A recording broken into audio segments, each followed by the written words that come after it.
This sounds like bullshit to me. What's up, YouTube? Happy Sunday.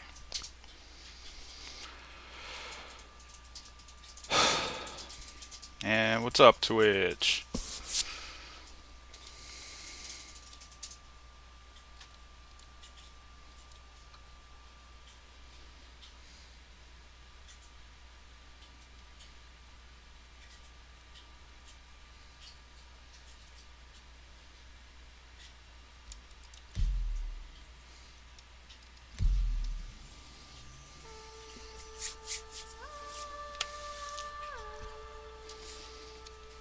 Yeah, I don't know. Personally, I tell like my clan to go fuck themselves or whatever, whoever it is. And it's like, oh, your friend can't join.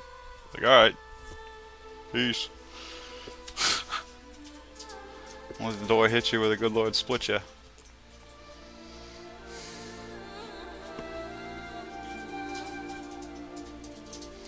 Oh, damn it.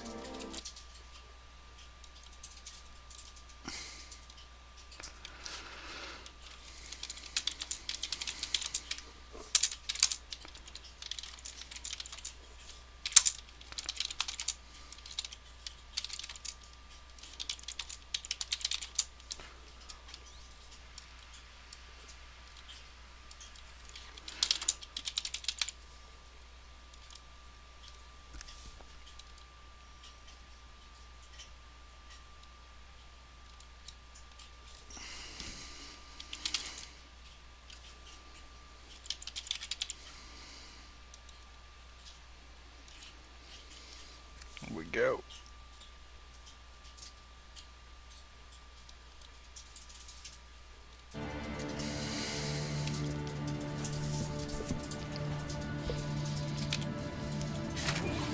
Where am I?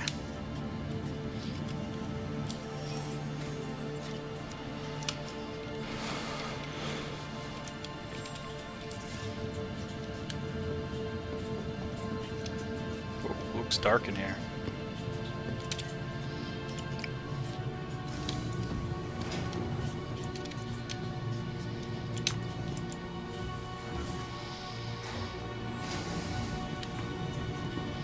Thank you, elevator.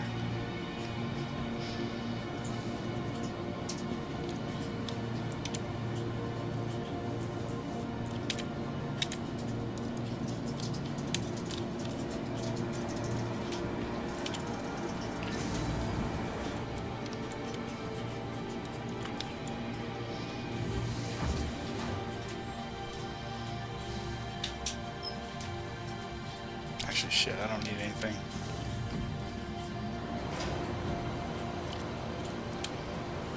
Maybe.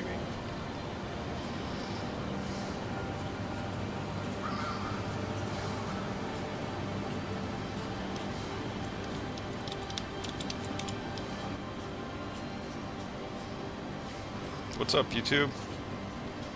How are you? Who's out there? Say hi. Side of a local. Still might be good.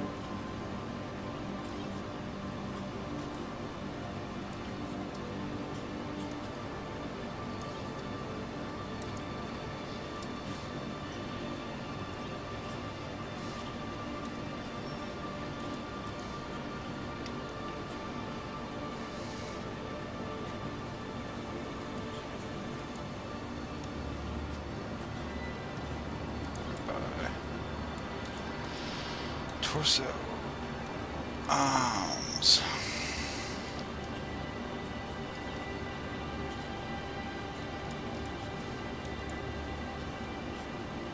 Legs.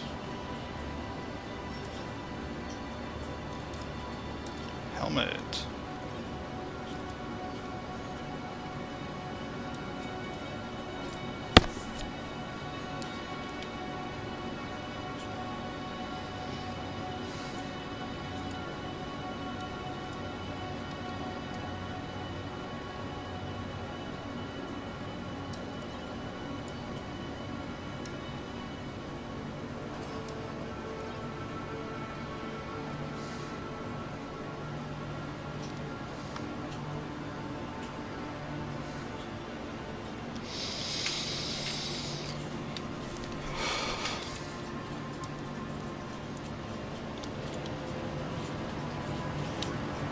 Oh.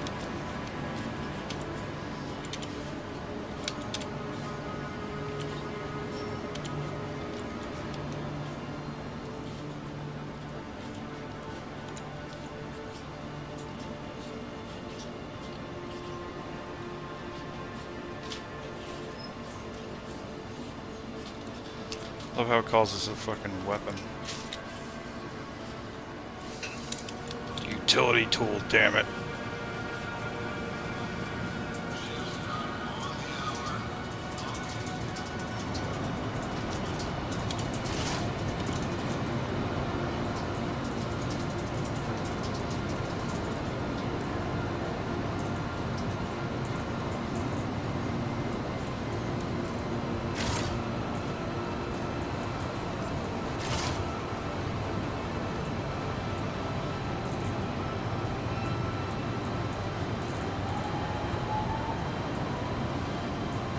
Those are my arms.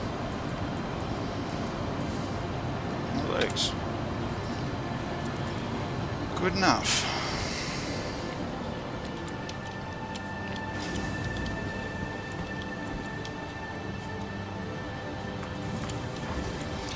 To the hangar.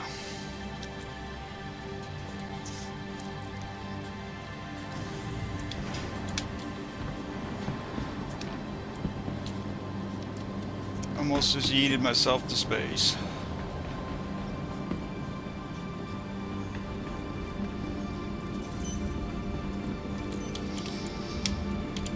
Welcome to the Welcome. ASOP Vehicle Retrieval System.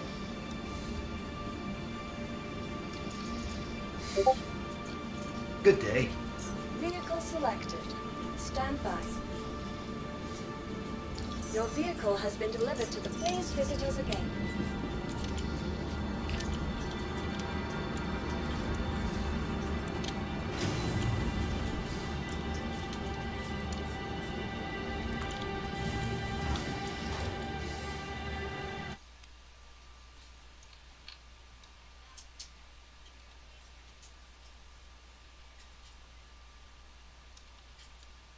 Ah, shit. Savage Sam's in prison. That sucks.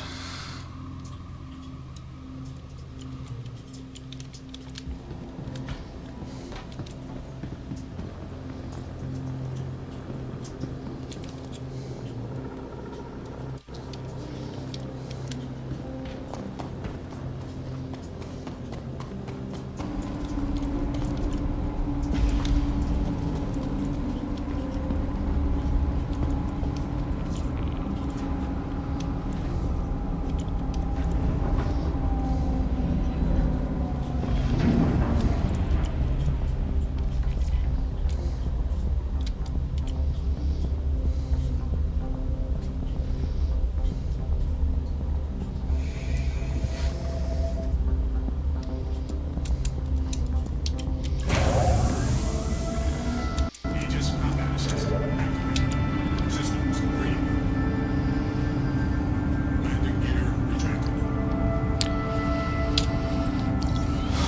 Oh, man.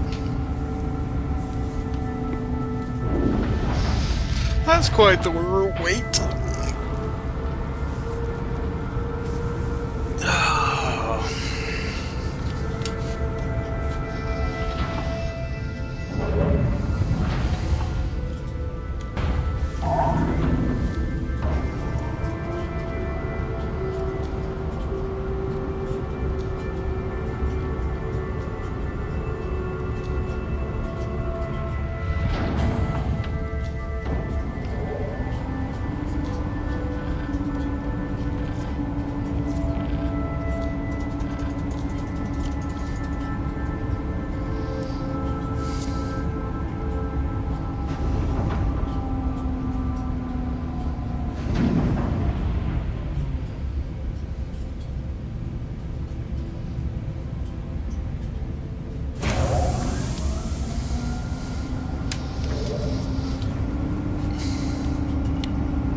Was that my door? No. Phantom door.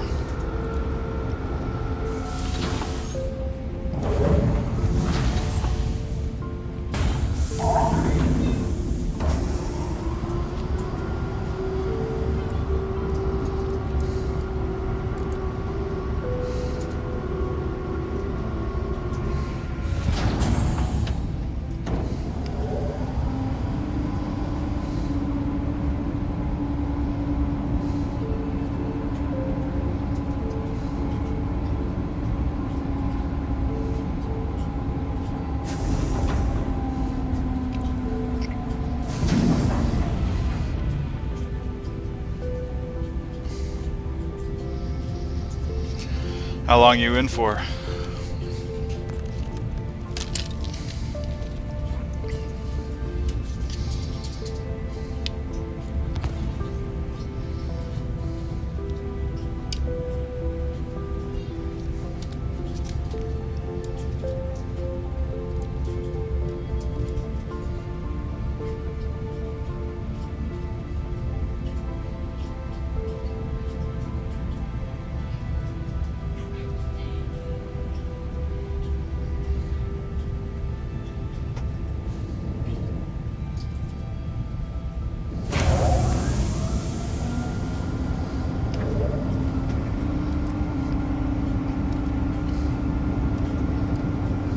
Oh, I thought that was me.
Yeah, 4 hours isn't bad. You can mine. I had a three hour one before, and I mined and got out of there in like I think it was less than an hour. Actually, by mining I mean I killed people and took their shit.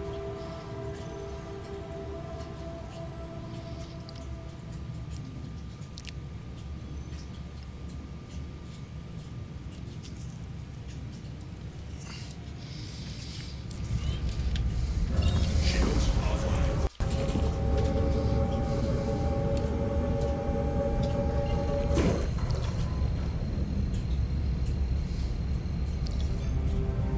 Quantum travel initiated. Do I have any clean shirts yet? Quantum travel complete. Nice.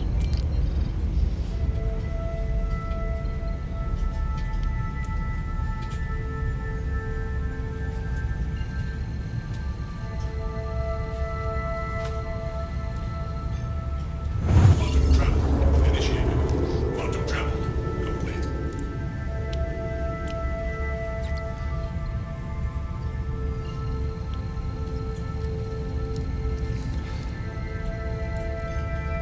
Quantum travel initiated. Quantum travel complete.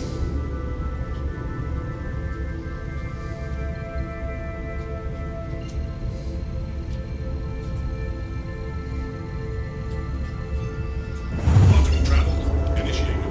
Quantum travel shields online.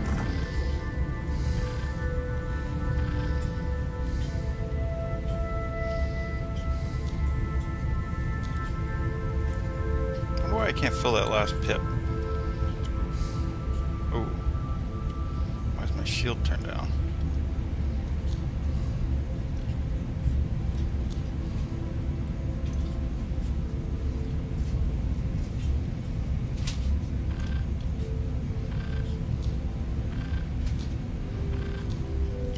There we go.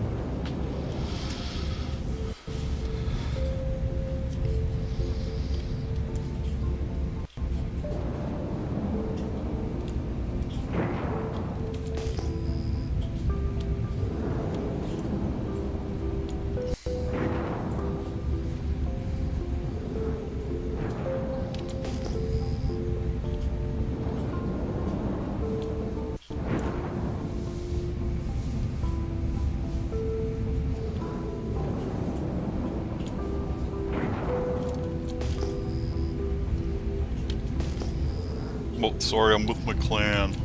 Fuck you.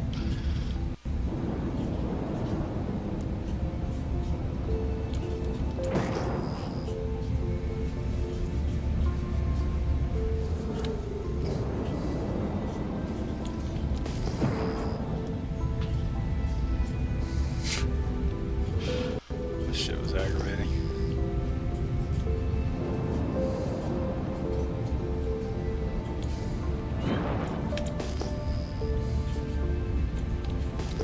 Contact. Where are ya?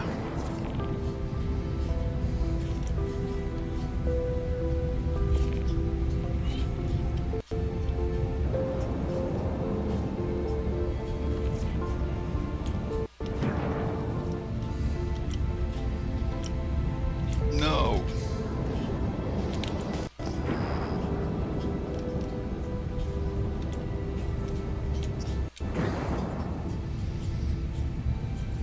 Come on, missiles. Missile lock. Fire! What the fuck? Fire! Okay. Contact.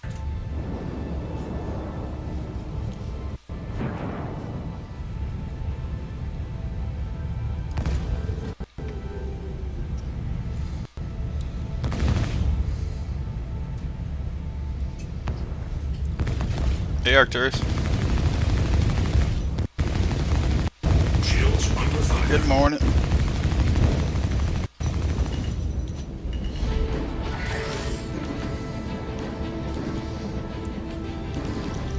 You piece of shit.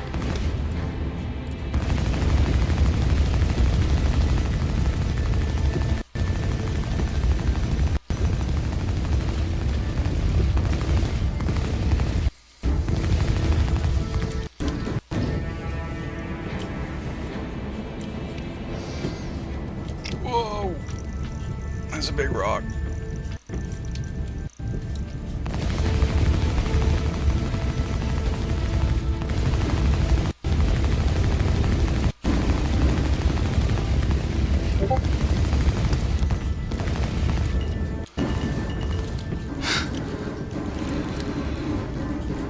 Oh shit, why am I getting lit up?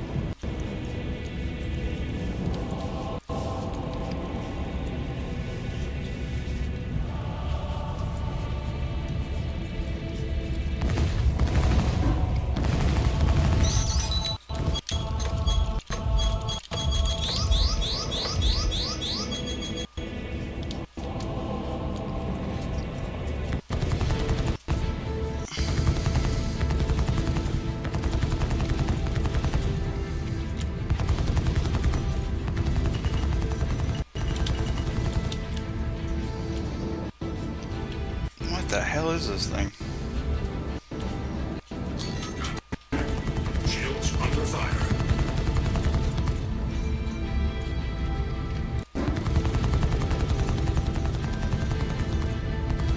Why only one of my guns working?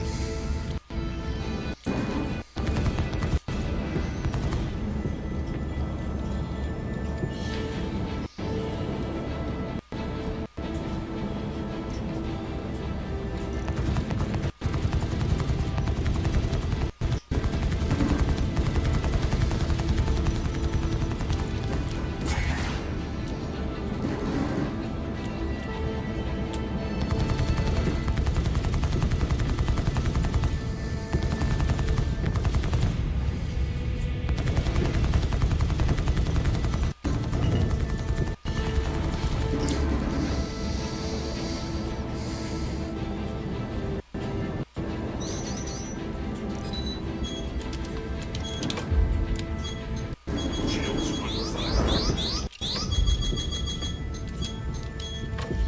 What the fuck is going on in this game? Shields offline. I hate this fucking game.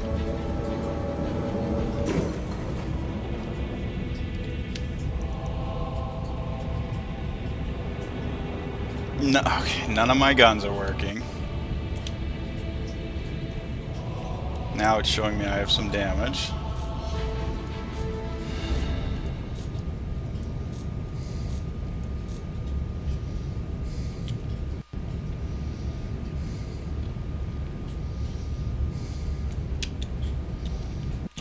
Shields online.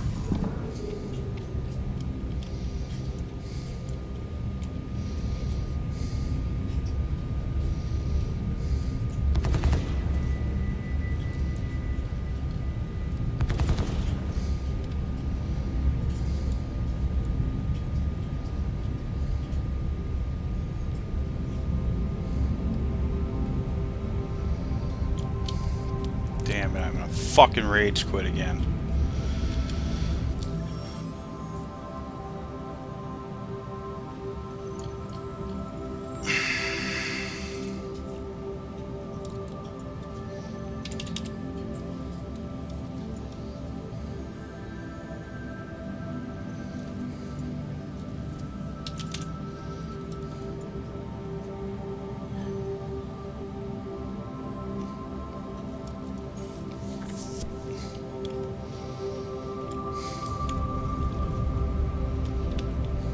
Shields offline.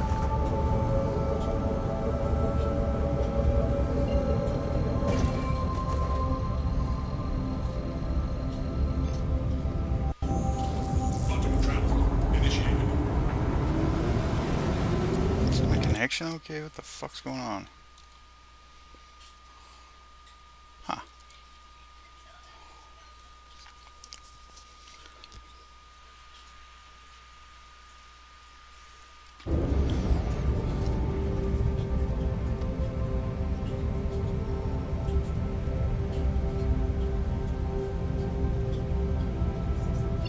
Quantum travel complete.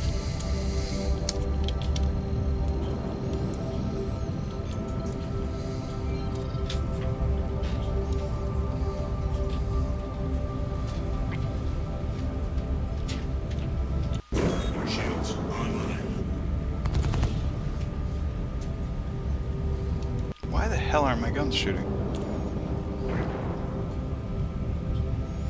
User error of some sort, I'm sure.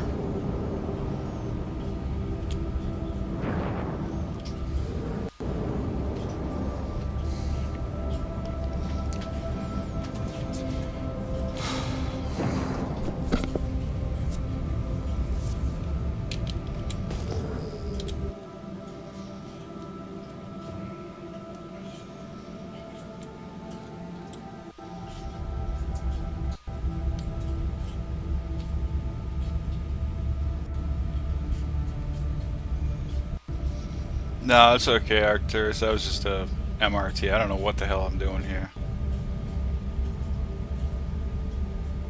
Thank you, though. I just, yeah. Couldn't fire a missile. Right out the gate. Freshly repaired.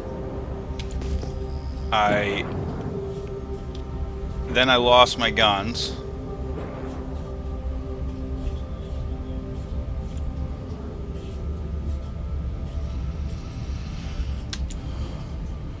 Somehow.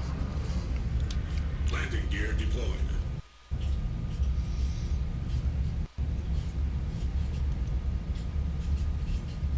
Yeah, it's happened to me twice today. That's a new one. I haven't had that glitch yet.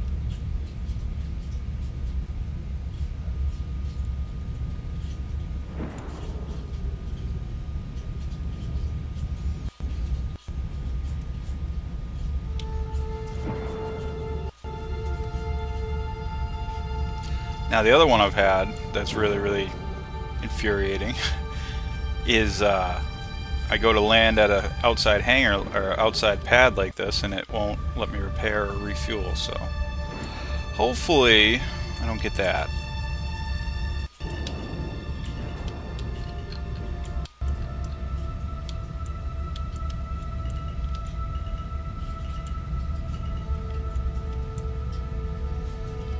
Landing complete.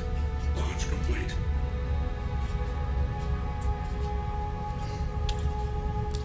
Okay, so now it thinks I launched, so hopefully... Ah.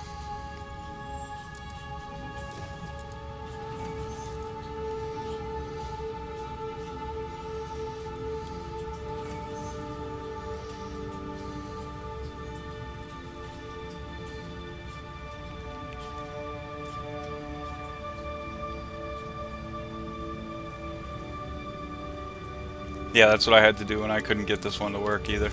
I mean, too. Launch complete.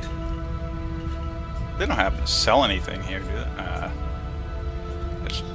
What is going on? Why am I... not even doing this.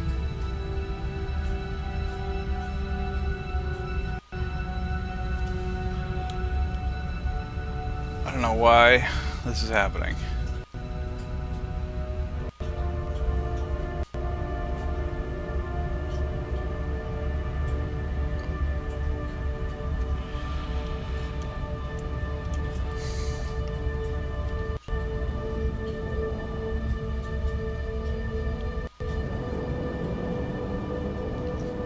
Yeah, because when you start having ones like that where it's actually showing you that you're not in control of your ship,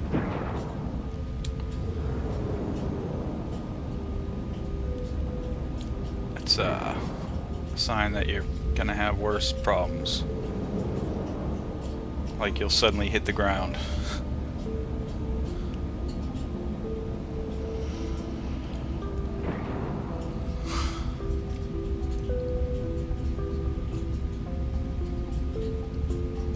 Scan. Shields offline.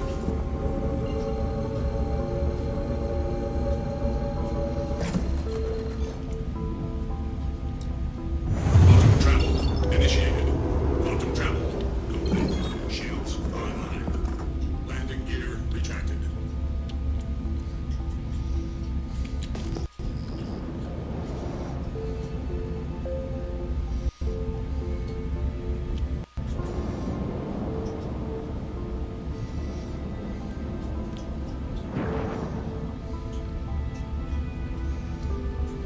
Oh. Ah, they did. They shut down the PTU server.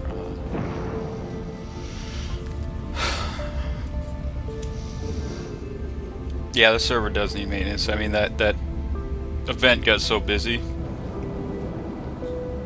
And I didn't see how many people were on now, but maybe there's other issues now. Hopefully not.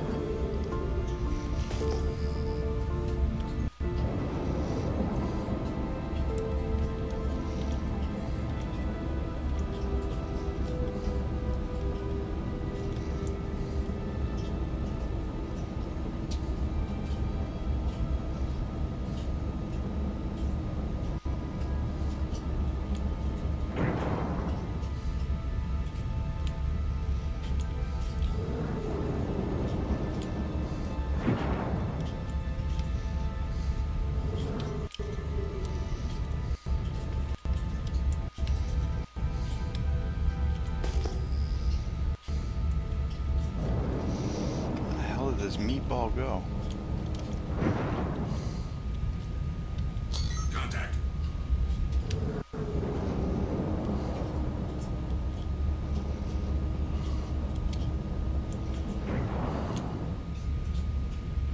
Come on. Lock on him.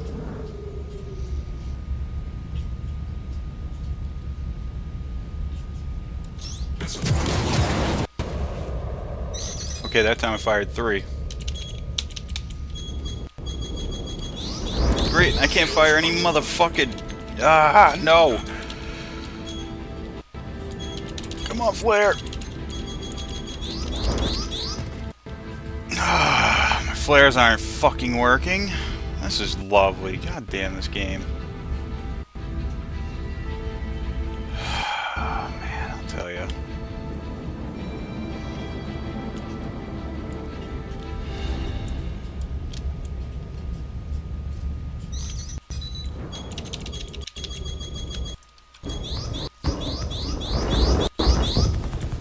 I got one gun again.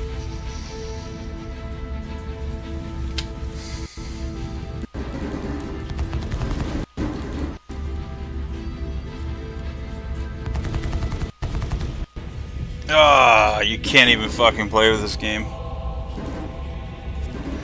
I got one gun. Yeah.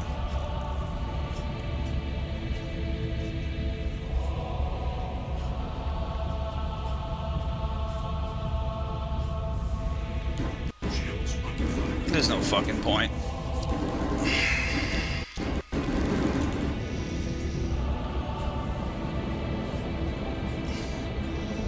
Fucking fly this thing into an asteroid. My radar's now out.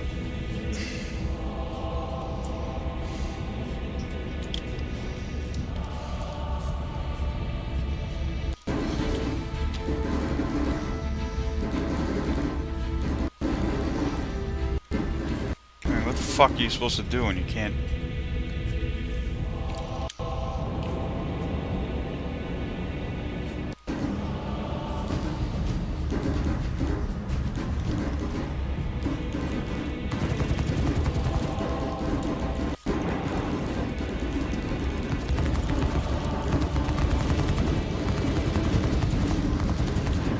Shields under fire.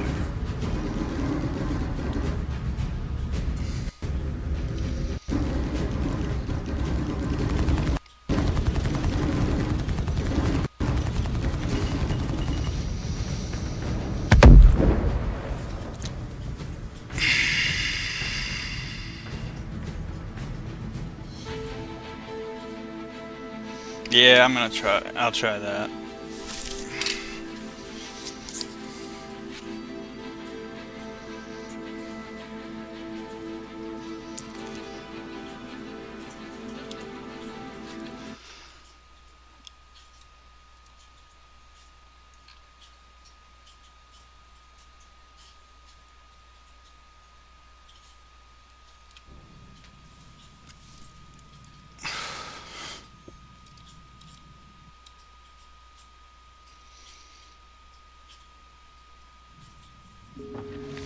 I scrolled the wheel to a different, yeah, I checked all my different weapon groups. I powered down, powered up, all that. All the usual shit. It fired, and then it wouldn't fire a missile, and then it Do would you only... require assistance? Who the fuck said that? Then it fired 3. Hello. I had just repaired. So because of that one gun thing, you know, I'm like, I can't fucking deal with that. So I left the dogfight and went to a station. Did repair. Refueled, restocked, all that. Yeah. Choose Kelto or one of our convenient self-check-in terminals. Good day. I thought maybe my guns got shot off the first time. That's why I went back to repair, because it just wouldn't work. How are you? And yeah.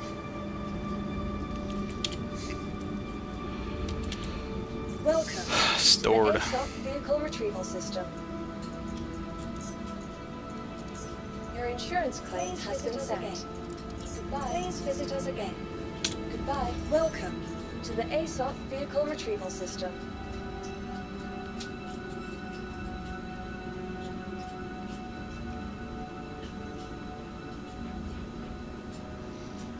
Nah, getting good connection speed right now. Please visit us again.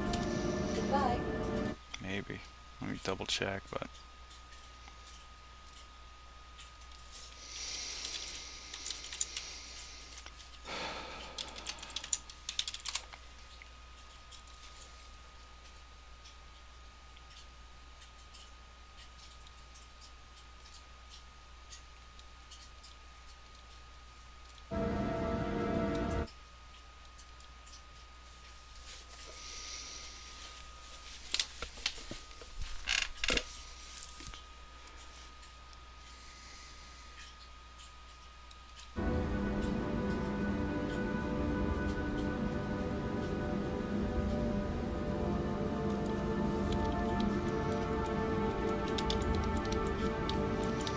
Welcome to the ASOP Vehicle Retrieval System.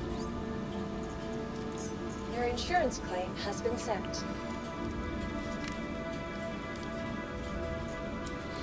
Please visit us again. Welcome to the ASOP Vehicle Retrieval System.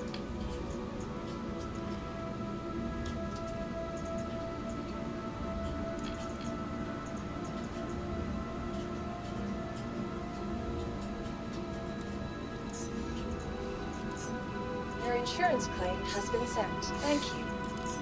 Please visit us again. Ah, cool. I'm gonna try to get my ship working. Hopefully. Oh yeah, I don't even have it yet.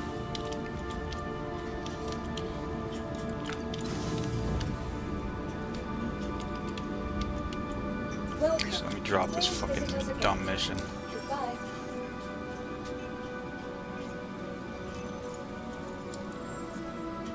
Track that shit. Abandoned.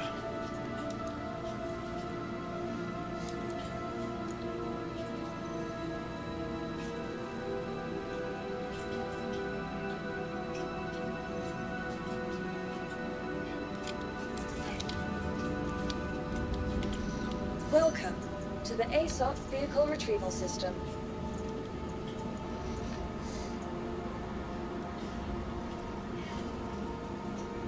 Good day.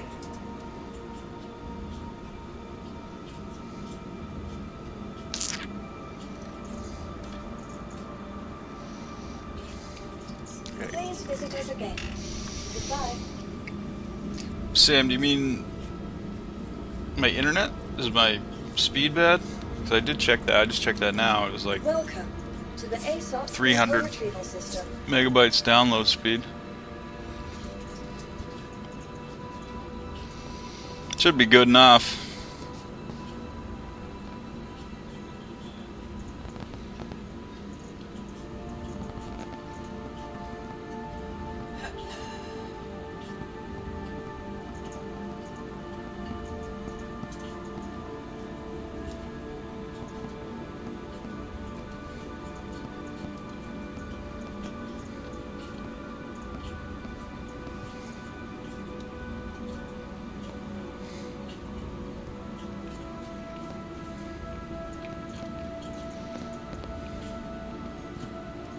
Thank you.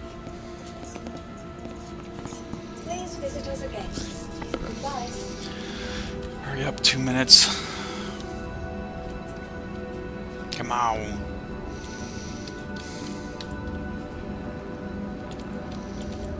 Actually, you know what?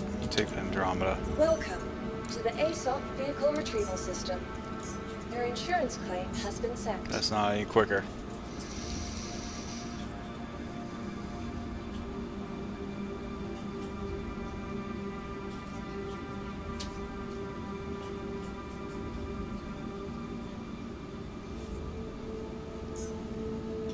Thank you.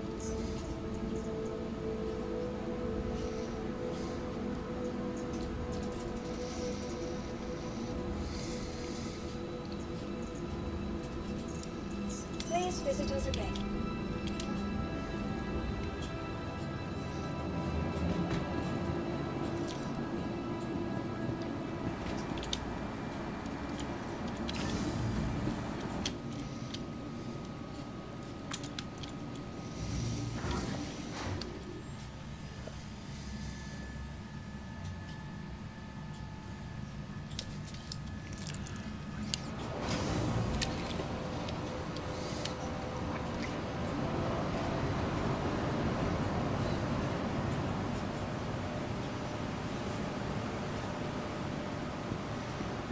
This old shit again.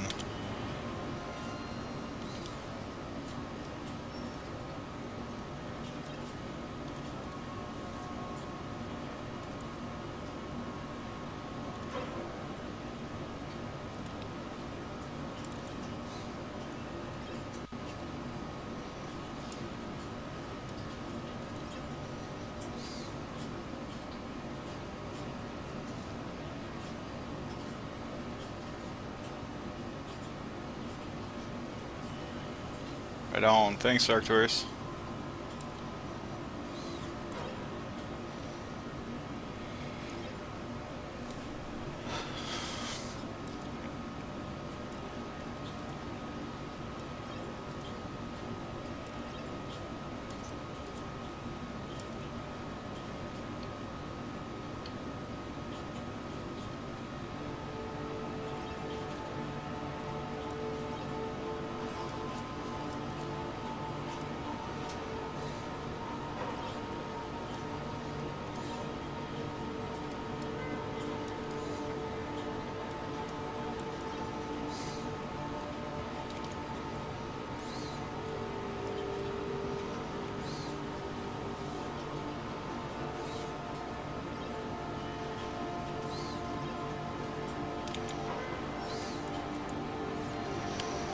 Yeah, I took up painting again.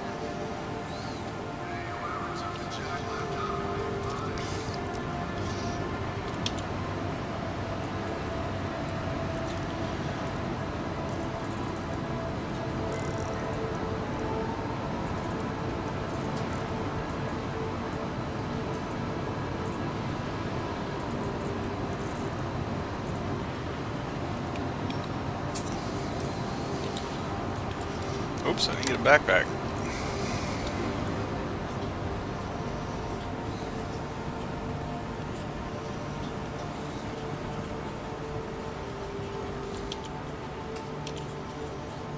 Everything going okay? I need to spend some time on my gear. It's been too long since I've done a proper clean of my armor and weapons. It's the one thing I miss about the army.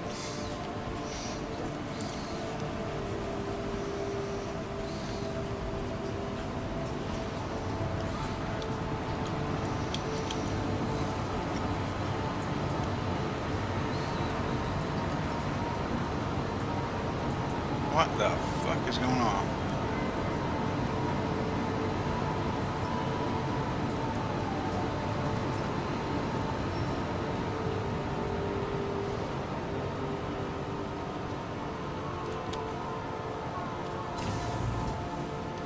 Oh, that's alright. Thank you, the Arcturus. Because what I was doing, I should have had enough firepower for it. I just couldn't get the ship to work properly for some reason. I don't know if maybe it was a cooling issue. The guns couldn't stay cool enough. I don't know. See if my shit updated yet. Not good. I don't know what is going on with this shit right now.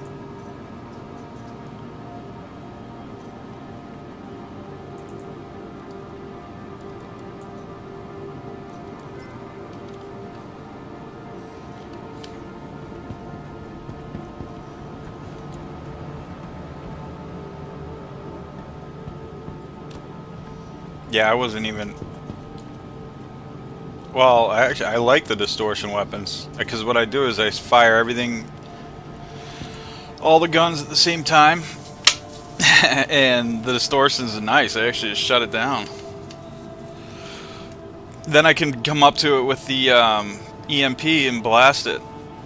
Well, it's sitting still, no problem at all. I can get right up close to it. But, yeah, I couldn't even... I don't know. Couldn't fire anything. Except, I think that was actually the Galderines that were firing. Right treatment has never been easier. Thanks to The advanced rooms are medical broken systems here. available to every Canto artist. Yeah, they need maintenance, big time. How are you? It's getting fucking unmanageable. Oh, medical bed restored my health, really?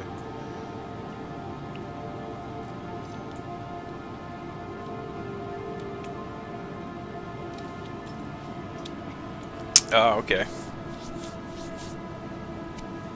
I did not know that.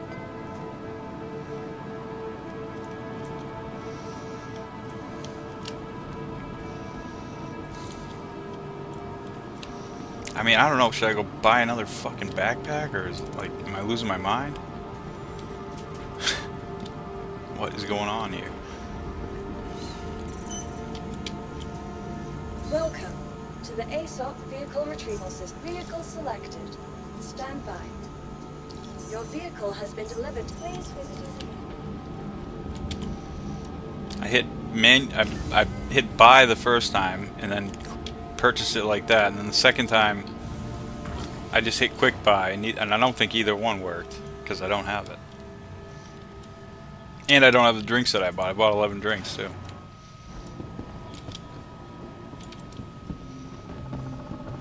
Maybe now? Yay! There it is.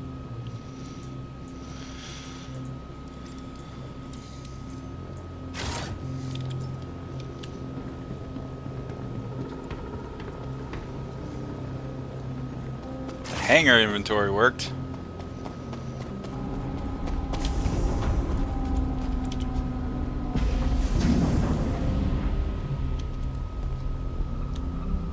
So other ships are having this issue too. Okay. Oops, shit, did I just hit open? Yes, I did. Thank you.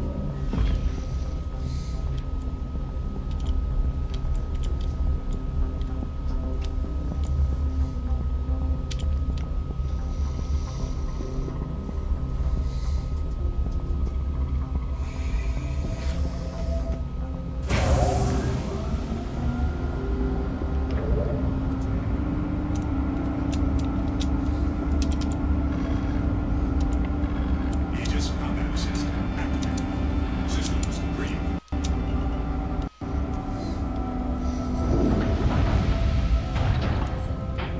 Friendly target.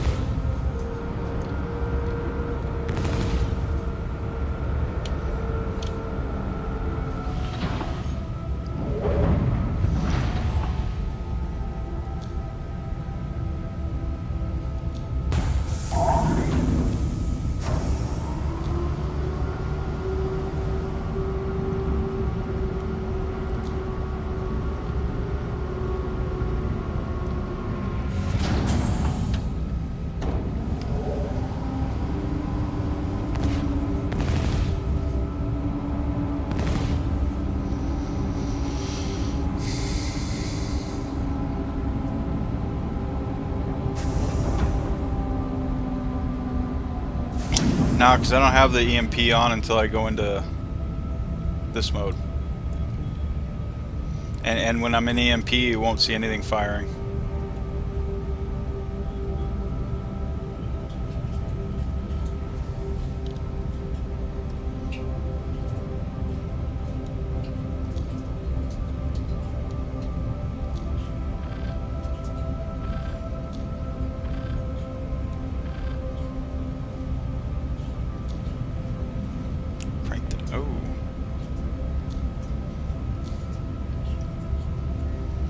fact, I don't even have my EMP powered right now. Let me try that.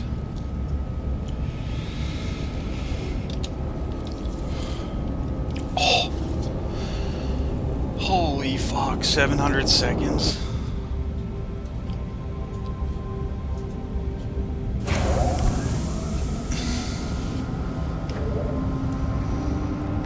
Friendly target. What?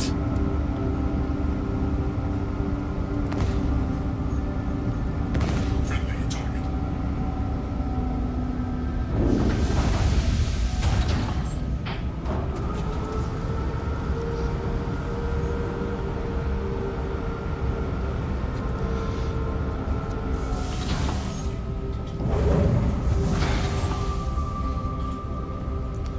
Yep, I have that same feeling, Sam. I was actually considering just putting everything back to stock.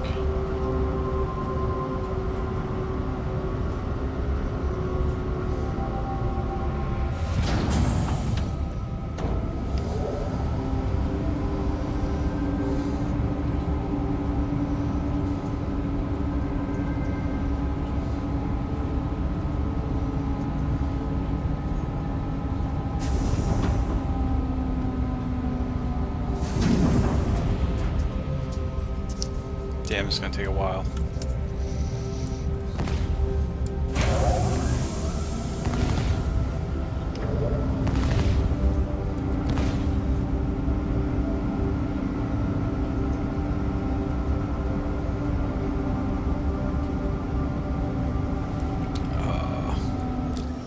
Yeah.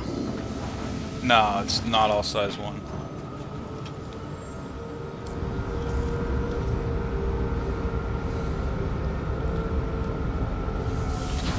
I don't remember off the top of my head what size the guns are, but I think I have size 5 nose guns, or nose gun. Yeah, I don't know. Let me see. Maybe? Nah, it's not gonna let me look at that. Why would it? Damn it.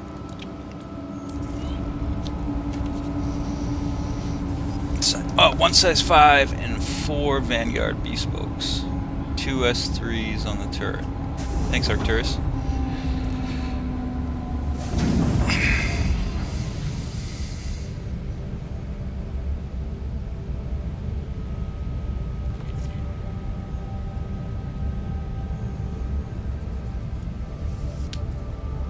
What's the difference between ATVS and ATGS? Like you mentioned, Arcturus.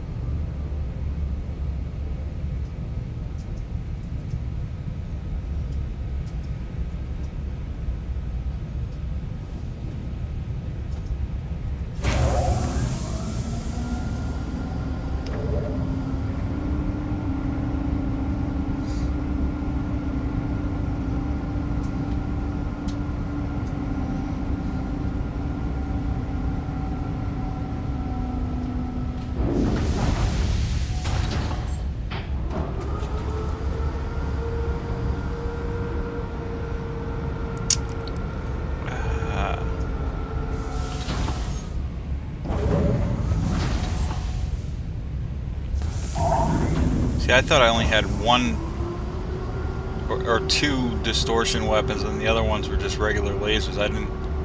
So I'm firing all distortion.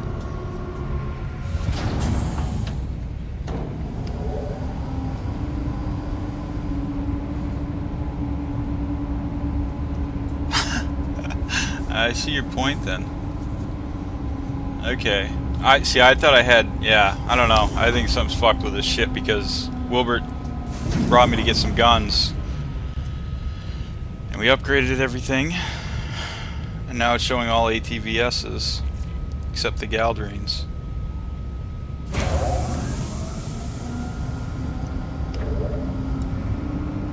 What the fuck?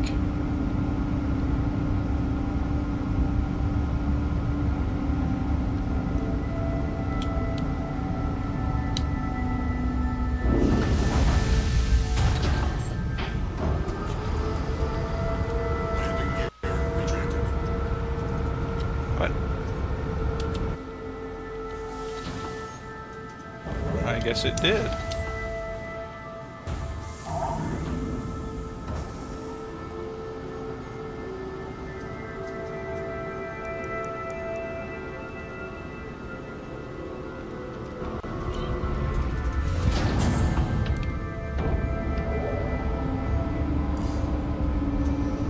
Yeah, so according to the...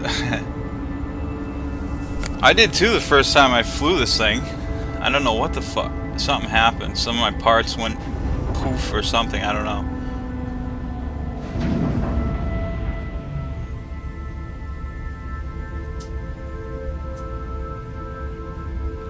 Alright, where do I get GVRSs? Orson? Yeah.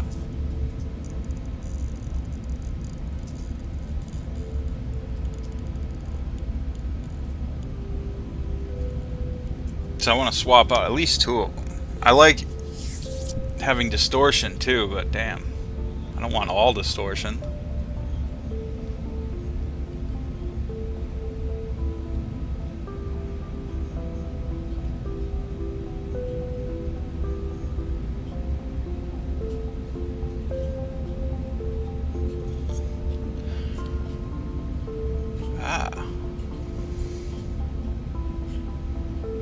Area 18, okay.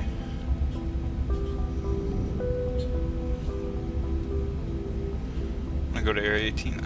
Maybe I should just land and see what the fuck's going on, but I don't know. I just waited like 700 seconds to get out of this hangar, so.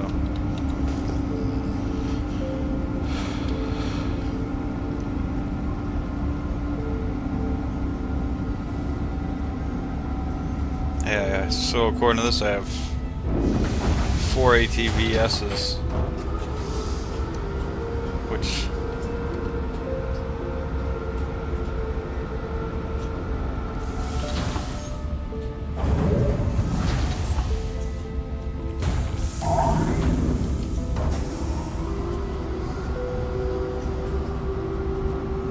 okay, here's what I'm gonna do then.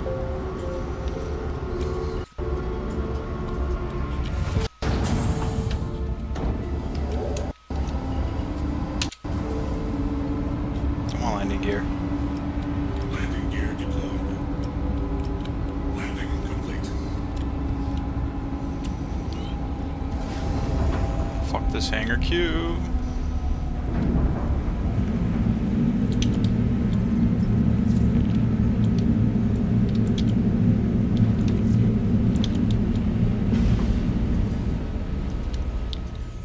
Store this thing. I'm gonna take a look at what's going on.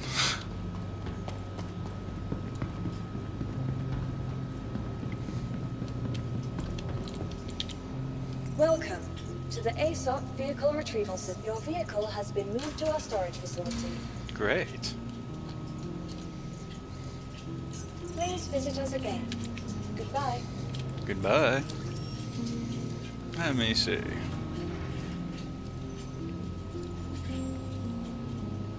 God damn it, I literally just stored it. What the fuck? Give it a minute.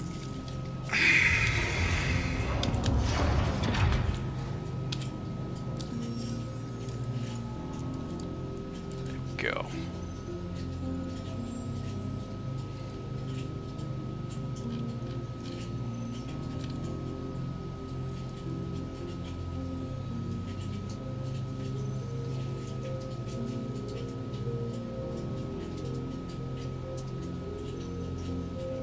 Turret.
Please.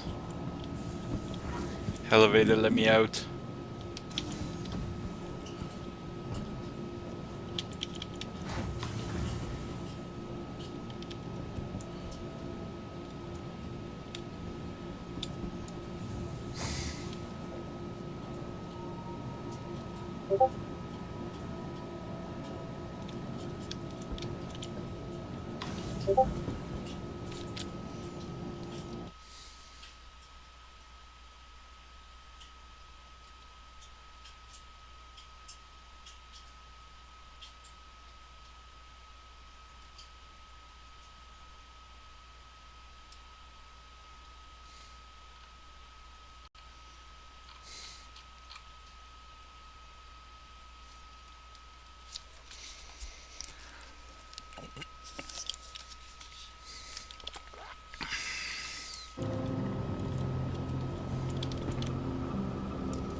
I don't know what to do here.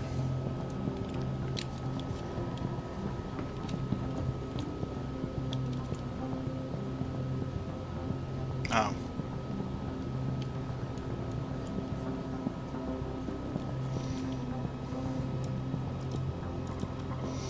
That's what I'll do. It did get stored, yeah. Nah, I don't know what the fuck. Try a different server, I guess. Maybe. If it'll let me server up.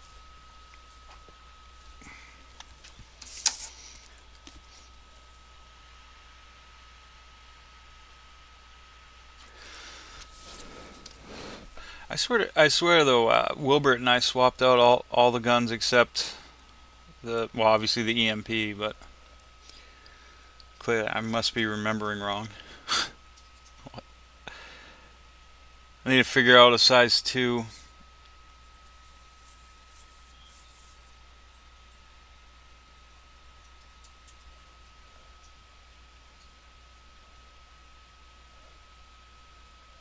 Repeater then. It's NDBs.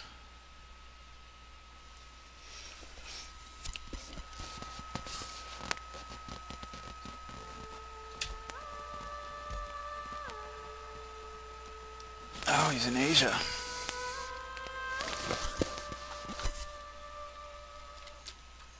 It's at least a different server.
Yeah, that would suck.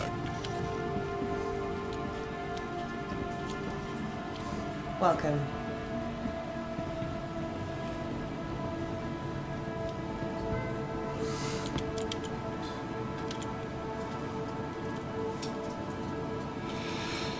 I still got everything on me. That's good.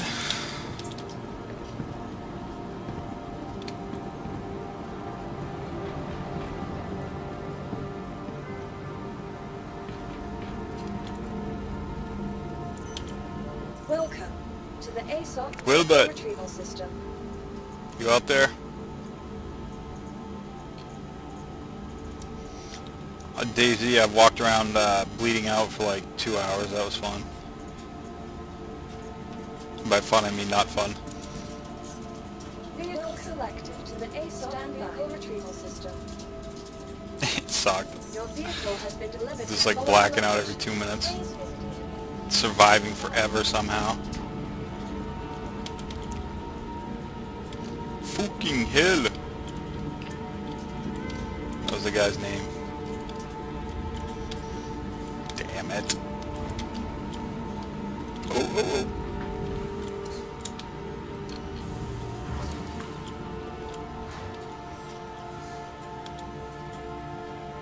Ah.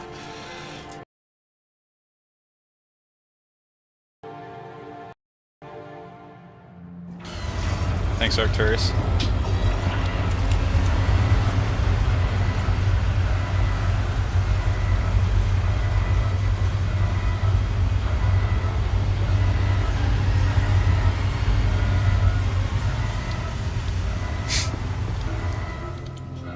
Welcome to the ASOP. Your vehicle has been moved to our storage facility. Please visit us again. Goodbye. Where'd it go?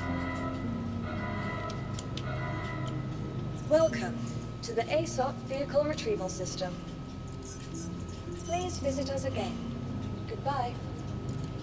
Welcome to the ASOP vehicle retrieval system. Vehicle select. Your vehicle has been delivered to. Please visit us again. Goodbye.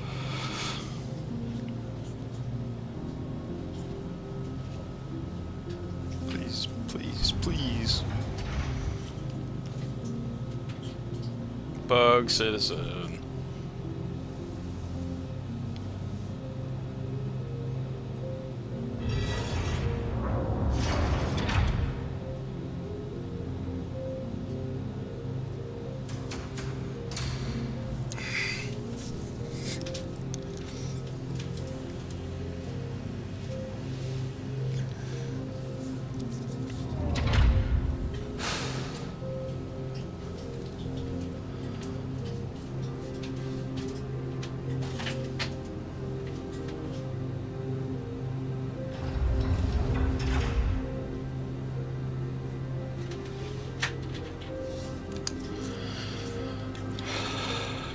I'm on your server now, Wilbert. Hey, Wilbert, didn't we change out all the guns on my...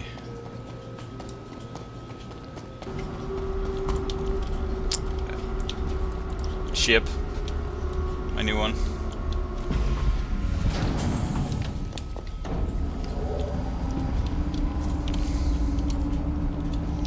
My Sentinel.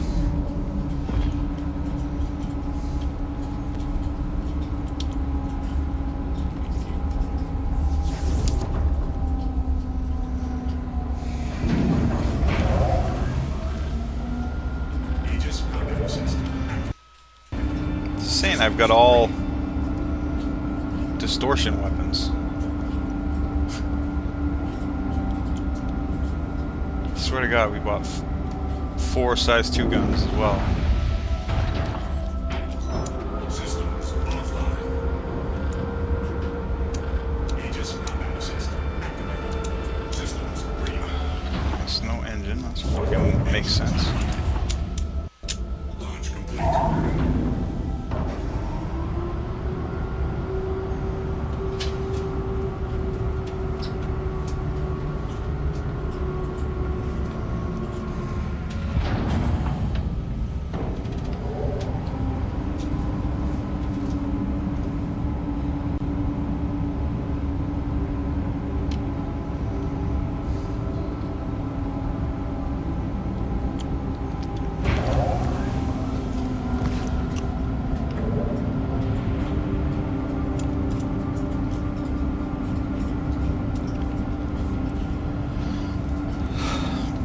Okay.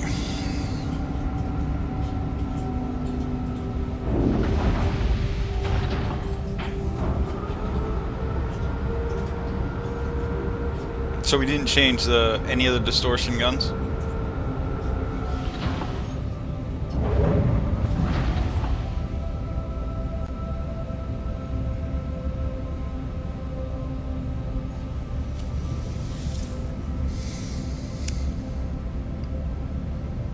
We're getting to the bottom of this now. Kinda. Hangar request right away.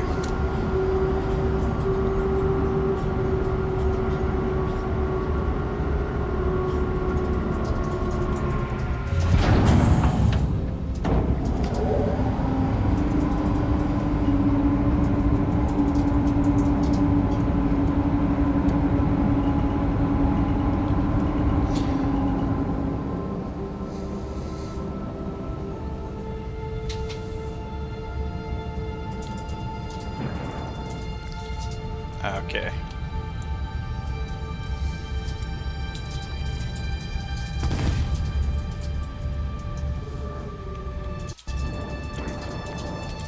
Well, then I'll just try another bounty.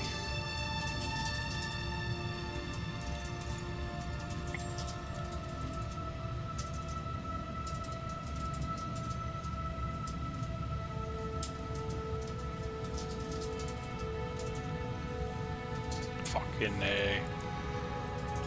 I want an extraction though.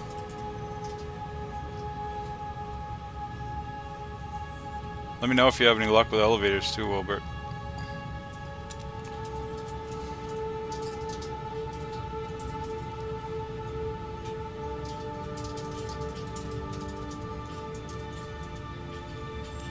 Why do these pay more?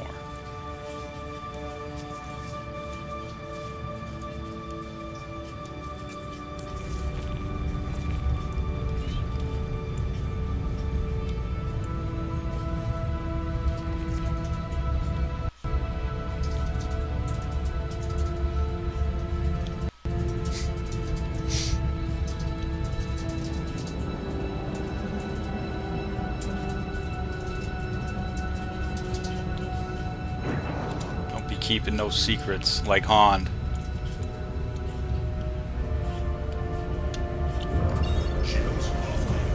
Fucking dick who wouldn't even play Rust with me because he's in a clan. Can't believe that shit. I downloaded a fucking 40 gigabyte game to play with him and he's like, oh sorry, I'm in a clan, I can't. Like what, do they get mad at you or something? He's like, oh no, it's just I need to focus on one thing. Whatever, dude.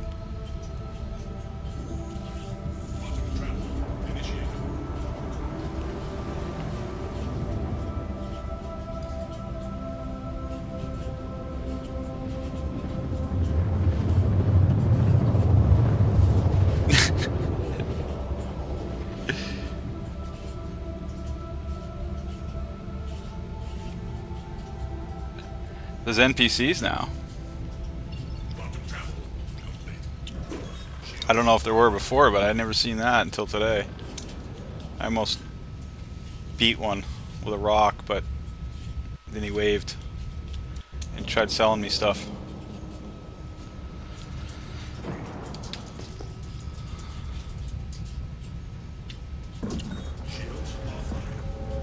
Oops, no, I want shields. Thank you. I need...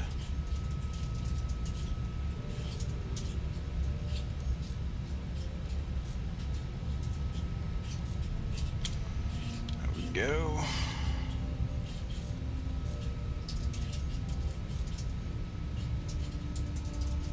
Whoa.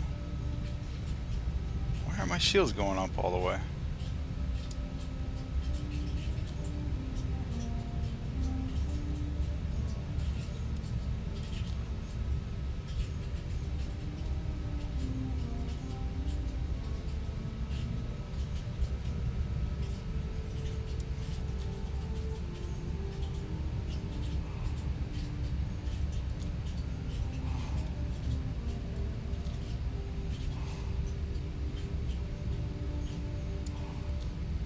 Pretty sure this ship hates me.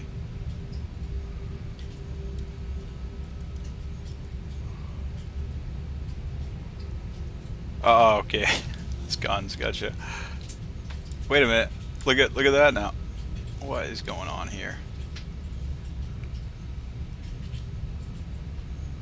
Okay, my shields are 100. That's good.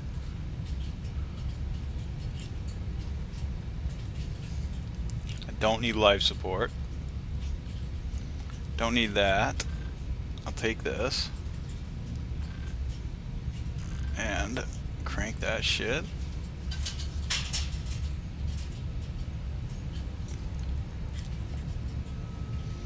Yeah, I agree. I gotta figure out a way to get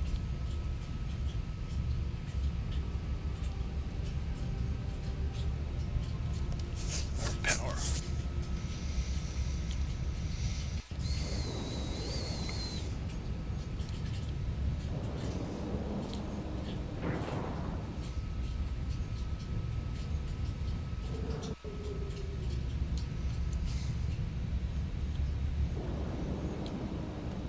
Yeah, I should just strip it, put everything back to stock, and then see how it goes.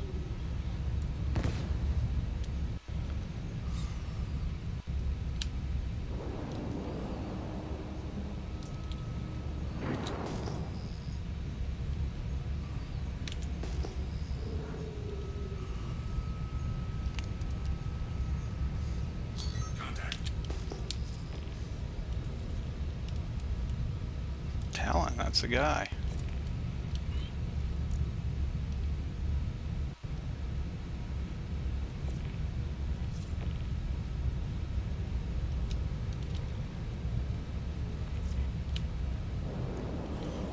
Missiles aren't locking.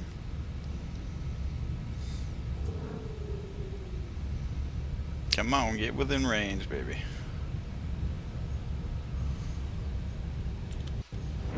Sure, I got radar on.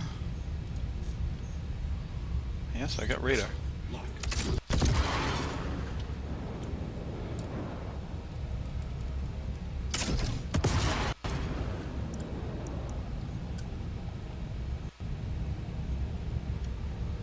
All.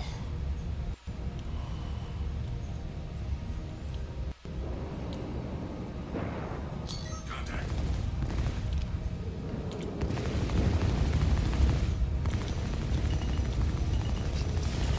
Woo! Shit, that guy's got a death wish.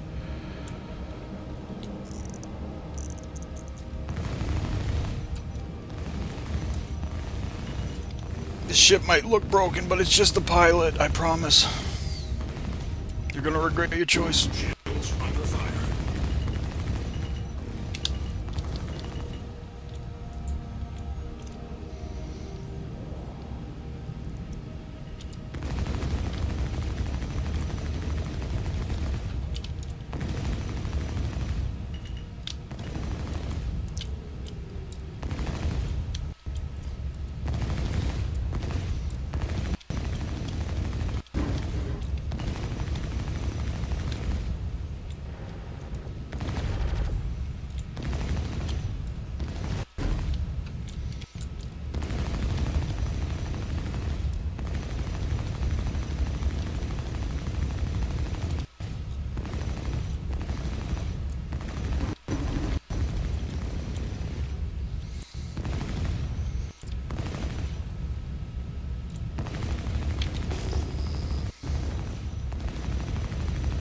Shields under fire.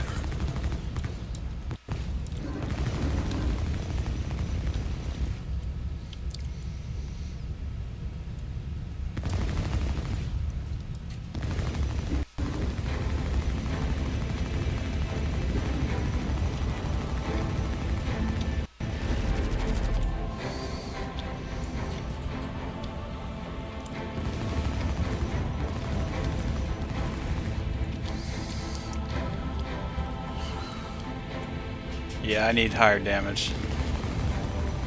Arcturus, you're right.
Where'd you go?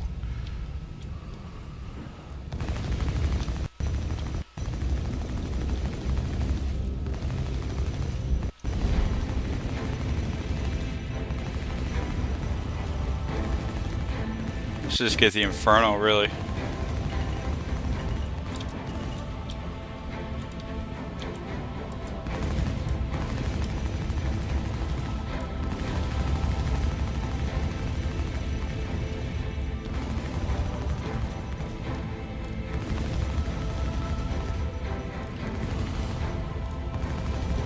Shields under fire.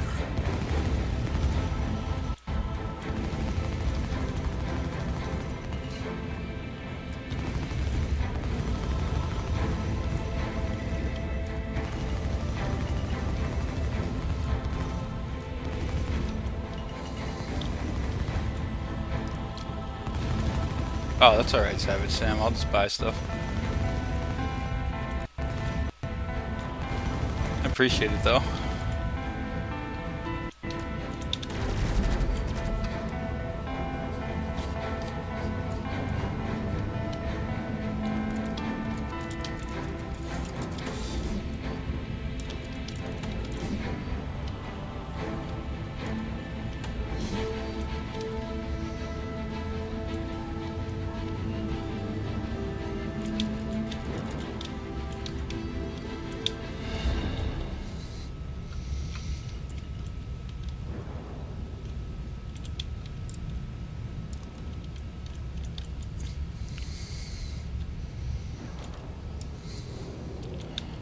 I also don't understand how I'm not getting his...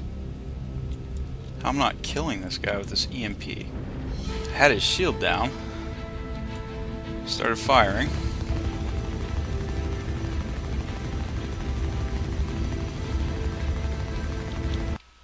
Shields under fire.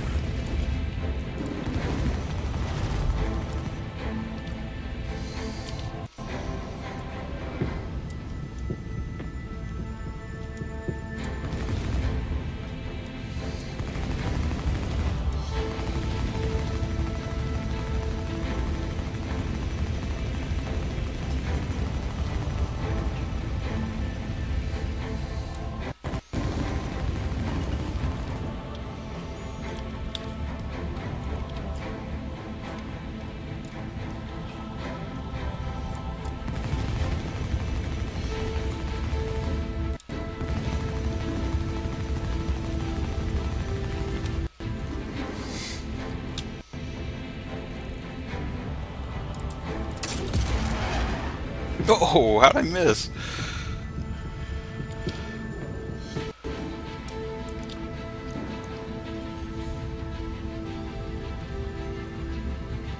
Shields under fire. Come on, give me a lock.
Shields under fire.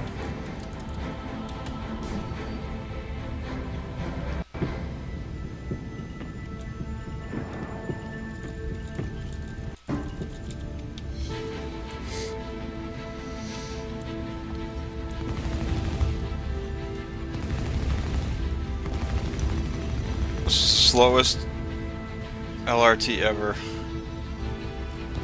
It's painless though, but slow.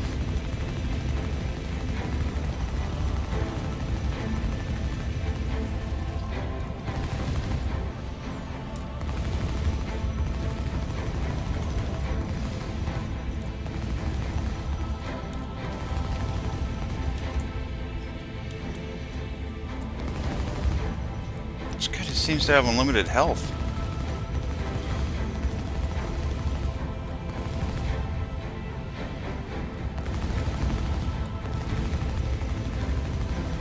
Yeah, yeah. So Arcturus, I was hoping that would just I was close enough, and the guy was sitting still, so it would have hit him. But normally I do wait for that lock. I just figured I might get lucky and freehand one.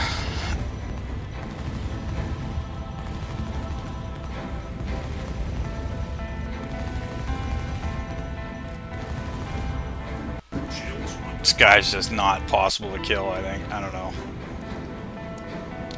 Not in this ship, I guess. It's a pathetic piece of shit.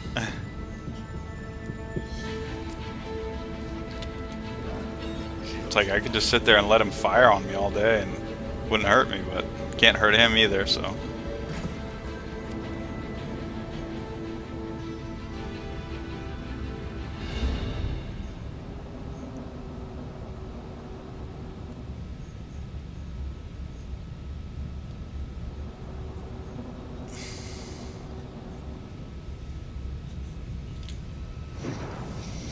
What?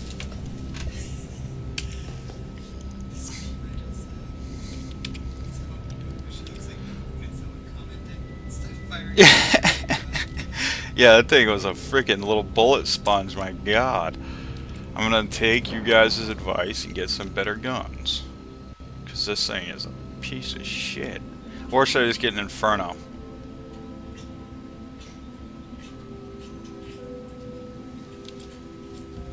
In fact, I don't even care if this thing flies into the damn planet right now.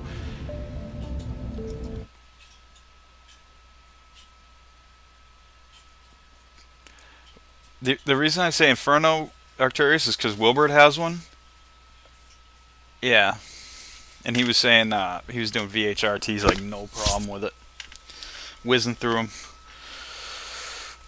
And I was like, okay. What do you primarily use for PvE?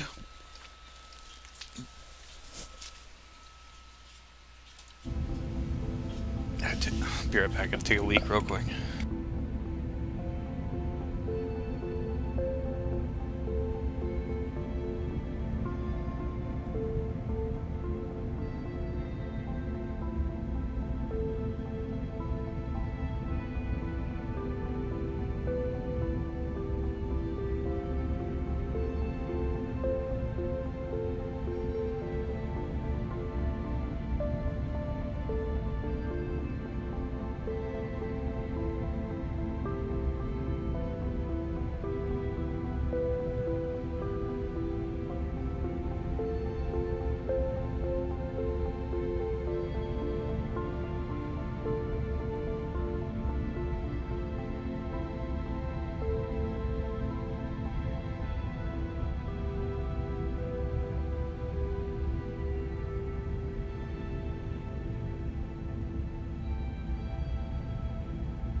I'm gonna drop that mission because that was impossible.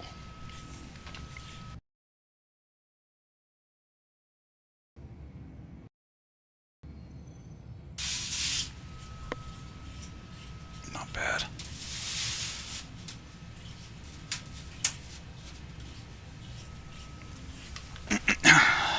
Alright. Cannot do that.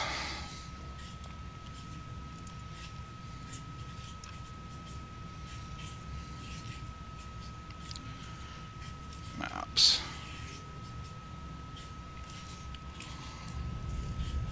Whoops. Wrong button.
I'm not even sure I trust this server.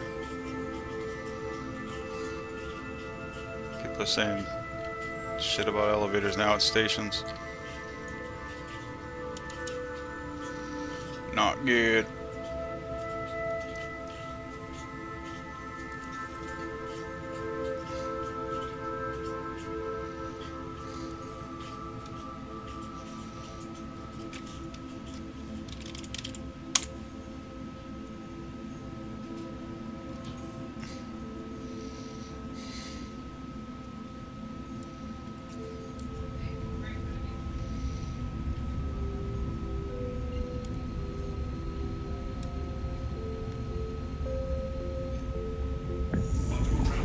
Initiated. Quantum travel complete.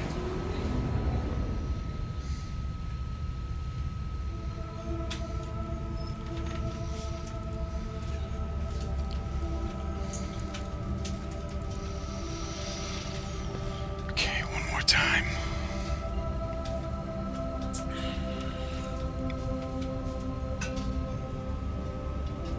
Oh, come on.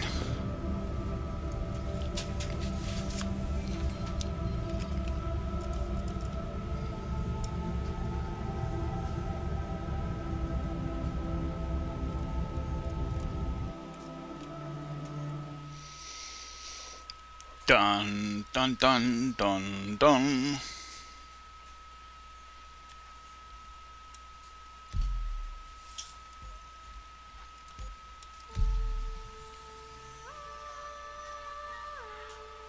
No.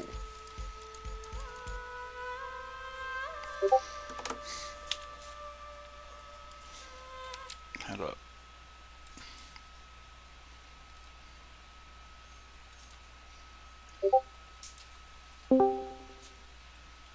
Yo. Good morning. Hey, what's going on? Not much. I said come to comms because I was trying to type to you that last time and I was in Atmo and almost ate it. Gotcha. Yeah, I just had to switch servers. I was having issues with Quantum. Couldn't travel in Okay. Quantum, so and navigation was getting all fucked up. Plus, that was Asia, and I just went there because Wilbert was in there and figured maybe he was there because it was working. But I think he was just server hopping, trying to find an elevator, Probably. which is crazy. I mean, the elevators are still down. Holy shit. I mean, that's a common theme, especially at Outposts. I don't get it. These, you know, the developers, they let something as stupid as an elevator get in the way of having a decent gaming experience. Like, Well, the main problem with that is the people who developed the elevator system and did all the coding for it don't work at SIG anymore. And the people who are there now trying to fix it didn't have no idea how it was coded. yeah. So they're trying to reverse engineer the solution for something that they never built. So I mean, I get why they're having difficulties with it, but yeah, they You just should need see. to. You should see some of the one of the programs that I reverse engineered for a burner system on a massive power plant. It had to have been, I don't know, it was like 40,000 lines of code.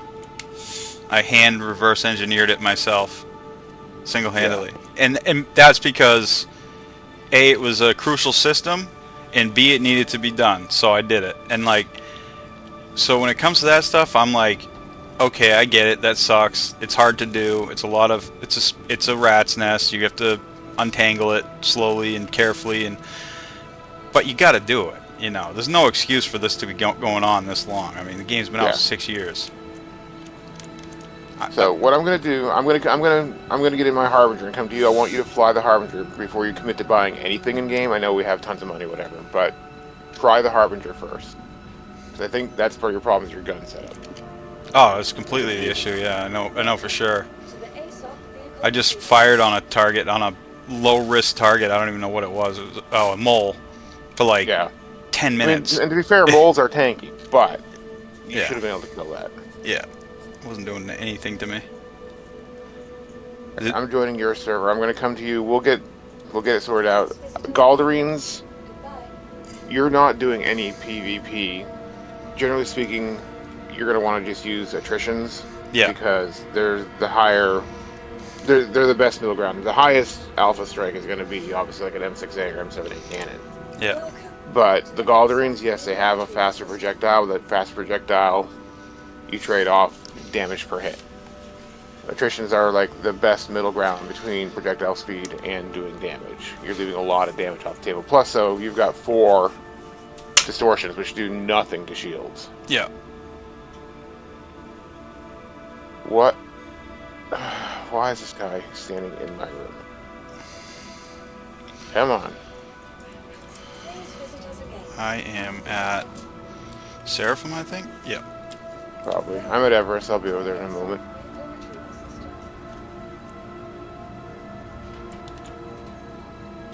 But, I mean, the thing is, like, when you're building, yes, Urkel has, like, HPs attributed to equipment because that's been data mined. We know what it's going to be, at least as of right now in the game, but none of that actually count. I gotcha. And there's gonna be another wipe. The equipment's gonna get lost. Like, whether you take it off or not, it happened. Yeah.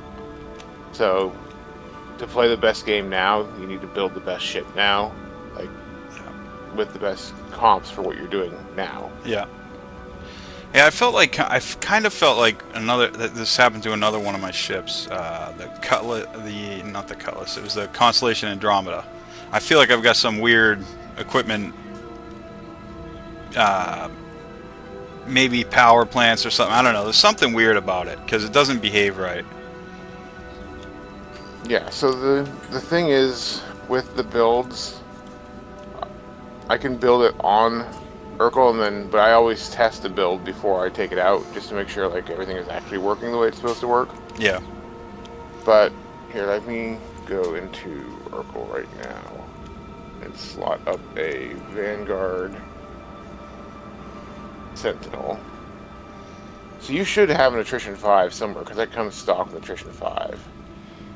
I might have before, but now it's Yeah. it's a Galdarine. Oops. Yeah. That you should probably get rid of. Welcome to the ASOP Yeah. vehicle retrieval system. I'll put together a Falcon with Oh, you know what made me think this was the Andromeda after the wipe actually performed better than it did before the wipe. Because I lost all my it went back to stock basically, so everything worked again. I'm like, oh, this is nice. And that's kind of why I was hesitant to upgrade anything after the wipe, because I was like, everything works now at least. But the Sentinel, I got it obviously after the wipe and upgraded shit, and yeah, it just doesn't act right. That was weird earlier too. I lost all distortion guns at the same time, and I only had the Galderine. Yeah, that's definitely something that was server side. Yeah. And then it wouldn't fire a missile before that, and then it fired 3 the next time I fired. Even though I only had 1 loaded. Did you change your shields out at all on there? Yes, yeah. What'd you change them to? Do you know offhand? No, I don't. Okay. Has like 8 ASOP vehicle retrieval power, system. takes up 8 power if that helps you. Yeah, you should be running Trent does probably. If it's 8 power, then you're on. Like a Rampart probably has. Ah, yeah, that sounds familiar. Yeah. Please visit us again. The other weird thing too is I was able to put 2 power plants in it. Yeah, that's a graphics bug in the game. It'll let you do it on there. It will not actually do it to the ship. Yeah, I had 21 total power, so I'm pretty sure that's not even doing anything for me. No. I think it's all that size 2 power plant that I have, or size 3, whatever it is. I did call it up just so I can look at what it has. I'll store it once I get it, just to confirm everything. I haven't really gone through it with a fine-tooth comb yet. And like any upgrades I've done to any ship I have, it's just been me following Wilbert around. Just, hey, get this, okay, get this, and I haven't done the research to figure out. That's kind of what I wanted to like try to help you walk through too, just a little bit more of understanding what and why. There, I'm sending that to you. That's how I would build the Sentinel at the moment. Hey, I leave thanks. the sucker punches on it, but Thanks for the follow, Dave. What was that? I sent you a build for it on there. Because here's the thing with the distortions: unless you have a wingman who can help like take aggro off of you, they do literally nothing. You can leave the sucker punches in the turret because if you get someone on board, then yeah, you can knock shields down. Then the guy in the sucker punch can shut them down. But ship shutdown gameplay is something that you can really do right now. Mm-hmm. Yeah, no, Like, the EMP doesn't even work. I would say faithfully. I would say. Well, that's the thing. I hate seeing you bang your head against the wall on something that I know is not going to work for you. Like I just say ship shut down. You can do it. But the only time I do a ship shut down gameplay is with my reclaimer. And that's literally shutting down ships that are landed on a pad that are abandoned. Like as far as like in combat, yeah, you can do it. But when you see people doing it, you're seeing them like someone running a Cuddy Blue, but you usually have at least 1 or 2 other people there. Yeah. To help tank a little bit of the aggro while you're shutting your target ship down. Solo, I mean, yeah, you can do anything solo, yeah, but it's going to be near impossible. I'd like something that can like at least solo like an HRT. Well, that's what we're going to get you. I can tell you right now, my Vanguard can solo an HRT. Honestly, HRTs you can solo them in your Connie. Yeah. Yeah, I agree. But if you want a heavy fighter that can do solo HRT, because I was out last night with one of my org mates doing VHRTs and ERTs in both the Sentinel, and then I swapped into the Connie. Mm-hmm. Because the thing, like the higher end mission it is, the slower the ships will be. I mean, they're going to be tankier, they're going to be more firepower, but like a Connie, you can take a Connie and solo everything. Yeah. Yeah, that's how who the hell were we rolling with yesterday saying that? So they got all the way up to VHRTs with their Connie. Oh yeah. Oh no, matter of fact, it was Cutlass Black, he said. Yeah, I mean, I can see with the Cuddy Black too. Yeah. Yeah, that was my first like decent ship. You just gotta be more careful and much more judicious use of missiles. Like, you gotta be. Yeah. So what's the difference between the Sentinel and the Inferno? The Inferno is basically the Sentinel, but without the distortions, right? No, so the Sentinel is a completely different ship from the Inferno. The Inferno, you have the Ares. It's the Ares, and it comes in both an ion flavor, which is size 7 laser, or the Inferno, which is size 7 ballistic. Okay. And the difference between that is it's dubious right now as to how well it works, but the Inferno being ballistic, you'll do damage to the shields, but some of that damage will pen through the shield and transfer through to the ship. Okay. Whereas the Ion is all laser damage, so it's transferring to the shields, and then you gotta knock the shield down, and then it'll pen. Okay. Then you'll be able to hit the ship.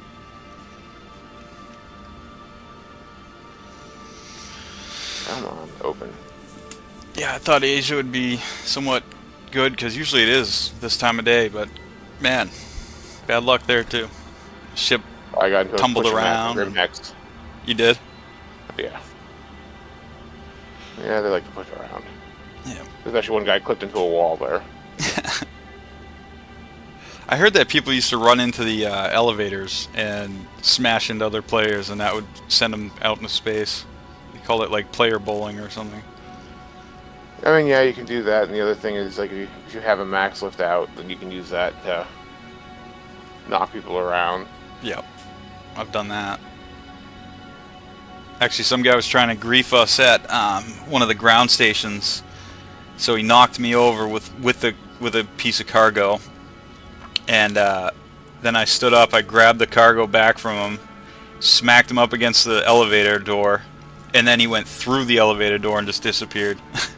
Gone. Yeah, those cargo elevators, they have railings inside that if you knock someone into those railings, it'll either in-cap them right then and there, or it'll clip them.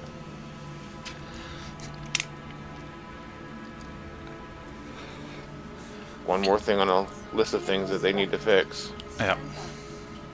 Your vehicle has been delivered to the Doctor. Please visit us again. Let's see. Okay, now I got it in my hangar, so I'm gonna store it. ASOP, your vehicle has been moved to our storage facility. Now I should be able to look at it. Goodbye. Let's see.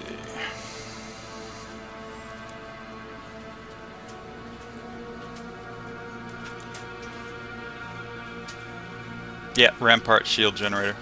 I have 2 of them. Okay, yeah. We need to change those to Trent does.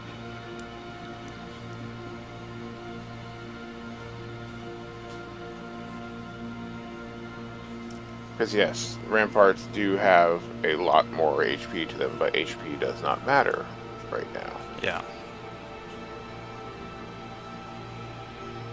And then when HP matters, then it'll be fine to go to that, because then they'll just make you a little bit more tanky. Wait a minute. My power plant swapped back to the original one. Wait, I have a you have Starburn now. But That's I also what you want to have. Okay. You want to have a Starburn in there. okay. Then my second one, which isn't doing anything, is a Yeah, take that Sonic out right. Take that out right now, because that's a glitch, yeah. I just did that. Just removed and it. that might be causing you issues. And then I have snowpack coolers. We'll change that to just one ice dive cooler eventually, because you don't need more than one ice dive. You can actually leave one of those slots empty. Ah, cool. That'll free up power. Yeah, I mean, as it is right now, with how I'm set up, or well, how you'll be set up on your Sentinel is you'll have max power to shields, max power to guns. You'll be 3 pips down on your engine, and then everything else will be fully powered. And then if you want to turn off your life support, you can have 4 pips into your engine. Wow. Not that you really need it, because with the Vanguard, you're faster than like a Connie, but for the most part, you're just trying to use boost to swing around real quick and then get back on target. Yeah.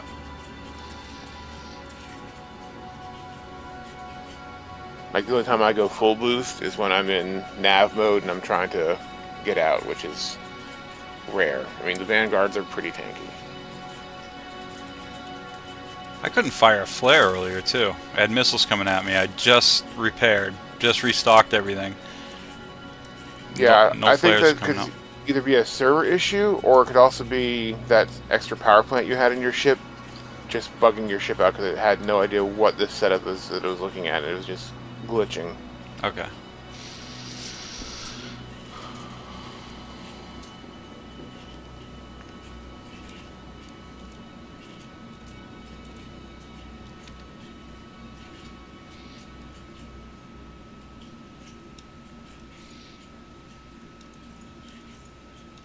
Alright, I'm coming over to there to you. I might have at Seraphim a spare attrition 5 that I can pull up for you to put down in your inventory and throw on there. Ooh, that'd be good. So, like, the schools of thought for the guns is you have a couple factors to look at. You have what the alpha is, Yeah. what the sustained DPS is, and what the projectile speed is. Now, in the ship that you're in, you're more or less, well, you have the 4 bespoke weapons, which means you're more or less kind of locked to projectile speed. Yeah. The distortion repeaters are the fastest ones at 1430, but you're still pretty low on projectile speed. Yeah. So you want to try to complement everything. Like you can run a whole bunch of different weapons. Like there's no problem doing that, but that's why you have like your split pips and all that. Mhm. So you kind of have to like try to aim in the middle of them, Yeah. which is not. Oh, I always understand easy. that now. Okay, because that's why I'm getting 2 different pips now. They're 2 different velocities. Yep, you have different projectile velocities, so now it's trying to tell you, okay, well this gun will shoot, this gun will hit here if you're aiming right on this one, this gun will hit here if you're aiming right on this one, and so if you split the difference, you'll hit kind of in the middle. Yeah.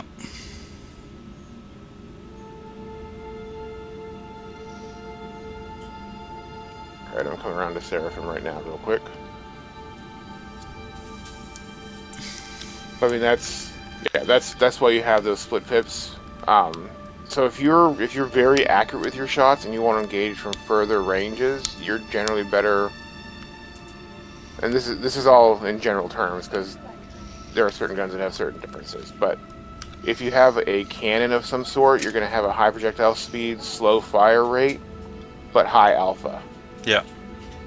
So like, there's a lot of, if you talk to Hornet pilots, like you'll have some Hornet pilots who love running nothing but cannons, and their goal is they'll engage you from maximum range and alpha you out very quickly.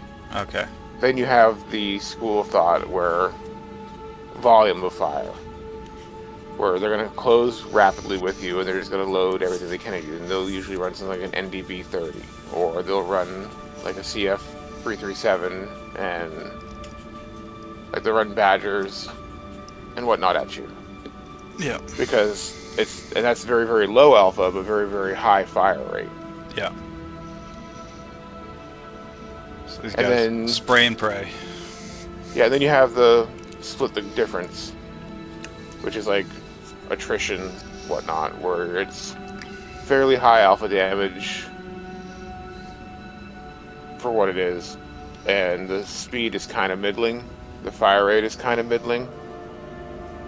That's kind of like a good, just like solid middle ground for PvE. Yeah.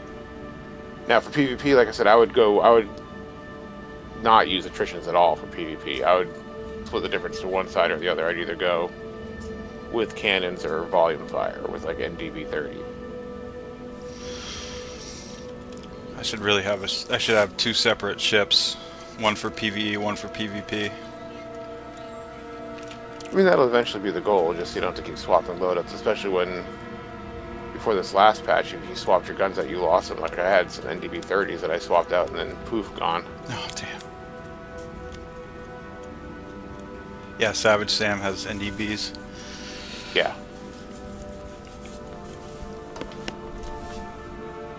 I mean, NDB 30s are very good at what they do.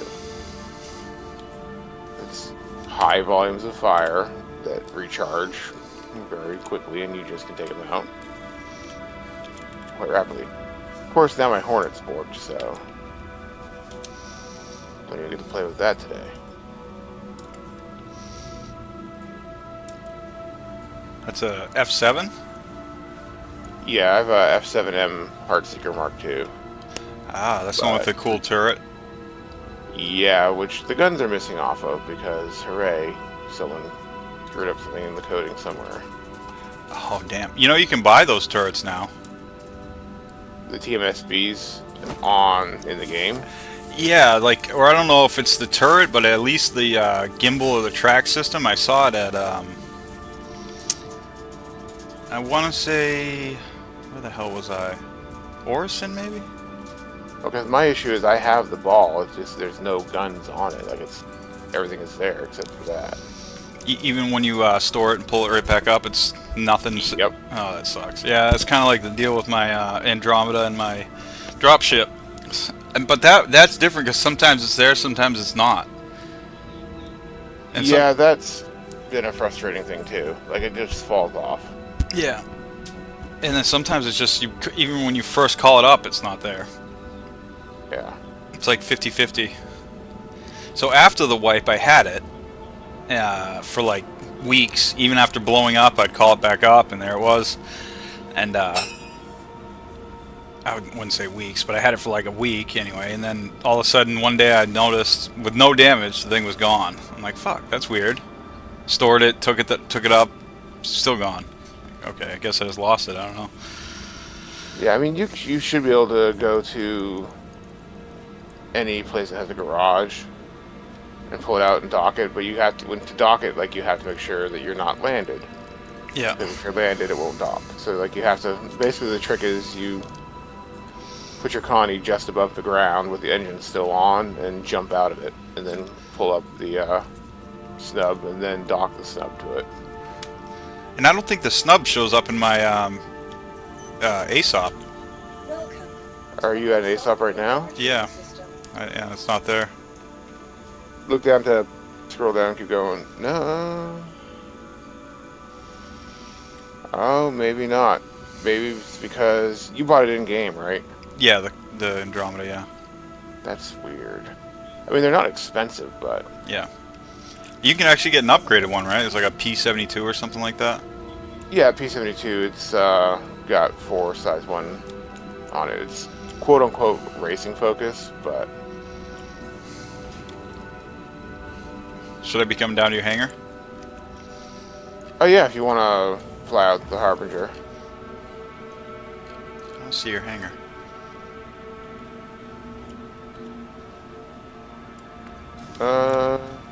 Here, hang on. Let me call an elevator.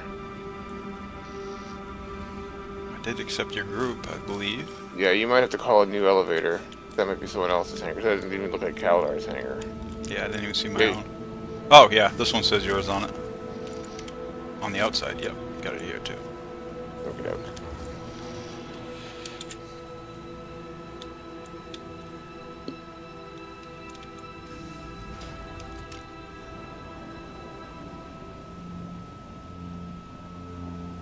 Ah, yes. So how much is this ship? I have no idea.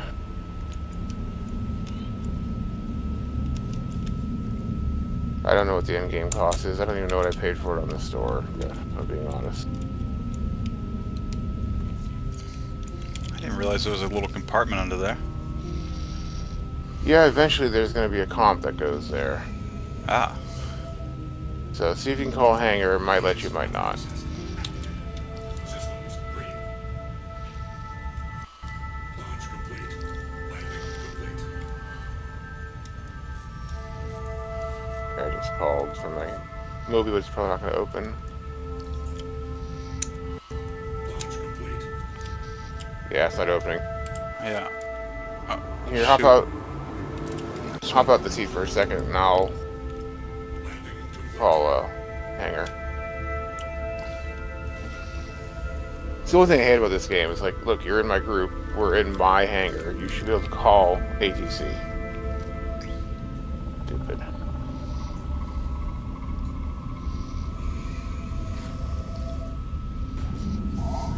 Alright, there you go. Sweet.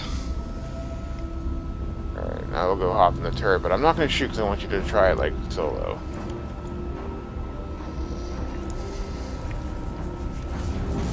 That's another thing I love though, you got the size 5 torpedo window there with a little etching on the front that says, with love. Yeah.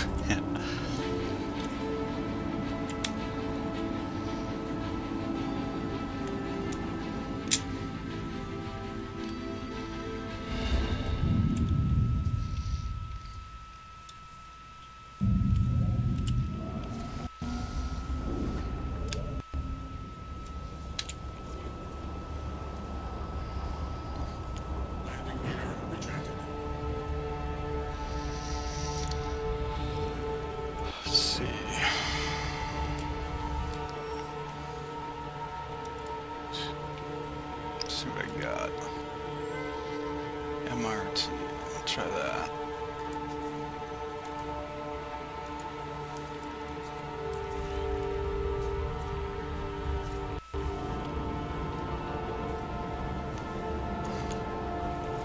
Yeah, my ship is fucked up definitely because a lot of my indicator lights are red like all the time, even like my cooling even. My thrust, I see like everything goes red constantly. Yeah, see, and I'm only running one cooler in here instead of the 2 coolers. Yeah, this is way better already. Let's see.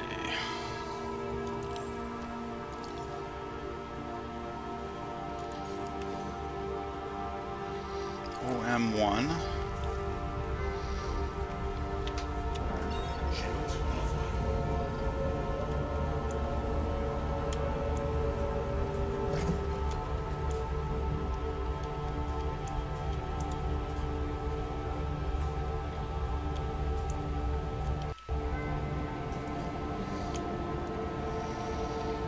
Yeah, I hope they do something to the server soon because things are getting real buggy. That's the thing too. Like they were doing just great with doing like semi-weekly maintenance, and now it's like okay.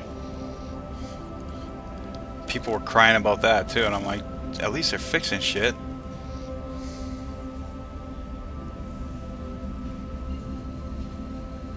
Alright, I'm just gonna have to bounce towards yellow for a minute. Quantum travel initiated.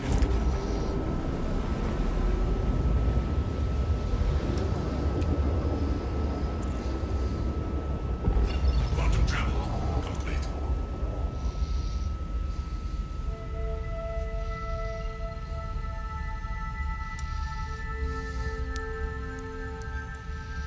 Quantum travel initiated.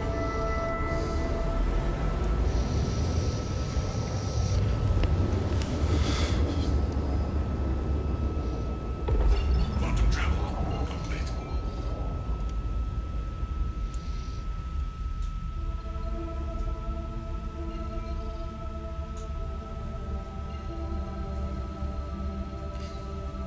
I can never tell if it's on this side of the planet, the other side. So generally for the moons, if it's over 300 kilometers, it's going to be on the other side. Okay. I mean, it changes, but yeah, general rule of thumb is over 300 kilometers. I've been following that OM1, OM2 trick though. That's nice. That pretty much does give you a clear shot to anywhere. Yeah, going to the poles is the best way to navigate around. Of course, like there's some places like you just can't get to them easily, like Crusader. Like you'll see them, they're just through the atmosphere, and it's too thick to get there. Yeah, and your pips went right exactly perfect right away as soon as I went into battle. See, mine is like it's different every time, and it acts all screwy. Well, that's what I'm saying is I think there's something with your configuration file for your ship in the server side that's throwing it off. So, because like I've had that issue before in previous server builds where it wouldn't save it, but like it should have everything saved for it. Everything is just maxed. Yep. For whatever mode you're in. Like you'll have to set it the first time you claim it. Yeah. You'll have to set it, but once it's set, like until the ship is destroyed again, that's what it'll be. Even like after I store this, I can come back 2 days from now, come back, and it'll still have the same pips on it. Yeah, mine changes constantly. Even just going from battle to navigate, and then go back to battle, and everything's all fucked up. I gotta swap it all around again, which isn't a huge deal, but it's like can screw you up for sure. You hit B on accident in the middle of a dogfight. Yeah. And I never have all blue indicators. It's like I always have a few red ones. No, we'll get it sorted out. Oh shit, I did an extraction. My bad. You know, that Like, would have no it wonder. going down to the surface. Damn, this guy's not showing up yet. I mean, I'm here in a sperm suit, but I can try and knock him out. Yeah, let's see. Let's do a regular bounty.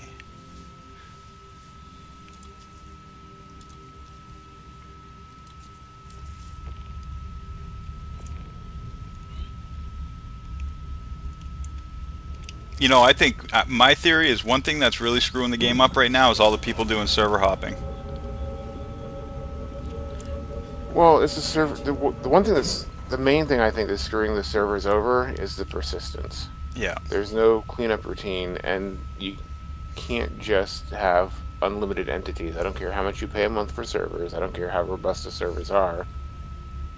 Unlimited entities will just bog the server down. Yeah, it's And just then never gonna work. Not like once you that. start bogging the server down, then all the other routines start getting bogged down, and then you're screwed. Yep. I don't understand why they're so stubborn on that. Well, that's Chris Roberts' insistence that he wants persistence. He wants, some people are just throwing their trash on the floor of the station. He wants the station to look like trash because, then his thought is, well, no one will go there because it looks like trash. It's like, well, okay, if you want to do that, then I don't know, add janitor as a career type, and so you can earn money by cleaning up the station. Yep. Like, that's the thing I love about this game is the ambitious design for a game that encompasses all these different aspects. But at a certain point, though, you kind of have to say, okay, look, it's still also a game. Like, you cannot do Second Life in space and expect to have all aspects of everyday life in the game. Yep. That's funny. I watched a documentary about that Second Life game. Never even heard of it actually until I think I just went right by our target. Yeah, you went to Crusader. Yep. Yeah, I never even heard of it until I saw this documentary. I was blown away. People are like so hooked on that shit. One woman or a couple different people make a living playing it. Yeah, my wife has a friend who pretty much Second Life is her primary life. Yeah. Yes, it was for a long time. I don't know if it still is, but I mean, people get sucked into stuff like that, and it's like sometimes you just need to walk away, man. Yeah, this woman was like designing clothing on there. She had like a fashion design business on there, essentially. It's like, I guess if you're gonna spend all your time doing it, you can monetize it like that, then that's better than just doing it and not making shit on it. Yeah. There was another person who was developing a special treadmill that you actually turn, like it has like multiple axes. So like when you're walking up a hill in the game, it like tilts you so you're going up a hill, but you have to actually power the treadmill yourself. So when you walk, your character walks, and you turn your body. It was kind of like augmented reality. It was pretty cool. Sounds kind of like Ready Player One. Yeah. And I have no doubt that eventually we're gonna get to that place. Like you have, be fully immersed. Okay, it's not letting me travel there, but we're not. Yeah, it's the workaround for that is apparently just Alt F4 and then come back in and it'll work. Like usually on USA servers it works just fine. But yeah, maybe if I just redo the navigation. So I kind of skipped around different places. sometimes that works. Yeah, you're getting invalid Paragon right now. Yeah. And we're gonna slow travel there and fix it later. Let's do an Alt F4 later. Yeah. But we're not that far out. Just so you have an idea of like, is this gonna be worth it to you? Because it's gonna be to swap everything over. I mean, it's gonna be at least like close to $1 million. Yeah. That's a weird ass question. Have I ever given somebody a wedgie? Fuck yeah, I have. I went to high school. Why wouldn't you? We had to. Have I had this before? Yes, I have had this before. Yeah, someone's asked me this. Yeah, that's right. Yep. AI phishing bots.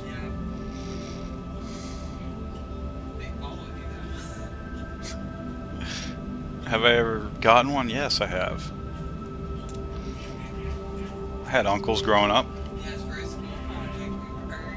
Yeah, okay. What the hell? Yeah, but there's a difference between wedgies and atomic wedgies. Yeah, there is.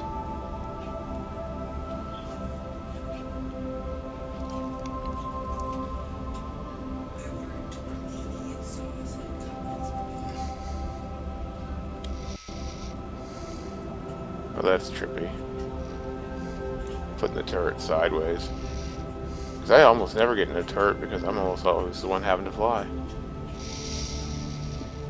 You notice that they react to thrust, like the Yeah, turret. I mean I've seen the turrets, like especially if you go into quantum, they turn around. Yeah.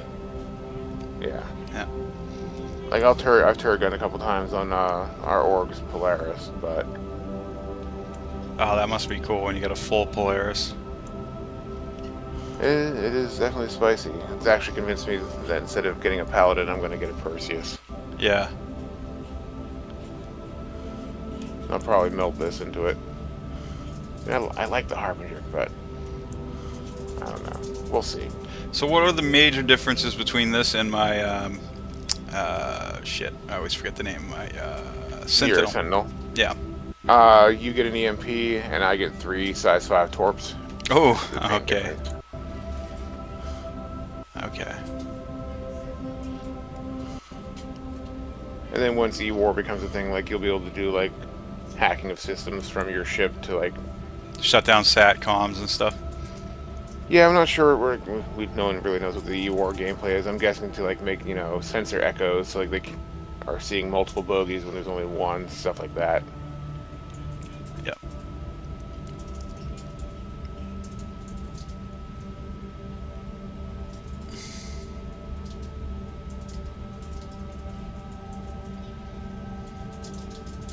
So I mean, it will have a place, but like, unfortunately, with a lot of the ships, like I have a Mercury Star, I love it, but half the gameplay for that ship, I mean, the primary gameplay for that ship really isn't in the game yet. So for now, it's just a glorified cargo runner.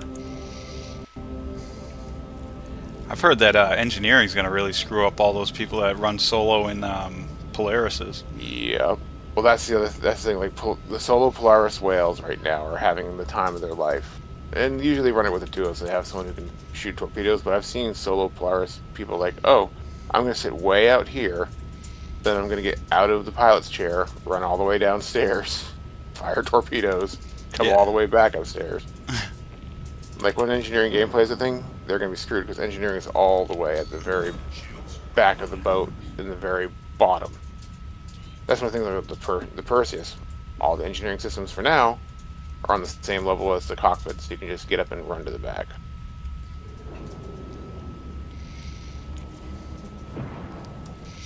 Okay, so target acquisition you have there, that Gabriel Folly, he's not going to do a ton of damage, but he is going to be somewhat tanky. So you can shoot him. Got a missile coming in. Yeah, where is it? I just shook it, I think. Still got Okay, a it's red okay. missile light, but I don't see. Oh, shit. Getting- Oh, shit. Nailed us. Damn. This is an No, MRT. yeah, you're still good. You're still good.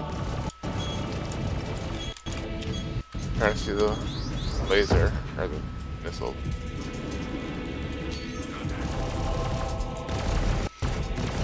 Alright, this guy's gonna be tanky. I'll help you shoot him down. What is that ship, anyways? With that? It's an Asperia. I'm trying to see it on my radar. I believe that is either a glaive. It's one that's got 2 different size arms. I'm not sure if that's a glaive or blade or what that's called, but it's an Asperia ship, I think. Yeah, that's exactly what I was fighting earlier too. Thing was They're tanky. tanky. They don't do a whole lot of damage. They're just tanky.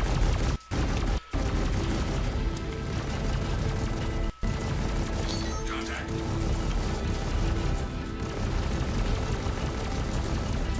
Shields under fire.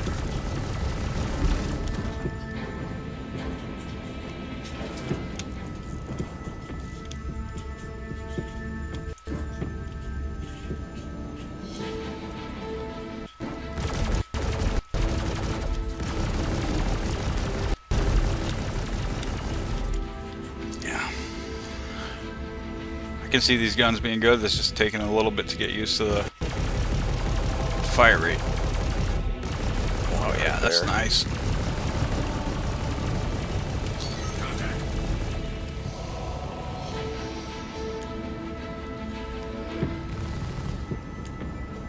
Hornet's trying to get in behind you.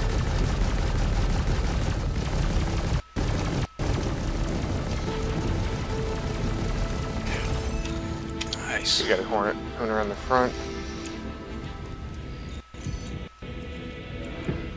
There he is. He's above you. Shields under fire. Contact. Whew. Guy's coming close.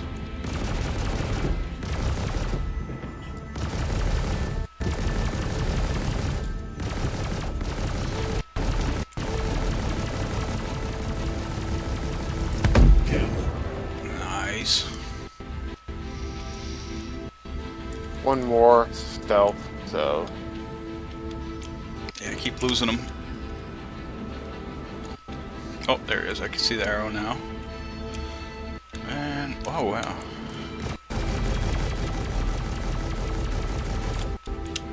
Interesting. It's a nice looking ship. yeah, that's a Eclipse.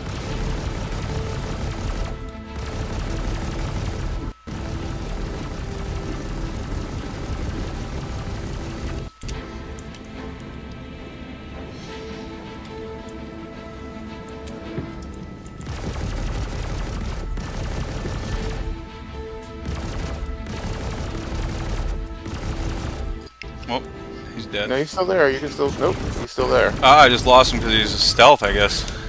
Yep, he went nose on, so his cross section got minimized, and you lost him on Interesting. radar.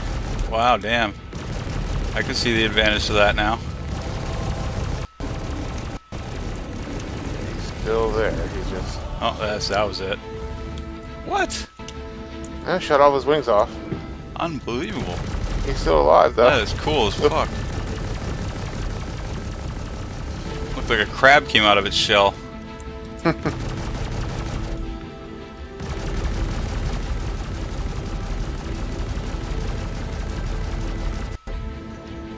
He's still moving. Is he? I think he's gonna impact on that asteroid. Oh, I'm trying to see. Oh, he did. He impacted. I saw a red light on the other he's- side. Nope, No. nope, nope. He's there. He's there.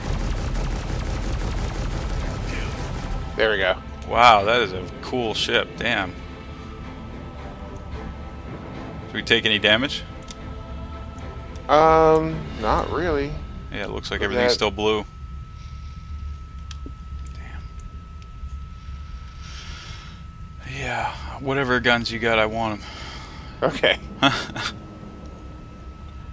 Well, we can get that sorted out.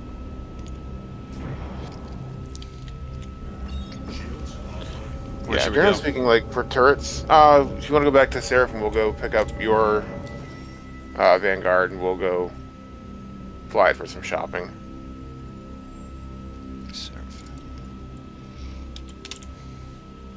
Yeah, now the general rule I would say for turrets, like, leave Badgers or any fast-firing guns in the turrets, because that's going to be like your anti-fighter screen. But, yeah, you want your main guns to be the big Kachonkin guns. Yeah.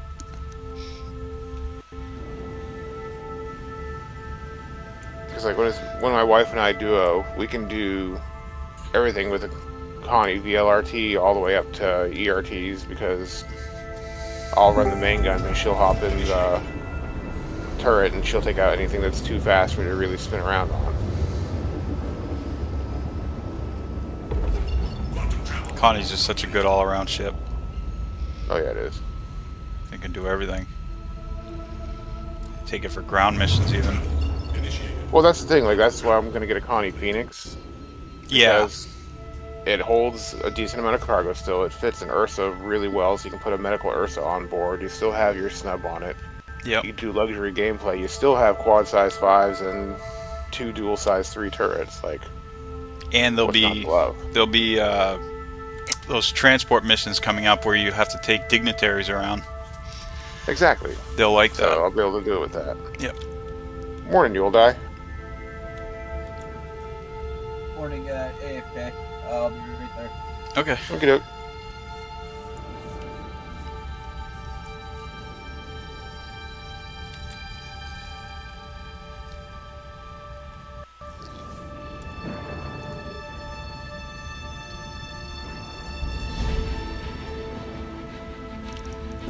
Shields online.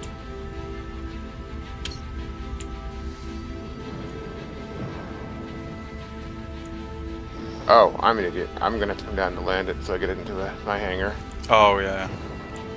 Okay. I'll come down. That's no problem at all. I don't mind.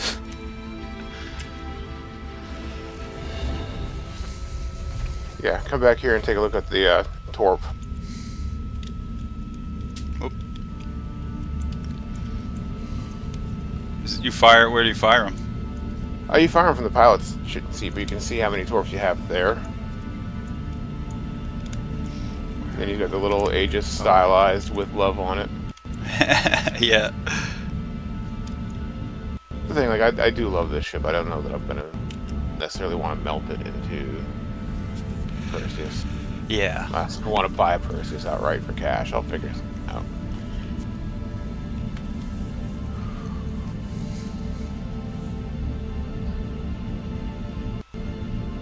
Hangar Q1. It's not bad. On the Asia server, I was behind 7 people trying to get out.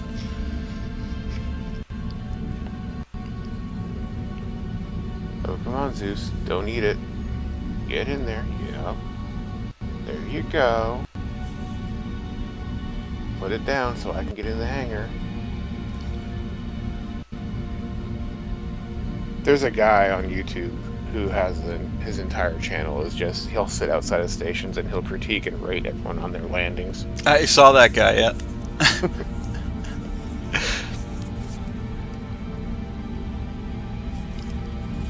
I got a couple videos I should send him, actually. Oh, when I first started playing this game, like I started like mouse and keyboard like practically everyone. It's like, ugh. And I'm like, okay, well I know I've got an old SciTech, let me plug that in. But the problem was it was hands-on stick and throttle, and so didn't have like the full 6 degrees of freedom. And trying to put those other axes on just a thumb control, oh, I was banging my ship left and right off of things. Like I was like, all right, screw it, I'm just gonna go back to mouse because that was easier. I tried with a Xbox controller a few times. Wilbert swears by controllers, but he's got nice joysticks. But he's like, any controller's better than a mouse and a keyboard when it comes to flying. So I've given it a few shots, but like, if you look at the mapping for an Xbox controller, because it has it built-in mapping already in the game for it, because it's such a common controller.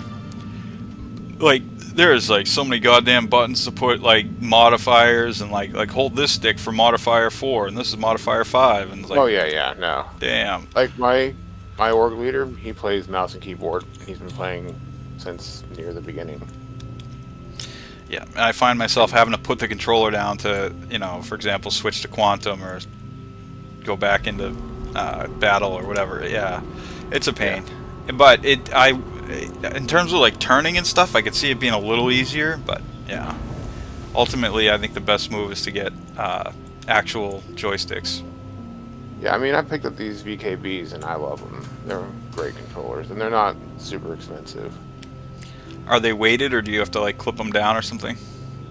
They've got weighted metal bases. They have screw holes in them too, so like you could put suction cups in through that if you want to, or you could just screw it to the desk or whatever. But I mean, they're weighted enough where I don't really, oops, John here, where I don't really notice at all. I got you. I'm here in the elevator. Okay. Are you in? Yep. Okay.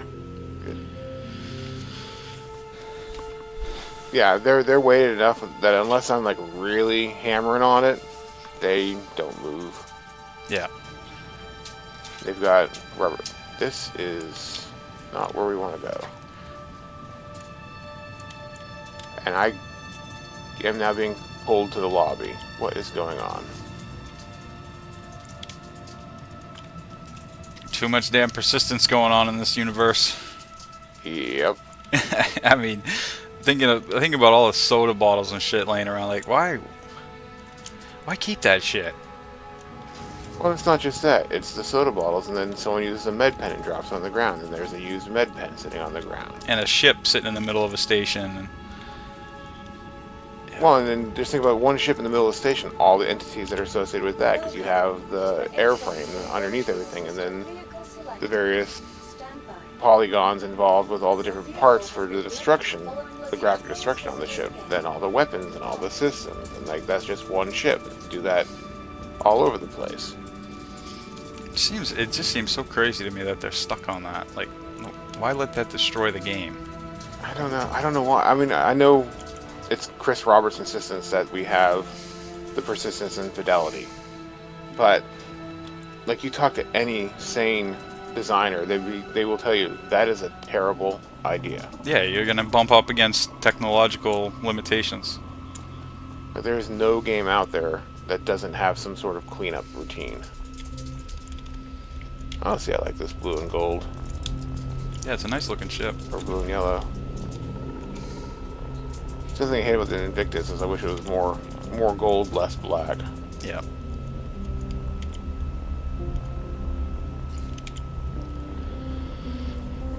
I'm a snob when it comes to my paint, so my chip gotta look good. Yeah. Yeah, see, here's the thing, like, I think this will be a cool ship when fleet gameplay like is a thing, and you have like massive capital subcap battles going on, and you fly in with this, and like, oh, now you see 17 different targets when you only had 7 before. What are those 10 additional targets? To just really mess with people. Yep.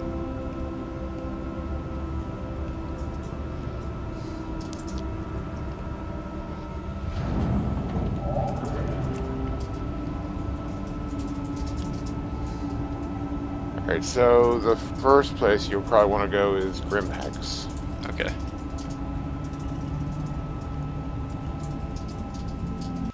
To look here, you should have Squad 42 or SQ-42 on your wings, though. I think they all have it. I don't know.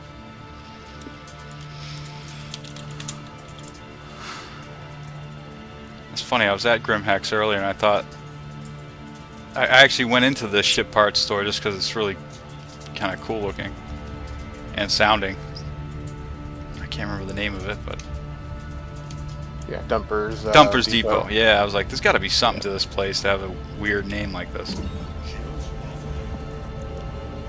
Where the hell is my nav taking me? Alright, I'm back. Okay, yellow. Thank you. Welcome, welcome. Are you, Ark, helping him rebuild his ships? I am. We're going to try to. I think part of the issue is that extra power plant that got thrown in on the graphic bug was throwing his ship off. But we're also gonna make this into a little more of a beastie warfighter. Yeah. You have a 42 on your wings. It's awesome. Yeah, earlier I went to do an MRT and I was there for like 10 minutes. I mean, the guy wasn't doing any damage to me, to be fair, but I wasn't doing any to him either, apparently. And that was just an MRT. I'm like, okay, something's got to give here. I got to change something.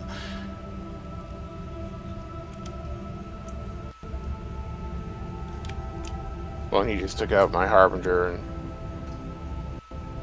Buzzed through a few ships. took almost no damage. Yeah. I don't think we took any damage. I mean, there was Yeah, I didn't see any. probably just surface damage, like, probably $100 worth of repair. Right on.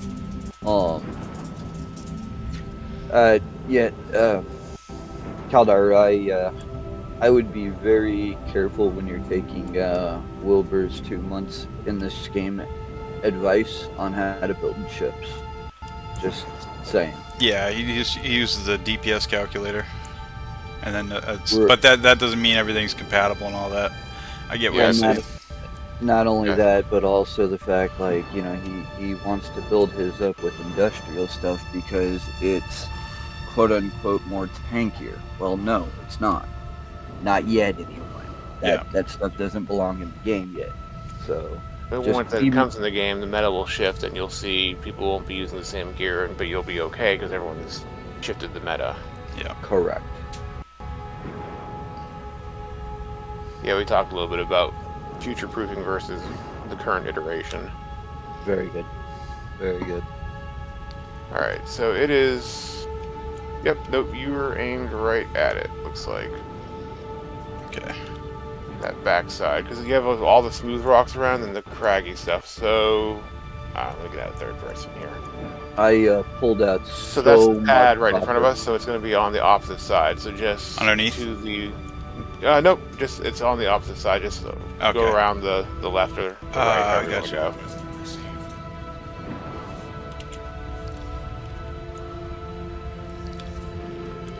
I pulled out so much copper out of Miguel 5 last night. Yeah. We've been doing a lot of mining lately, and oh man, it's There you starting go. to pay off. So if you see that right there, where those rods are pulling into the asteroid down. Yep. Down here. Yep.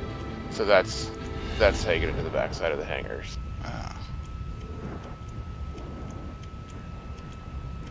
Okay, yep, turn. Now turn. Turn up. Up. Yep. Going up. Keep going. Oh yeah, I can see the marker now. Keep going up. Okay. Yeah, so you want to go around the rock. Watch out for that. Yeah. You're gonna make that mistake again. I'm trying to nav here from turret. Get into third person. Okay, so okay, yep. So keep going around to the left. To the left. Okay. Get left and down. You'll see a power conduit down there. It's hooked to an asteroid. It has a little bit of red to it. Yeah. Okay, yep. Keep going around that. There you go. Ah, okay. Yep. Got my hanger here.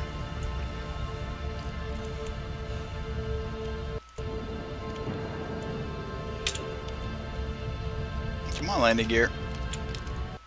Random Corsair just hanging out outside.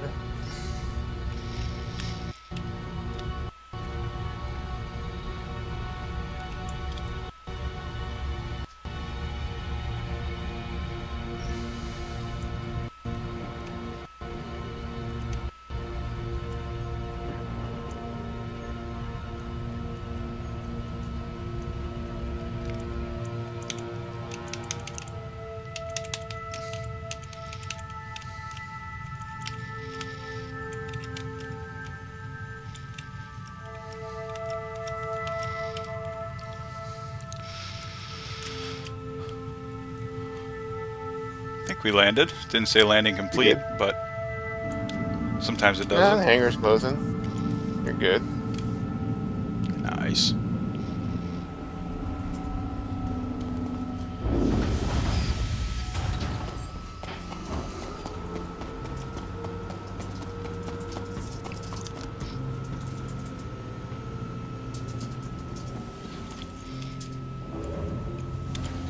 Welcome to the ASOP Vehicle Retrieval System. Your vehicle has been moved to us. Please visit us again. Goodbye.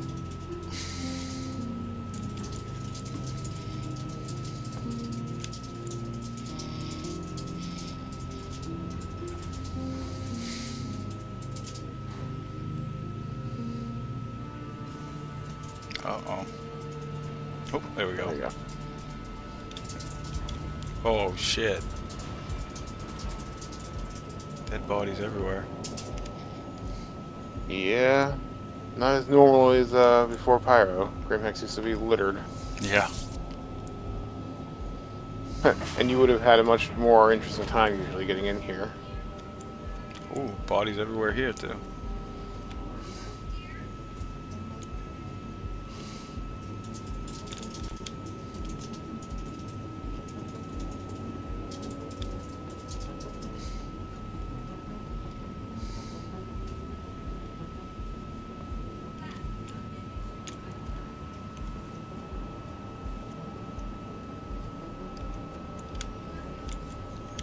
This terminal's black, too. Oh yeah, you gotta use the one over This one, side maybe? there. Right here? Yep. You have 580 people in your server. Oh. Yeah, is that right? So you were here at Grimhex. You need to for sure get the Trenta. Trenta. I don't think there's anything else we can get here. No, we get that here. Yep. But we don't need that yet. I would swap your size 3s. What size 3 missiles are you using? Are you using Thunderbolts? Yeah. Let me see. I did store it, so I should be able to see.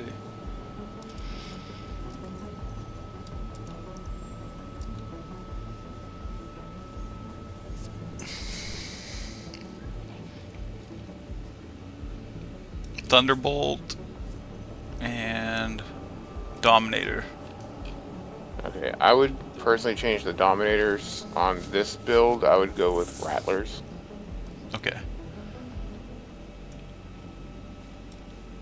Because you're going to use the Rattlers. Generally, I prefer electromagnetic, but for what your ship does, you're kind of like in that weird space of I can take bigger targets, but I have a little bit harder time with lighter targets. And since you can't change to size 1s, Rattlers are going to give you 7 rocket projectiles that will soften them up before the main missile hits. Okay. Now that being said, Rattlers can have an issue where when you reload, they don't reload with the rocket pods, and then you just... The cure to that is fire off all the missiles, then reload it, or just Crash. dispose of the ship in such a way where you can reclaim it. Yeah. Okay. And no, the missiles are. They do have the Rattlers here. I don't know if they have the Rattlers here or not. Let me just double check. I don't think so. I think that's going to be either Seraphim or Area 18. Yeah. Yeah, they don't have those here. I was checking Thunderbolts they had here, but since you're in Thunderbolts, you're good. Okay. We're not going to... You have a Starburn, so we don't need that. Alright, so you got the Trenta. Let me equip that. Yeah, 2 Trentas. Oh, 2? I think I 2 got- Trentas, yeah. I got 1. Get a second one. Okay.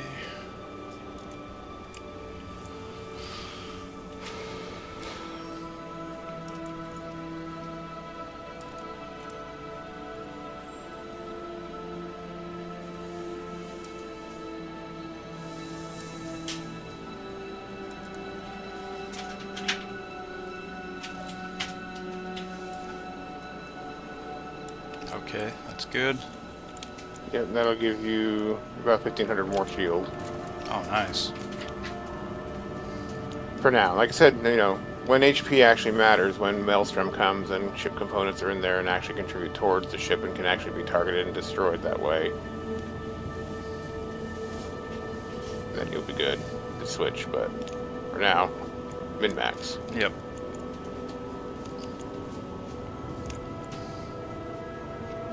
Alrighty. That's it here, and everything else we can get at... Oh no, we have to go to Lorville. But actually... Let me look at my... I might have them on Seraphim. I might have some size 5 there.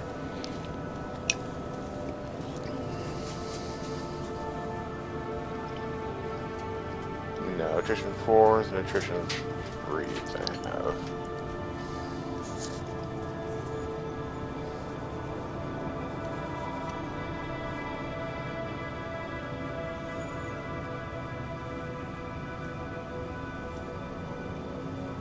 Or... I could have swore I had attrition size 5s there. Guess not. Okay. On to New Babbage. Or Lorville, whichever one you want to go do first, I guess. Welcome to the ASOC Vehicle Retrieval System. Vehicle selected. Stand by. Your vehicle has been delivered. Please visit us again.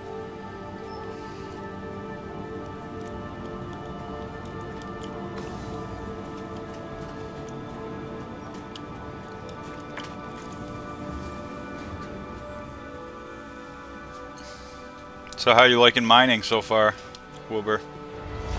I mean, you'll die. I enjoy it a lot, actually. It's very peaceful. Yeah. It's super chill. Put some tunes on and just... The only thing I hate about the mole is those flipping ladders and then the 2 sides exposed to the outside. I tend to agree. The Arastra, though, once that comes out, that'll be nice. Especially because you can just sit there and hand over the stuff over to the Arastra and have them refine it right there. Yeah, I mean, everything is going to be in, like, so the bridge will have all the controls kind of like the Reclaimer does.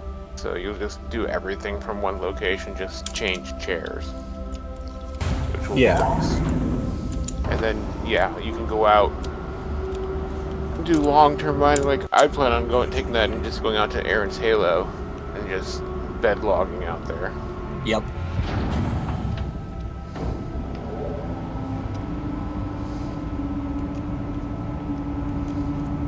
And that'll be nice too, like with Quantanium, because like when you find Quantanium, it's like, ooh, this is worth money, but also, ooh, if I don't drop it off, I'm gonna explode. Well, this is weird. So I went to pull up the landing gear, pressed N, and it did the auto land button that never works. Oh, interesting. Uh-oh. Yeah, it's a dead Corsair just sitting there. Don't worry, someone will clear them out eventually because they're going to take off fast out of their hangar because they're going to say, oh, Grimhex, I need to get out of here quickly, and then they're just going to slam right into it. Yep. Come on, landing gear. Oh, there we go. I do like this blue and yellow. Did it come stock on here? Yeah. I wonder if that's something I can get somehow in game without having to buy the ship.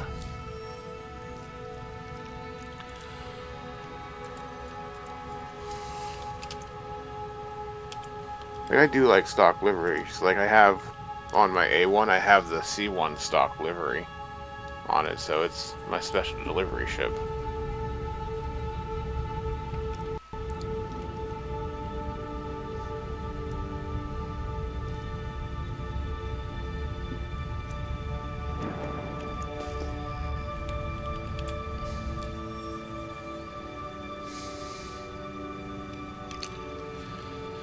Says I should be able to shoot straight to Hurston.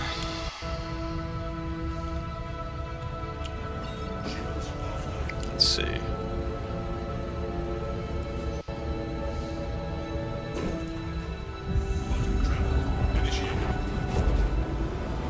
Yeah, my ship doesn't like something about this cooler, I feel like, because that's always yellow. My weapons are always yellow. Thruster sometimes is. Right now it's not for some reason. That, I think, is a factor of how much power it requires.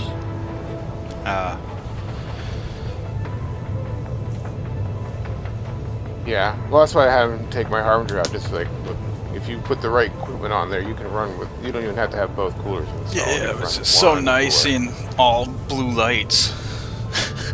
Such a simple ask. You know, it's like driving around with a check engine light. I hate that.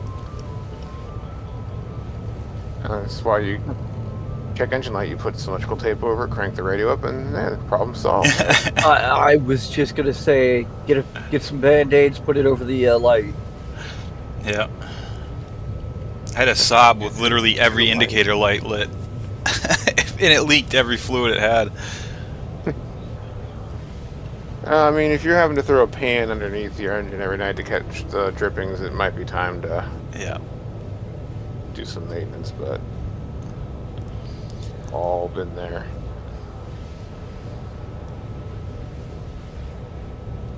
I need to change out the spark plugs on my Cadillac. You get a misfire? A misfire check engine? I'm just getting a little worried. It's an old vehicle now. Yeah. And I'd rather take care of it before it becomes a problem. Yeah. You know? Yep. I mean, if you've hit 6 digits on the engine, you've never changed them. Yeah, you might wanna. Is it a North Star? Yes, it is. Actually, it's a 3.6, I think. Yeah. Maybe. Yeah, it's the short North Star. Yeah. Those were inspired by Opel, which they made some of the meanest 3.0 I think they made a 3.5 or 3.4 or something like that. That was real mean. They put a twin turbo on it, and actually they only that particular engine they put on a Opel that was sold only in Europe, and they could only sell 900 of them because there was so much controversy. They could outrun any cop car, even on like the Autobahn and stuff. They were just rockets. And GM bought Opel at some point and started. They started trading technology back and forth, and that's when they. There was a Cadillac that actually came with a motor in it that said Opel on it. It was They only made that Cadillac for a couple years. That was a 3.6, I think, as well. They probably had a bunch of the old forged blocks around and decided, well, let's get rid of them somehow. Yeah. I mean, yeah. Yeah, it's a 2004 Cadillac SRX. Nice. It's that crossed over where it's not quite an SUV, but it's not quite a car either. Yeah. Yeah, it's, so we have a Toyota RAV4 that's kind of like that. It's like I forget what they call them. It's not a mini SUV. It's a, I guess It's a crossover. crossover, yeah. Yeah.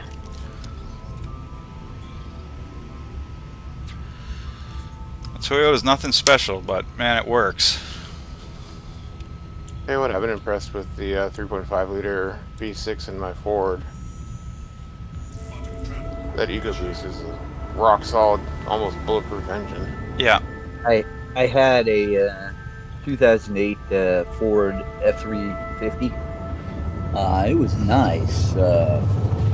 Problem is that it's the 6.2 liter, so it just it had notorious problems with it. Knocking and stuff, yeah. Oh, not just that, but also fucking you get up to 60 miles an hour and the truck just started shaking. Yeah. Death wobble. Yeah.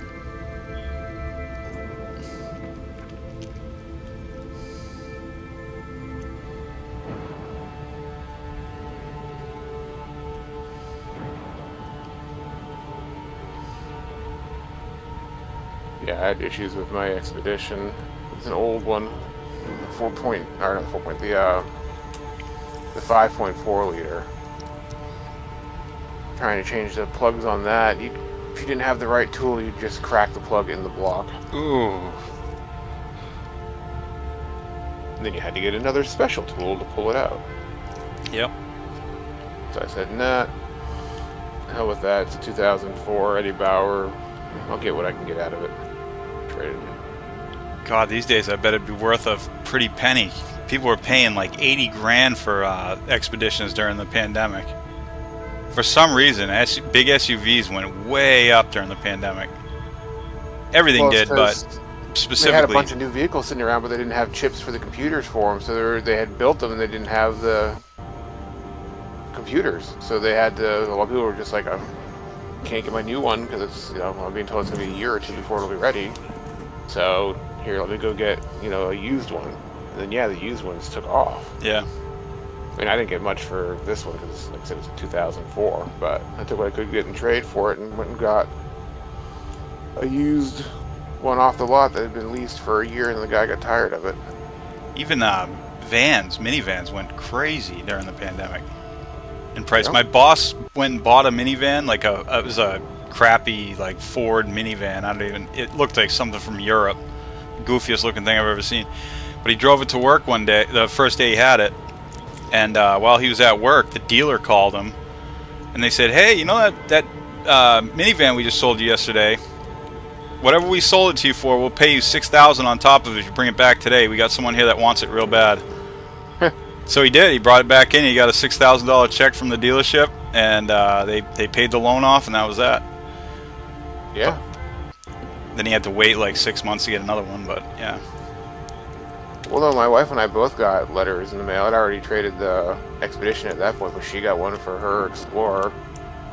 Brother-in-law had that happen to him too. He bought 2 brand new Expeditions from the dealer. The dealer was like, "Hey, we'll give you a deal if you want."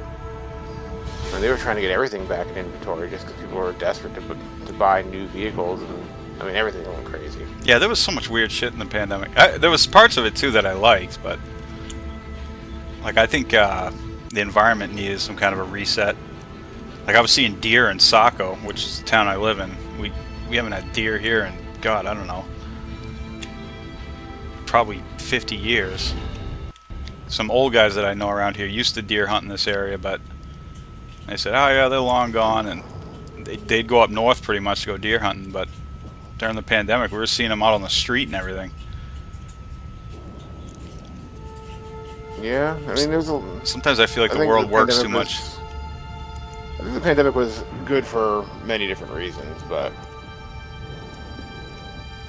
I'm glad to not be in that right now either. Yeah, it was scarier than we remember, especially in the beginning. People weren't sure. It was like we were thinking it was going to be this, like, pretty much everyone was going to die instantly.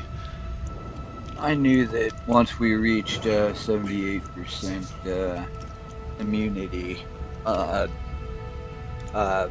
we would, or 70%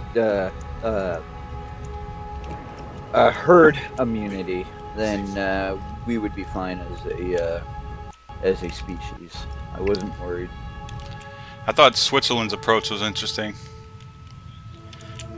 They just said, all the young people, live like you're living. You know, go out to clubs, do whatever you want, unless you're immune compromised, and all the old people stay home. But I don't know how that ended for them. I didn't follow up. I just thought the approach was interesting. For the most part, I'll keep my thoughts and opinions on that. I don't want to get too politicized on your channel. Yeah, it unfortunately became a political thing. I know, and it should never have. Yeah. Everything can become political. This day and age, yeah. Agreed. It's not simple like when we were younger. Sorry, I mean, it almost crushed you. That's alright. That would have been interesting. Well, I mean, I don't know if it was ever really simple in terms of politics. I just think that we were too young and dumb at the time to understand what was really happening. We could only go off of what our parents were telling us, you know? Yeah. But once you start reaching that magical age of 30, then you start kind of paying attention and waking up to the world. Yep. Your vehicle has been moved to our storage facility. Yep. Please visit us again.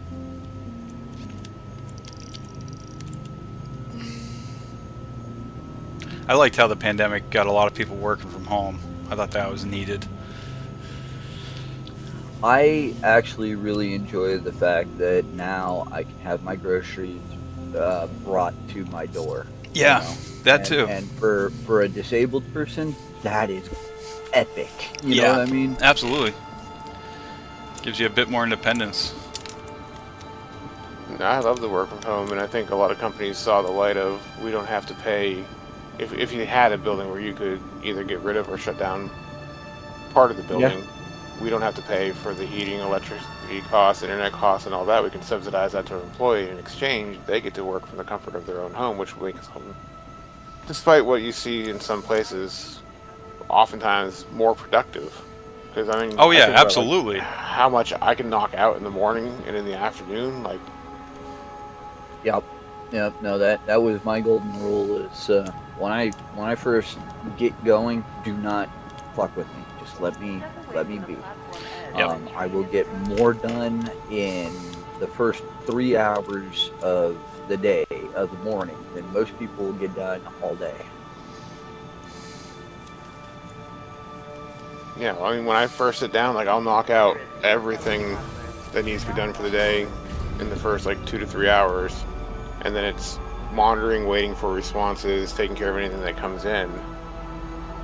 You know, and I'm here. I'm watching the screens, responding to stuff, attending meetings and all that, but it's like...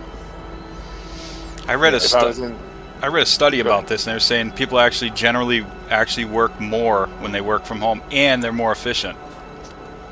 Absolutely, yeah.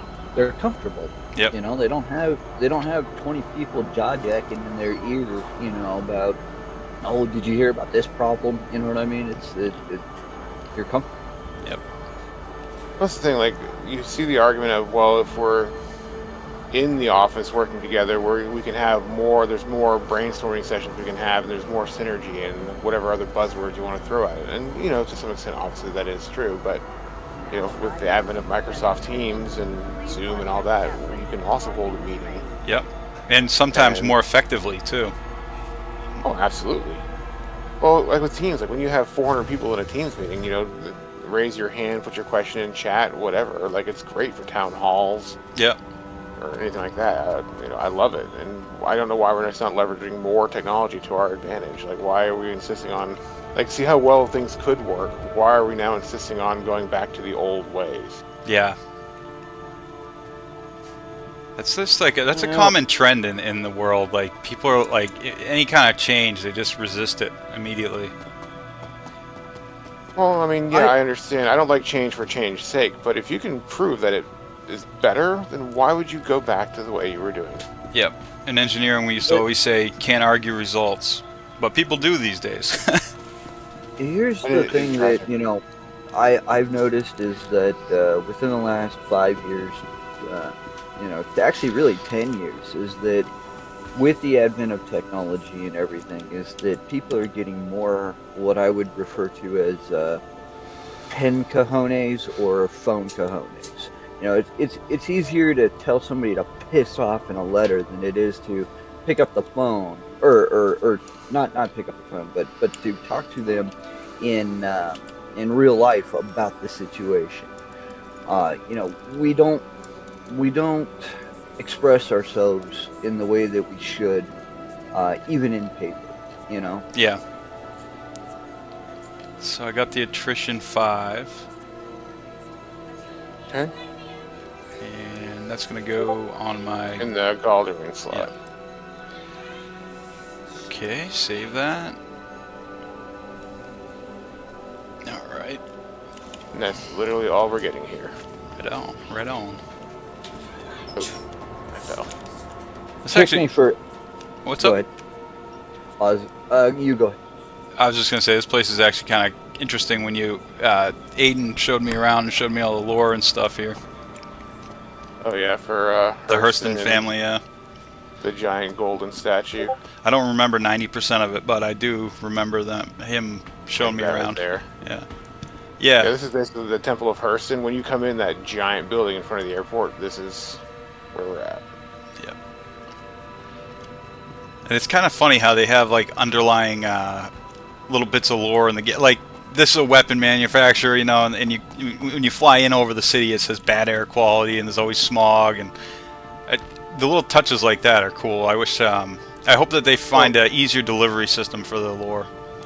It's a disarmed populace too. It's like, for me, this is very much like a Blade Runner-esque. That's why I home here, because I love, one, it's central in the Stanton universe. Yeah. But it's also, or solar system. But it's also like, it has like that grim noir Blade Runner-esque aspect to it. Yeah. Dystopian future. Yep. Oh, hey, Aiden. Speaking of the devil. There was it's a show called Ghosts, and this old lady, she's been dead since the mid 1800s, and she's talking about how the sausage factory, we nearly had to close it down because the orphans were getting hurt, and then we found out that there were rats, but then we realized the problem worked itself out. It's a sausage factory.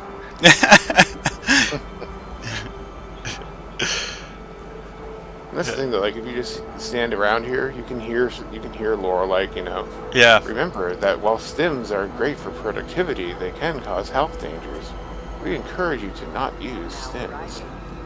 Yeah, and some of these trams have like political campaign posters in them and stuff. Vote Yeah. centrist now.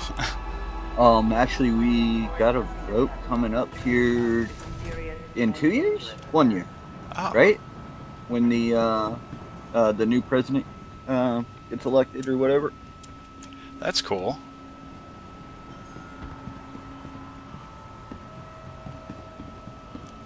And so the vote, the turnout will actually affect the in-game lore somewhat? as I understand it, it's supposed to. That's But, cool. like, that's just my understanding. I don't know if that's actually true or not. Like, I really don't know. I had heard that, yeah, you got to vote for the president here. They had a vote, like, in 2050 or something like that, 2052 or something. Mm-hmm. Come on. Really? But yeah, I would really love to find out if that's true, and can't wait until. The other aspect is, I mean, even if it is true, where do you find out, the information, of who you would be Yeah. comfortable with voting for, and then also what are the outcomes. Yeah. There, kick this guy out of the What way. would be funny is if they have like politicians that like promise the sky, like in real life, and then when they actually get voted in, nothing really changes. I'd be like, okay, that's a simulation then.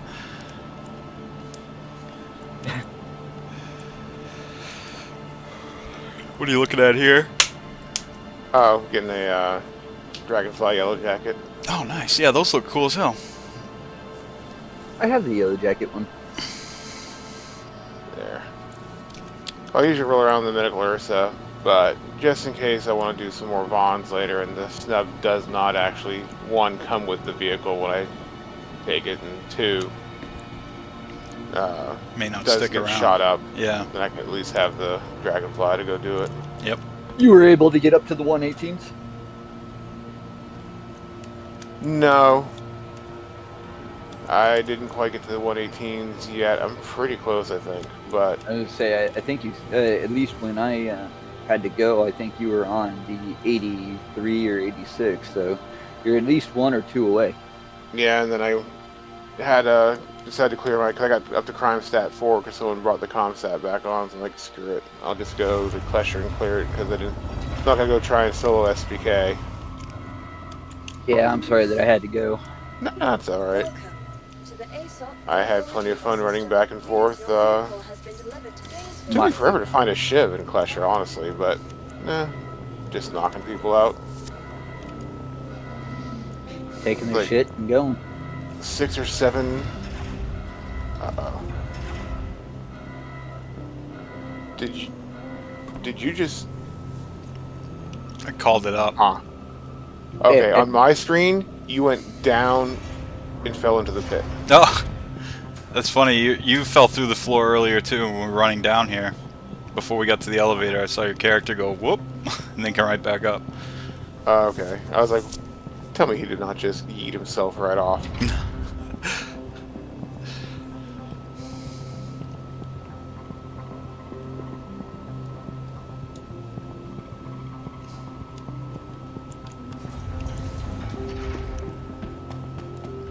Look at that fucking nose gun, damn.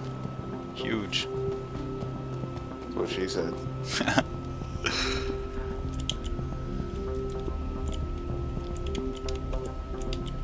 But yeah, so I got off did Klesher run, got out of there.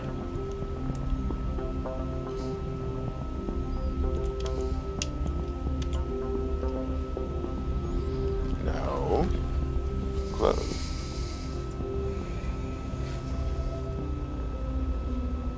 Aegis combat assist. Alright, so now we're going to want to go to Kressler and then Babbage. Launch complete. And Kressler? you took that extra power plant out, right? Yeah. Okay.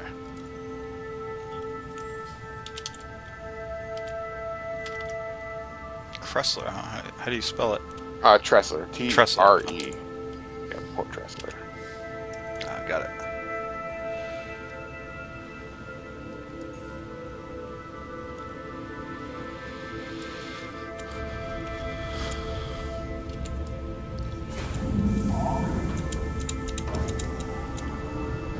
Everything else we should be able to get either at Tressler or New Cabbage. Double check myself. That's acquired.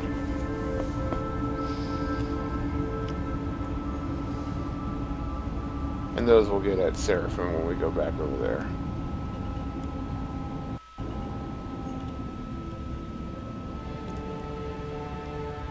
You already have Thunderbolt 3, so we'll take that off the list.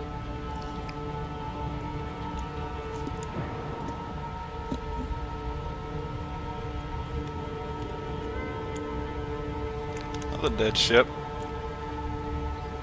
Look at that. Yeah, they probably just rage quit right there. Yep. Been there. Been there.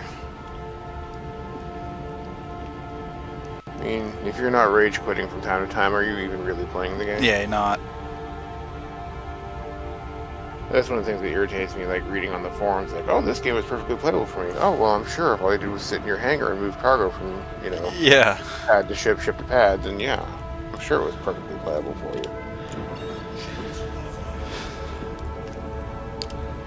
Yeah, shit, I've probably played, I don't know, 40 sessions at this point. I don't think any one of them has gone perfectly smoothly.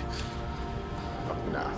But I've had fun each time. It's just a matter of dealing with bugs and stuff like that. But Yeah, well, and to be fair, I played 12 hours yesterday, and if I had to compare a 12-hour play session yesterday compared to, like, 3.18 or even, you know, 3.23 or 3.24, you know, anything pre-4, this game is playing better. yeah. You know? Oh, yeah.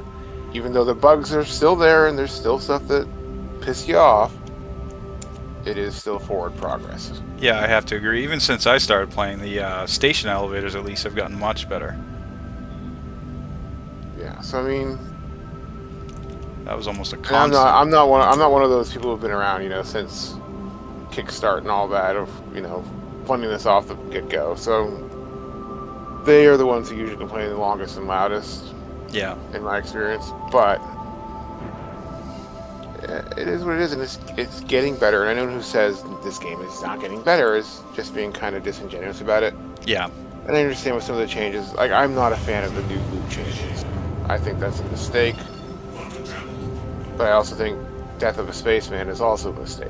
Like, there's got to be a good middle ground. I have heard that. I've heard that's a nightmare. Yeah, well, what I don't understand is, so with the eventual plan of how it'll roll out, because they're rolling out in several tiers, the eventual plan is you kill someone, you can pick up their gun and start shooting in a first-person situation, but then it'll eventually brick, and all the rest of their gear, which isn't something you'd be swapping to in combat necessarily, will brick. And then you have a choice to either fence it for next to nothing, or you can put some amount of cost into it, whether that be AUEC, crafting components, a little bit of both, whatever. So you'll be able to unbrick that player's gear and use it as your own. And that player will still get to keep their gear. So it's duplicated now. So how is that not duping? Yeah. It's just a dupe bug with extra steps. Yeah, it's a developer-sponsored dupe. So I don't understand the point of it, and I think it's just silly. People essentially do that with like ship parts too. They'll give their friends like, "Oh yeah, take my turret," and then they blow the ship up, reclaim it. And their friend's got the new turret, and Yeah. Well, here's the thing. I had, and you have certain commentators like a certain sodium chloride Michael, who were complaining about the dupe because, like, you know, you could just put your railgun in the ship and just make infinite railguns. Okay, well now you can just put railguns on your character, and your character loadout, whenever you respawn, will have a railgun. So what's the difference? yeah, In some ways, it's actually easier because I don't have to go dupe this hundreds of times to have a unlimited inventory. Now I'm just gonna spawn on it. yeah. I think I saw that video you're mentioning because in the beginning the thumbnail was like, people need to stop doing this, and he was like real stern looking. Yeah. Yeah, okay. I did see that, yeah. I couldn't bring myself to watch it just because of his thumbnail. I was like, oh my god, I'm not going to listen to this Karen complaining, but... Well, that's the thing. Like, I tend to, much like my news, I tend to try to get as many varied opinions as possible. People who have, like, a middle-of-the-road opinion, people who are too extreme to one side or another. Like, this is one guy on YouTube I watch who, I don't think I've ever seen him say something positive about the game. Yeah. But he does have valuable critiques peppered in there with the negativity, so I do read that, watch those videos. But You ever seen that news app called Ground News? Yes. I haven't gotten it yet, but it does look interesting. I've seen it advertised a billion times. And that looks kind of cool. Yeah, I mean, like, I try not to get my news from any one source. Same here. Like, I watch Fox, I watch CNN, Me too. well, not really watch it. I'll read CNN on the website. Same Yeah. with like MSNBC. Like I'll see what everyone's saying about it, and then I'll just kind of put that into my own perspective. Yep.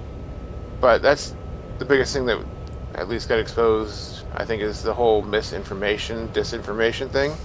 Like, just go back to it being the news, and let people make their own damn mind up about what they want to think or believe happened. Like, you're never going to get the full story of a big political event or what have you. Yeah, it's so many journalists' opinions interdicted into things nowadays, and speculation, and whereas like before, speculation on the news was like you'd be looked down on as a journalist by other professionals. They'd look at you and go, "What are you doing, giving people your opinion on this?" You tell them what happened, and here's what happened in the world today. You figure out what that means. Yeah, that was it. But no, that's not the way of the world. They want to interject their opinions because now it's. I mean, we are now seeing, I think, the very beginnings of where it's breaking through the mainstream of the information war. Like, yeah, InfoWars was always, and information warfare was always like, talked about early '90s. Like, well, with the advent of the internet and all this, it'll be information warfare. Yeah. Where did you go? I am going to Fort Tressler, right? Yep. Okay. Yeah, it told me to go to Microtech, then OM5, then Port Tressler. Okay, well, the OM5 will change because the planet's rotating. But yeah, I think we're seeing information warfare now. Like, we're in the nascent stages of it becoming like a real, actual potential battleground. And I think it's been in the shadows for a while. Yeah. I think it's now into the public consciousness of this is something that can happen, especially like with your deep fakes and AI. Oh yeah, goddamn! I have this aunt that's like 80, 81, I think, and she comes over all the time because she lives in the basically the projects up the street. It's like old people housing, and I'm the only family member that's close to her, so she comes over all the time. And she some of the shit that she believes, because she sees it on Facebook. And she has no ability at all to disseminate between AI and actual news. She'll I mean, yeah, crazy, absolutely crazy shit. She'll be like, "Do you hear about blah blah blah?" And I'm like, where are you getting this from? And she'll show me on her Facebook, "Look, I shared this story and everything." And why don't you check your Facebook? I sent this to you. And it's like, well, this is why I don't check it, Ani, because this is actually AI, and you've been duped. Well, that's what I've got my mother to do, is that, if she sees something on Facebook, I just tell her, look, send it to me in a message on Facebook, or, take a screenshot of it on your phone and send it to me, and, if you need to know. Like, same thing with, like, text messages. Like, my dad falls for all the phishing emails and text messages, so yeah, we kind of had an intervention, and he don't have a phone no more. Yep. But my mother was like that with web browser stuff. Like, goddamn, she called me once. She said, I can't use the internet. I said, why not? She said, I don't know, it doesn't pop up when I click on it. So I go over to her house. I opened her web browser, and you literally couldn't even see Google when I opened it, because it was all covered by WeatherBug apps, all these different toolbars that she had clicked yes on downloading, and and I'm like, yeah, this is a technology literacy problem, where people have technology that they can use, but they don't understand it well enough to be able to pick through it safely, we'll say. Yeah. I was watching a podcast yesterday, and they had on a 102-year-old World War II vet, Papa Jake, and it's just thinking about like what this man has seen in his life. He grew up during the Great Depression. Yeah. Lived through World War II, and when you think about it, like World War II, like everyone glorifies, like especially in Americana culture, the 50s as being like the idyllic golden age. Yeah. But when you think about it, like 1945 wasn't too far away from 1950. It wasn't. But like just all the things that he's seen in his age, like he grew up in a house with no running water, no bathroom, no toilet, nothing like that, no electricity. To he has videos on TikTok. Yeah, yeah. Like just how crazy his life has been. Like So true.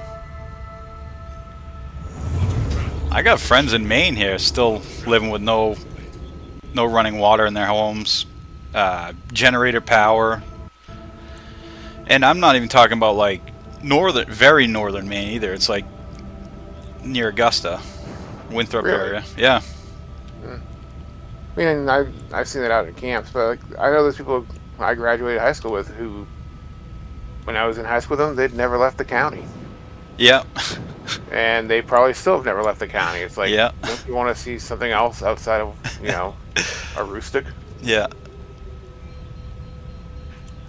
But I mean, that's not to knock them or put them down at all. I mean, that's just that particular like classic group of people. My father has a farm. His grandfather found the farm, and I'm going to take over the farm. Yeah. This is the greatest place in the world. What else could I want? Yeah. And Well, I there's a mean, beauty when in we were high that school, too. We still got 2 weeks off for the potato harvest. Yeah. They still do. Do they? Yeah. Yeah. When I was up there for my engineering license in Holton, they were having the potato festival to kick off that. I think it was harvest. No, it was potato festival, but it was to kick off the 2-week period where the kids are out of school to harvest. Yep.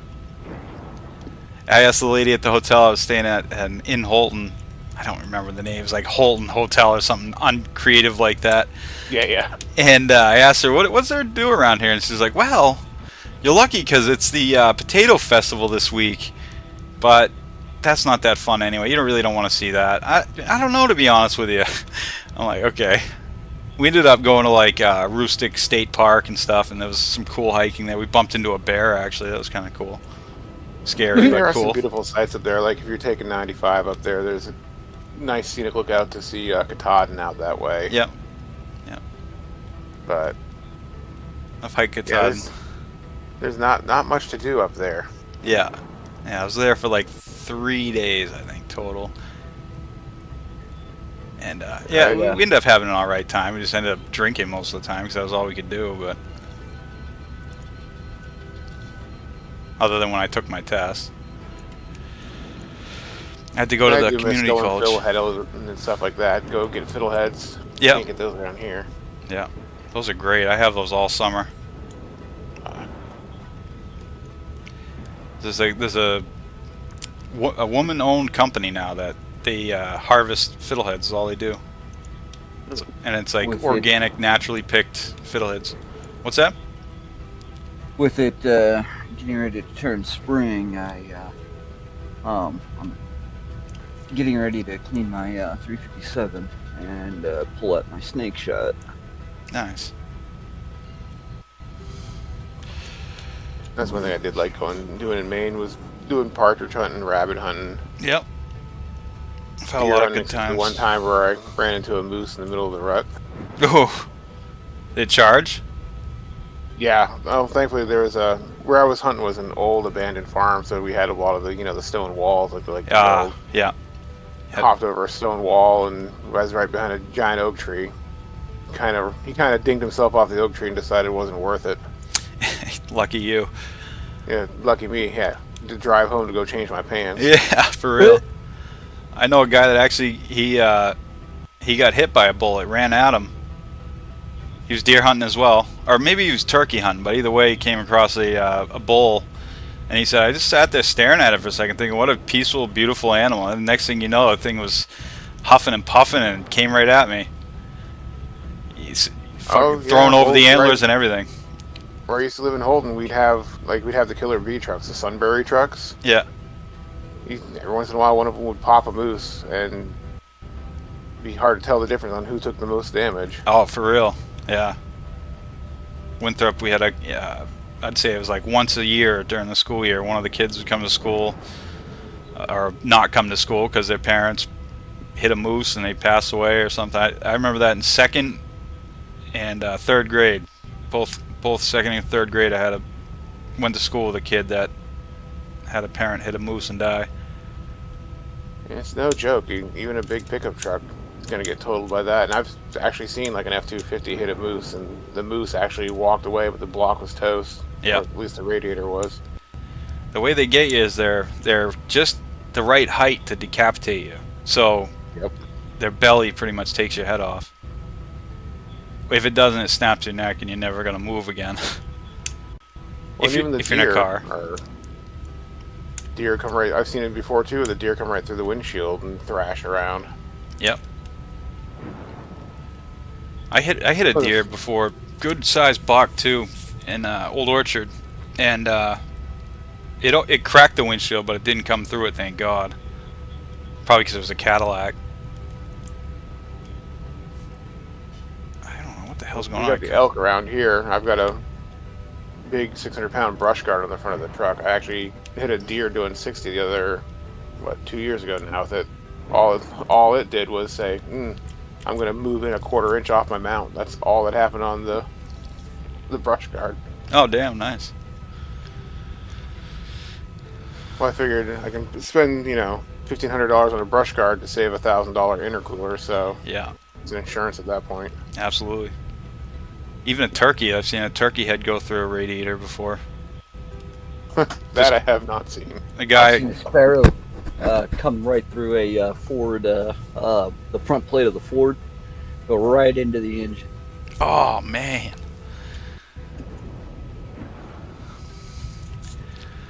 Still says No, I do 200 remember my dad one time 202nd got a hanger. partridge with his truck, though. Bounced it right off the windshield. Those are surprisingly good eating too. Oh, I love partridge. Are you kidding me? That's Yeah. one of the. I miss being able to go hunting for partridge. The only thing we have around here to hunt is pheasants when the local game club releases them, and I feel bad even trying to do that. Yeah. Partridge are fun because they sit right there until you're right on top of them. It's like Yep. skeet shooting. Yep. Yeah, we used to go up to Greenville and Rockwood for partridge, moose, all that.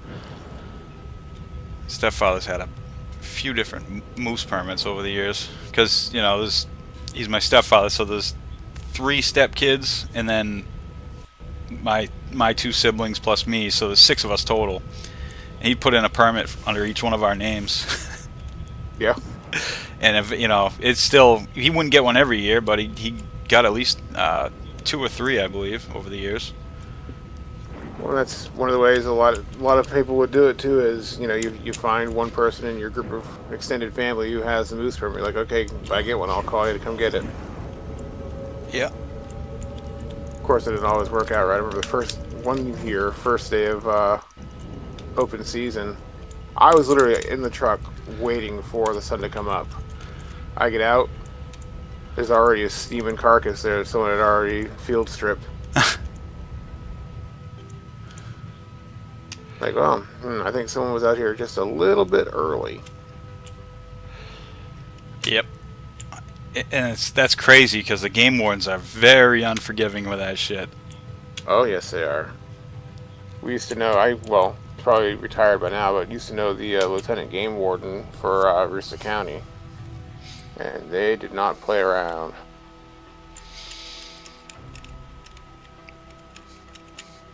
Yeah, they're one of the unsung heroes of conservation for sure. Well, and the thing with them, though, too, is like, with their powers, like, if you screw up, they will take everything from you. Oh yeah, and There was a guy I knew in Aroostook who had a pot field before it was legal. Yeah. And they found it.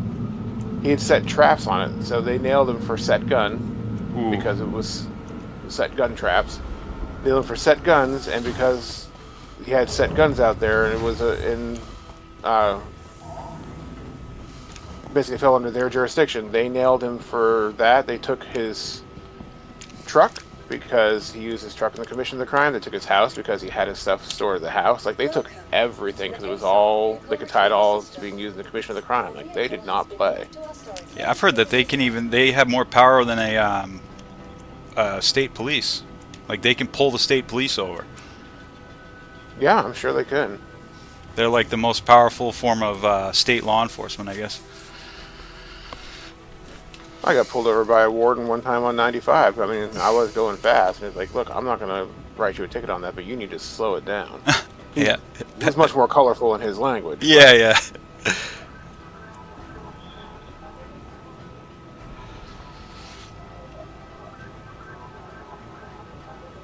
Come on, let me drink. That's what I say every Friday night. Do you know hot dogs just became illegal in North Korea? What? Yeah. But I mean, aren't they the home of the cookbook 101 Ways to Walk Your Dog? Yeah.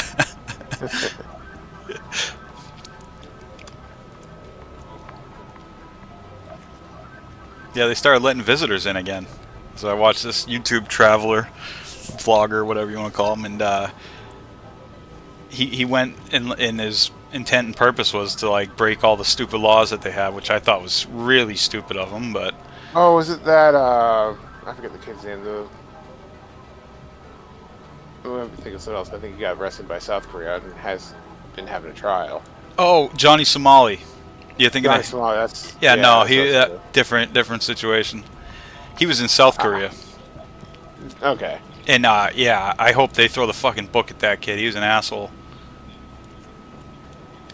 Yeah, I don't even know if I'm going to North Korea for any tourism. Just like what happens when they decide to say, "Oh, now we're closing the border." Right, and you're stuck in there. Fuck. You know, there was an actual American troop. Well, multiple troops have done this over the years, but there was a guy who actually jumped the border because he got in trouble in the military in South Korea. He was a U.S. military guy. He hopped the border into North Korea because he was going to get court-martialed over some shit, and he ended up living the rest of his whole life there. Had kids, a wife, was a movie star over there. Because, you know, they don't have any white people, so they needed white people to play in their propaganda films and stuff, and he ended up having an alright life. What? Alright, so you're looking for ice dive. Ice dive. Yep, got it. Size 2, grade C. Just one? Just one. Okay. Okay. Alright, and then put that in there and just take the other one out, because you only need one cooler. Okay. This ship run's pretty cool.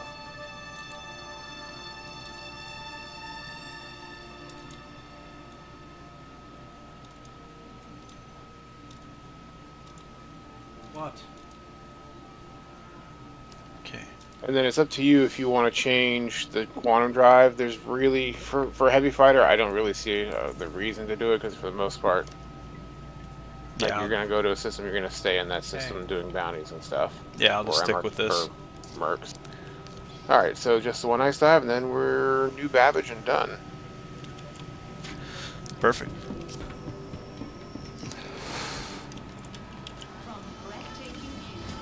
I hate this new bug. Come on. Oh, sorry. Oh, It's okay. I'll see you with the hangers and abs. Okay.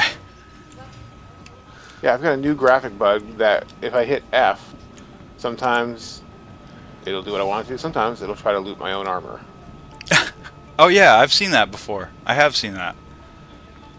I've tried testing with different types of armor, even just, you know, plain suit. It's doing it right now, even when in the suit.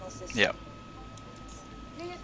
Yeah, actually earlier when I went up to the ASOP terminal, I went to hit F to go on the ASOP terminal. I must have missed it or something, because all of a sudden it said loot, and I'm like, what the fuck? And they wanted me to grab my own helmet.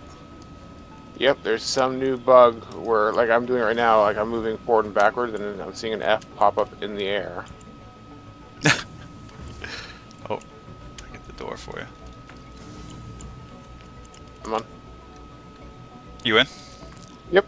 Good. Alright, going down.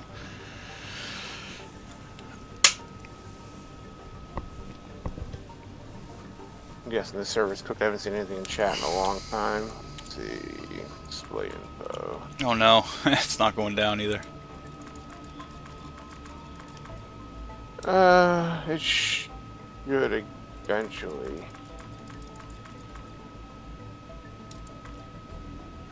Oh no. Took us back to the lobby. That's Oh no, I just did a that. different. Oh, did you? Yeah. Alright, let's try calling a different one.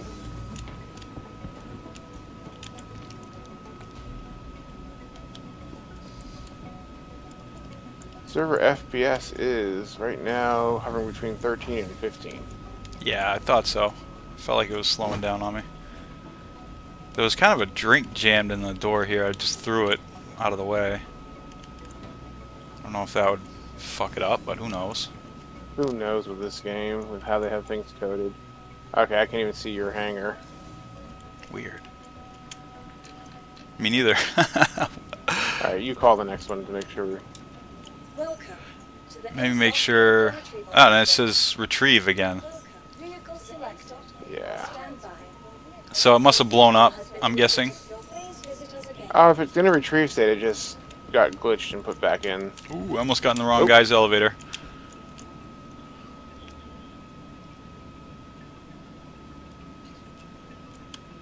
Yeah, if you hit the tilde too, you can see the elevator repair routine is running crazy. Yeah.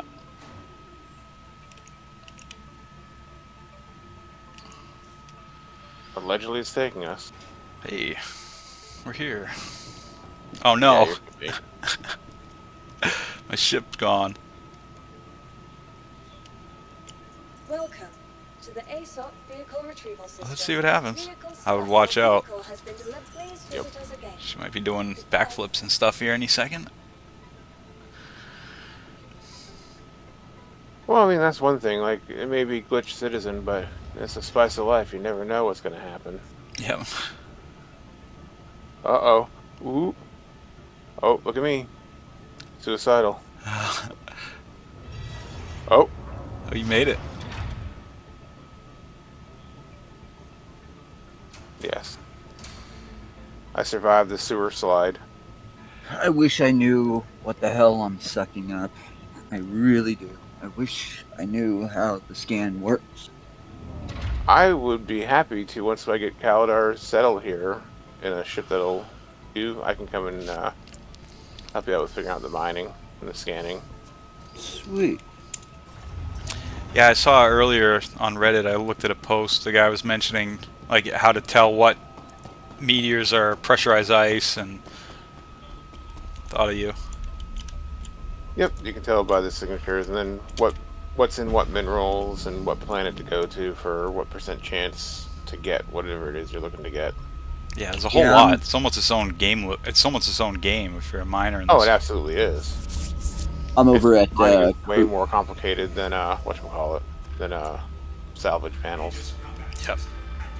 I'm over at Crew L5 because it's got the highest concentration of copper. Oh, okay.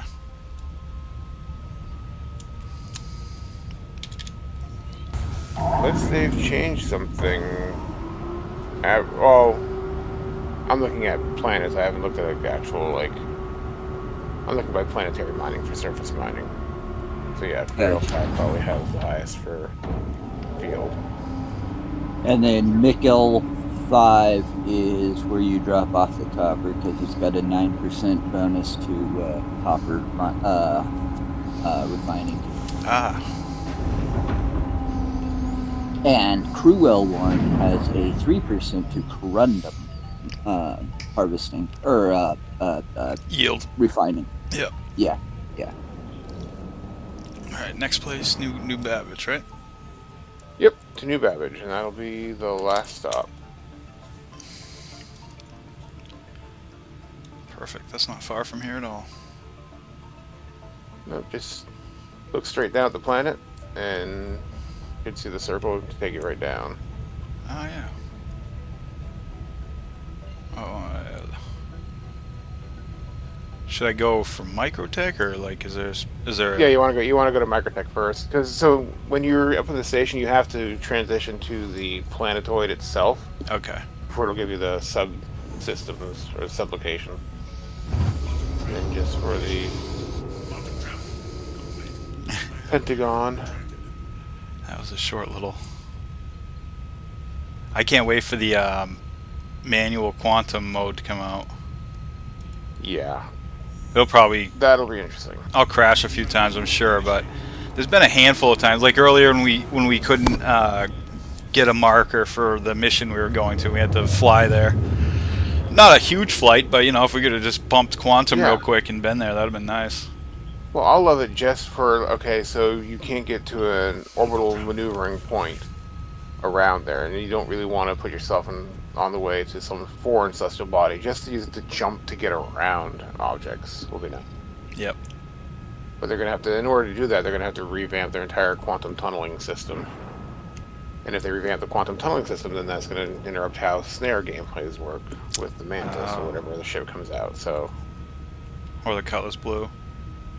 yeah. Well, the Cutlass Blue has a QED that keeps people from going to quantum. The Mantis has both. It pulls you from quantum Oh wow. and then yeah. And so the way the quantum tunneling works is like from planet to planet, think of like an hourglass being stretched out super, super thin. There's points close to either side where it tunnels down to about roughly 10 kilometers across before it starts opening back up again. And you've got what is it, 20 kilometer, something like that on the Mantis? Something radius. like that, yeah. So you find that sweet spot, set up there, and then just sit. There's calculators that you can also find on the internet that'll help you find. Yeah, there's that one website you can go to. They'll tell you, all right, from here go to there, and drop at a warp at 200 million miles. Yep. Am I on the wrong side of this city? Nope, you're right there. Top, up and to the right slightly. Okay.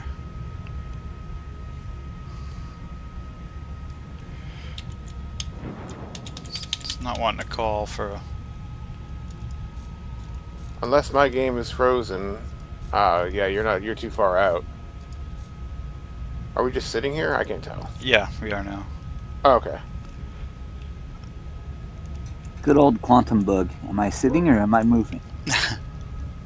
So I thought... Let me get out of the seat and find out. Yeah, so I see the white blinking lights over here. Yeah, these are all hangars for sure. Yep. Okay. But it's not letting you move there.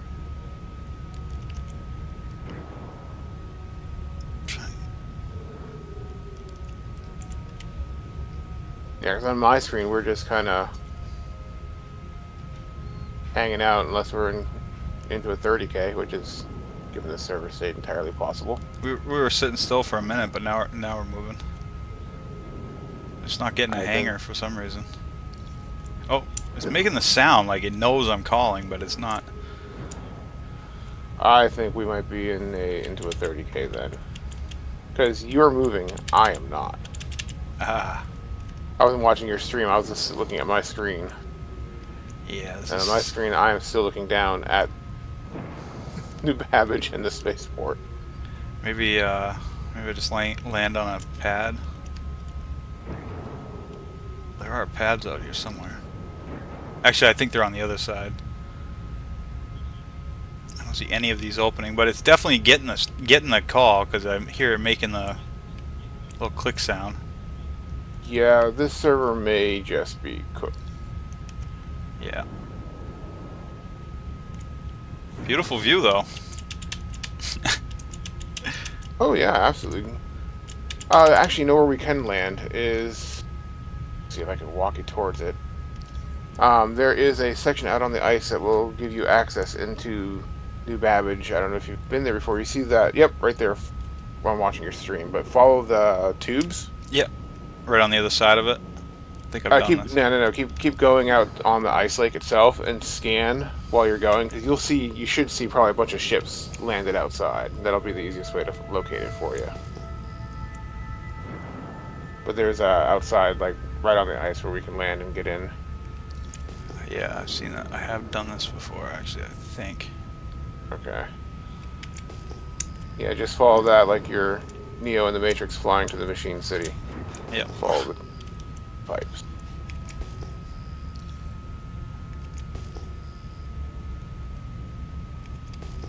I am gonna bed log for the first time in the mole. I wish you luck. I tried, and not on the mole. Actually, I have tried the mole too, and it didn't do anything for me. Yeah, we're getting the power issues sorted now, Sam. Fudge. It don't work. I would try and guide you in, but I am literally still showing a screen staring at spaceport.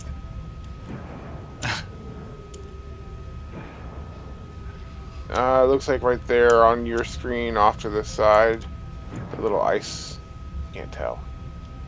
I'm trying to see on yours. No, that's not it. It's like a little like hump of an island with the tubes right next to it. Over, yeah, is that it? Sorry, I'm trying to deal with you. You have a delay. It was that Yeah. further one I think that you're looking at. I think there's a hump of an island over here. That might be it. Is there any ships landed over there? I can't I don't see on this. any. I can't tell. Yeah, I don't see any actually. I don't think that's it. I feel like it I was think it over was- here somewhere. Yeah, it was. It was. I think you were looking at it over that way.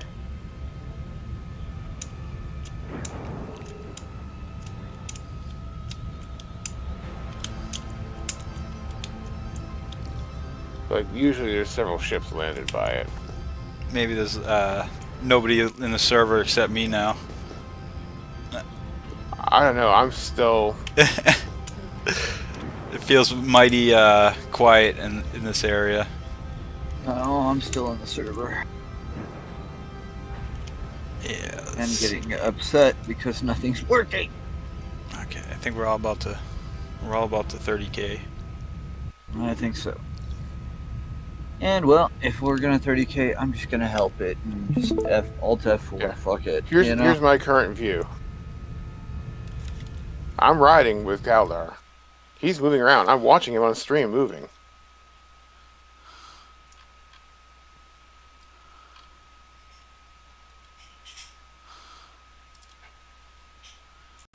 Oh yeah, wow. I'm just sitting up here, looking around. Yeah.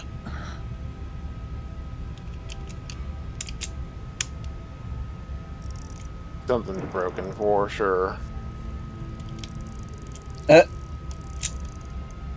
Is that his Sentinel? Yes. Yep. Wunderbar. It's gonna be all fixed after this. Okay, I think I see a craft over here. Here, let me stop this so I can watch your screen. That looks about right. I mean, if you touch down and we just exit the game and come back in, this should just have us in bed at the Hab station. Oh yeah, something fucked up's going on. Look at, I can see space through this. I think that's supposed to be the pad there. It looks like a ship shadow that now rendered through, or something. I don't even know what that is. Yeah, I would just put her down somewhere and pull back out to the menu and come back in on a new server. Yeah. Here, Wilbur, I'm gonna add you if you're gonna like it. Are you coming back in or not? Yeah, I'll be back. Wilbur, sorry. The old eye.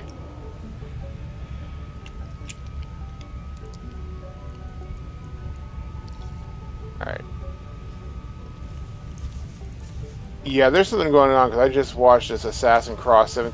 I'm watching this Assassin Cross 17 in, and I'm watching him move. Like I'm watching him actually fly. I don't know what's going on. I'm exiting the menu. Landing gear deployed. This is live. I haven't been on the test server yet. Landing complete. Do you go on? It's Wave 1 right now. But they took it down for the weekend. Hangar request completed. Perfect. I'll go to that then. Right. I'm gonna shop for a new server.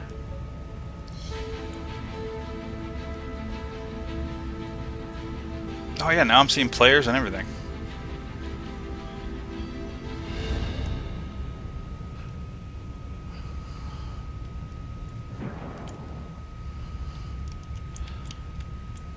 I'm joining an Australian server. I'll see how many players are on. How's the ping for Australia? Usually not too bad.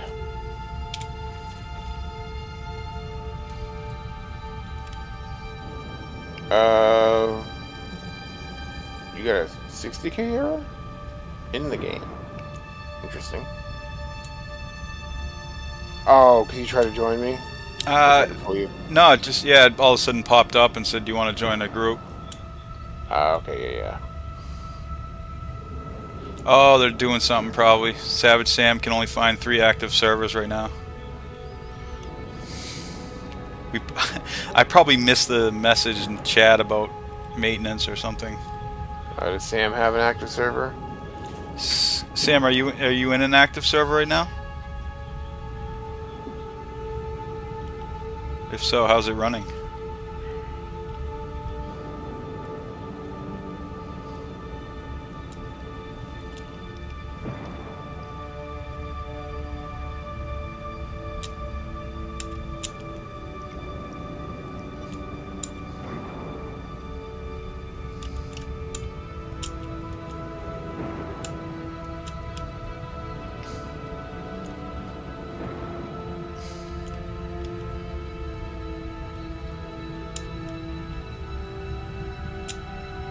Yeah, their status page says operational. There's no reports of degradation at all, but I call BS on that. Yeah, for real. I don't know what the hell is going on here. But my hangar door is showing closed.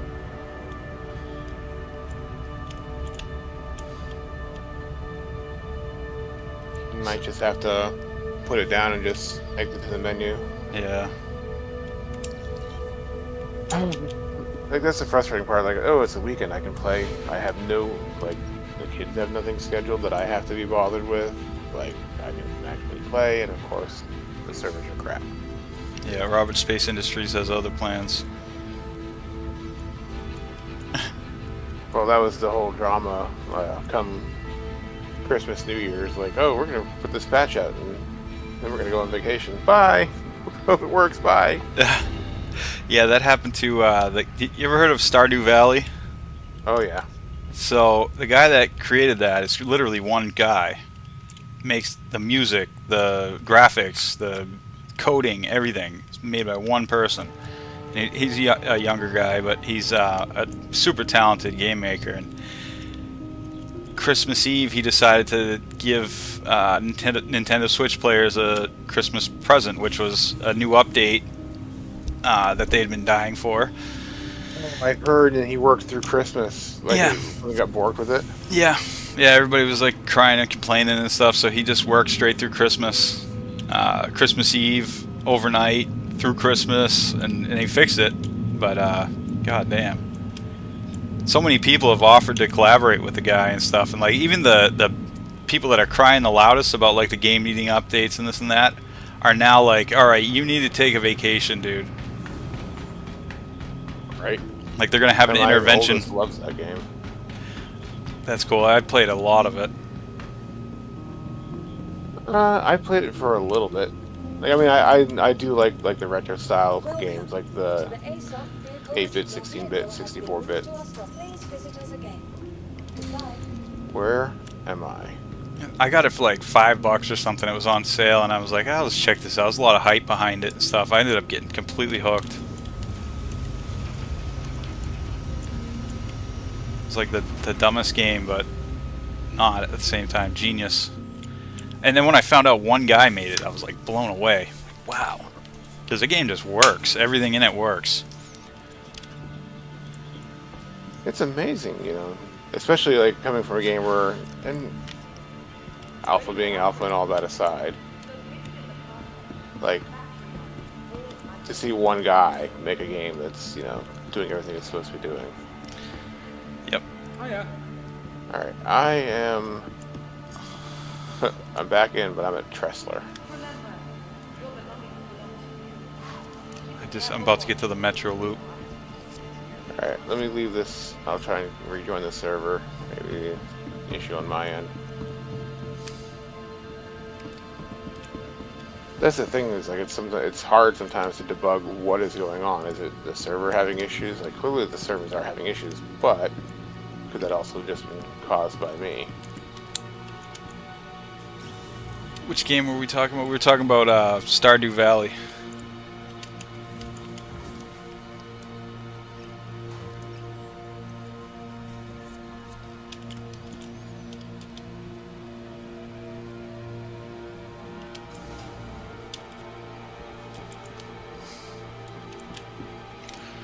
I want to go to the Commons.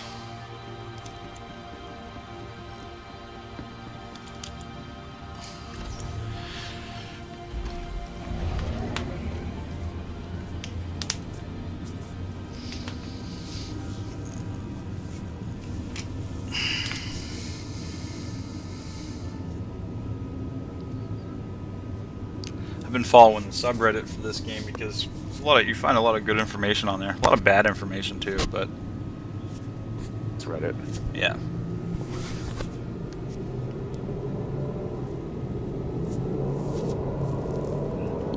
It sucks because the comment section used to be like where you'd find the meat and potatoes, you know, like the post itself is usually junk, and then you go into the comments and people are like, oh no, this is out, this is done, or whatever. But since the world's become so divisive, the comment section's like you come out of it needing PTSD, counseling or something, you know. People just fight so much on the internet. Oh yeah, no matter where you go, like it doesn't matter what forum you're on. If you're on X or Blue Sky or Reddit or wherever, like you feel like you need to put a Tyvek hazmat suit on before you step into the comment section. Yeah. Well, I mean, part of the problem, and you know, this is my own personal opinion and doesn't reflect the views of Kaldar or his channel at all, is that people don't get popped in the mouth enough for saying stupid stuff. Yep. Well, because yeah, they got the whole internet between us and them. Yeah, it used to be you said something stupid or ignorant, someone who strongly disagreed with you because you're an idiot would pop you one and you'd be like, oh, maybe I should temper my thoughts. Yeah, maybe I should watch out before I say stuff like that in public. Yeah. Yeah. Now people are emboldened. Yeah, and then you have your keyboard warriors and all that. And Yep. I don't know. Sometimes I wish for the collapse of society and for everyone to get back to more agrarian roots and see how humanity can cope with that. Yeah. Yeah, I know exactly what you mean.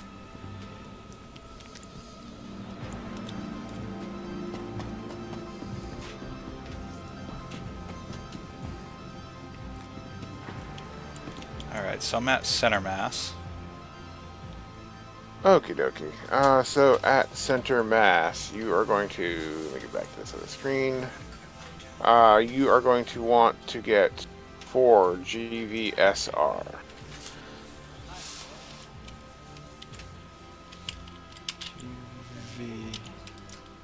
Oh, no, not 4, sorry, 4 each of the GVSRs. 4 of them, okay.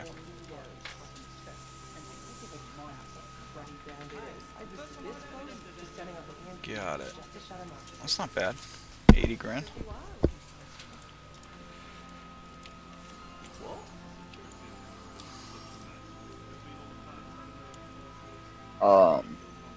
I'm back. Nice. Welcome back.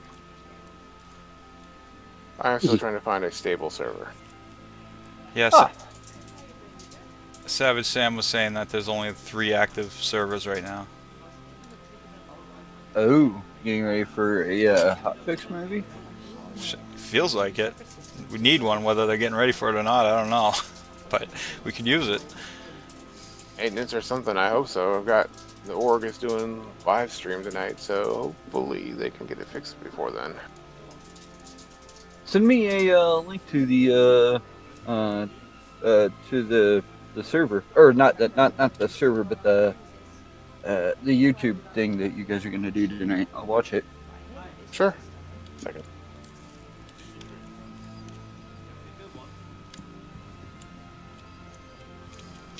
Yeah, I'll send it to you in a DM. You can do it right here if you want it. Doesn't matter. Okay. I enabled that, so I'm not insecure like that. Well, I'm not gonna, just Sometimes drop people are like, oh, don't advertise your YouTube or whatever, and like I'm like, That's- hey, if people find someone that they enjoy watching through watching me, then that's great. I'm happy for them and the person that they'll be watching.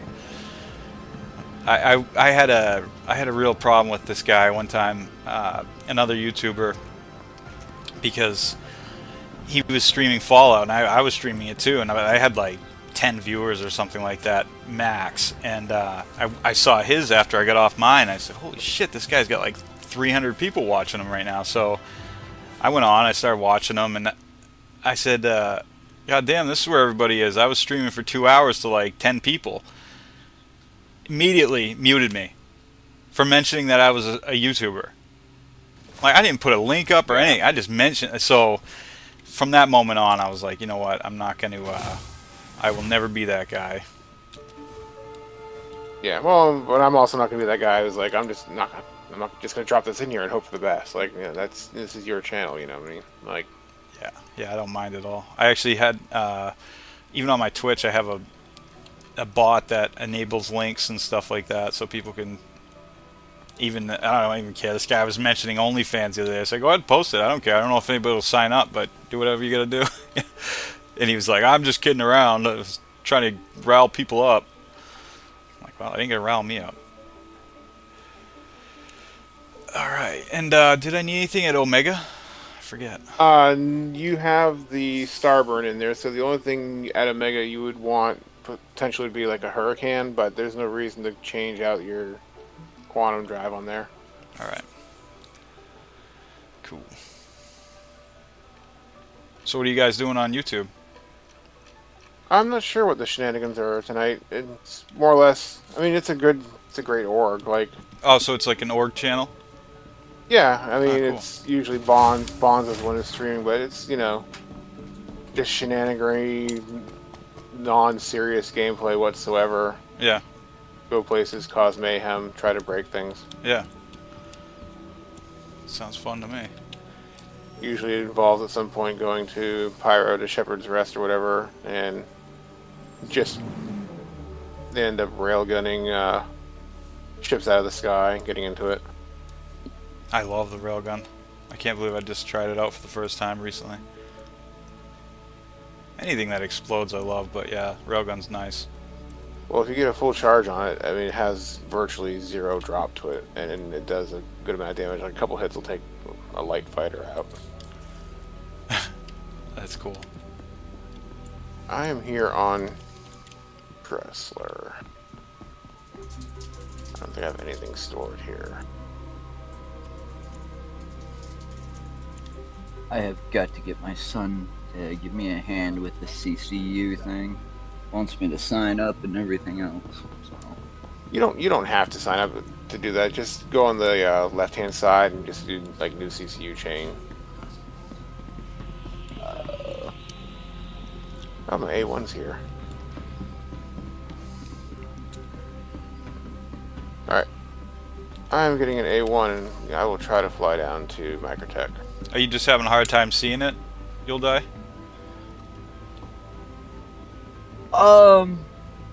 Here's the thing about me is that I'm not very savvy when it comes to signing up for shit because Yeah. I'm always worried about certain things. Yeah. And my son's far better at this shit than I am. So, but like once I'm taught the program, like yeah, forget it. It's over. I will learn that program inside and out.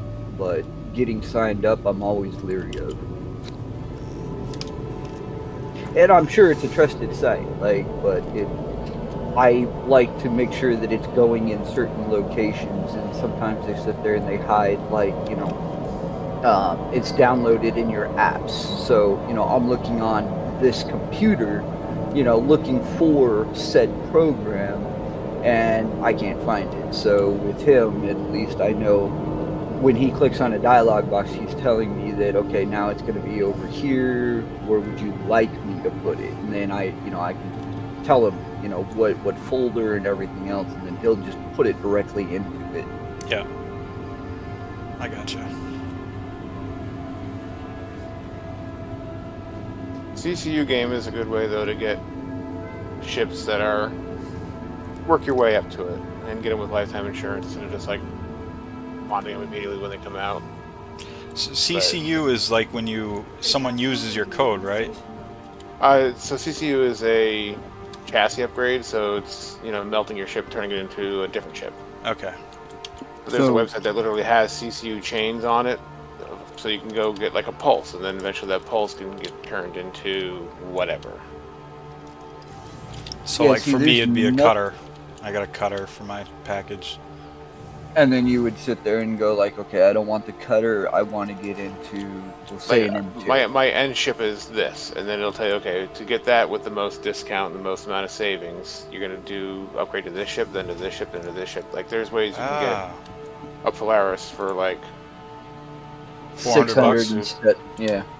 Yeah. Yeah, somebody mentioned that in the comments on one of my videos. They were like, "Oh, Okay, just so- do a CCU game." I'm like, what the fuck Yep. are you talking about? So the thing that I have when I go to that website that you gave me, is that it sign up, don't have an account, and then the email, password, sign in, join Discord, and then on the right hand The other thing side, is you have to put in a browser extension or just manually. Like you can put a browser extension that will read what you have and it'll add it to you, or okay, like, so it'll upload your fleet, or you can just manually pick from your fleet. okay, so like it does have like Google Chrome, it has Firefox and Edge. Which are Chromium based, but yeah, I mean whatever you're using. Okay, so click on whatever I'm using, and then it brings me to a new page. Okay.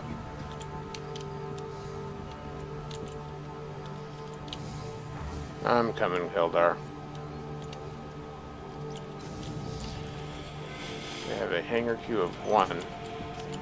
Oh, that's fine. I got to actually sign off for a little bit. Oh, okay. But my ship should be all set now. I'm excited about You that. should be good, yeah. And if, Okay, and then on the right hand side, it'll be start CCU chain or something. Yes. and what's the next heavy fighter you recommend? Beyond For this? solo play, Yeah. I do like the Guardian. It's not a great fighter, but it's a fun fighter. It's a moped of heavy fighters. Oh, cool. But as far as like, you really probably don't need a lot of heavy fighters. If you're gonna get another one like in sort of the same class, like I said, I do like the Harbinger, but Yeah, I like that. heavy too, fighters are kind of in a awkward spot as far as what you can do with them. actually. Yeah. What their intended roles are. Like even the Harbinger, well, it's fun, but it's not like there's no fleet gameplay. Yeah. Like I said, the Guardian was fun. I had when I melted it, but I still have it in my buyback, so I might buy it back eventually someday. But as far as like ships to get, like it all depends on what do you want to do with it, what do you want to use it for. You know what I mean? I'm Like, kind of interested in trying scrapping too. I haven't done that yet, and I haven't looked. I got to look into it and see like is it even worth it? Keldar, I have a Vulture. So what I would recommend is the next time that we're together, you use my Vulture. We'll go together. I'll teach you how to use it and stuff like that, and then you figure it out from there. If that's the game style that you want. Cool. If you're on the fence, definitely ask around. Somebody will probably have the ship that you're looking into getting, and you can just test it. I mean, we also got a decent amount of people that we play with too, so Hammerhead's definitely seeming more appealing. I could save up a little bit more and get that. I mean, Hammerhead is another like fleet ship. Like in light of the Polaris being a thing in game, like Hammerhead was the cap. Yeah. But with the Polaris in game right now, like you can take a Hammerhead and try to go up against the Polaris, but like the Hammerhead is built as an AA platform, whereas the Polaris is built as an anti-cap platform. So those size 10 torpedoes are going to knock you out of the sky before your quad size fours put a dent in it. Yeah. Maybe I should go for a Polaris. Huh? The way that I've the way that I've told everybody is basically look at your ship. Okay, your ship is a tool in your toolbox. It's designed for a specific setup. Um, yes, some of them have cargo capabilities, but they're not designed for cargo. They're designed for warships. You know what I mean? Like the Yeah. Andromeda. Yeah. It's got 96 SCU, but it's more comfortable killing things. You know? Yeah. Yeah, I mean, I'll send you like the list of my current fleet, and if you want to try them out, like I said, you're welcome to any time. Cool. Alright, sounds good. Alright, guys, I'll be back in a bit. Alrighty, see you later. See you later, guys. Hey, thanks for the help, too. Take it Hey, easy. no problem.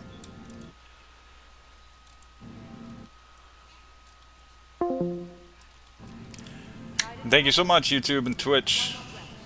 You're salvaging a Polaris with a Vulture right now. Nice.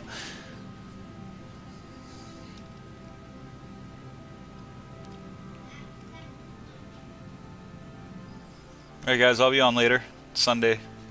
So, I got all day.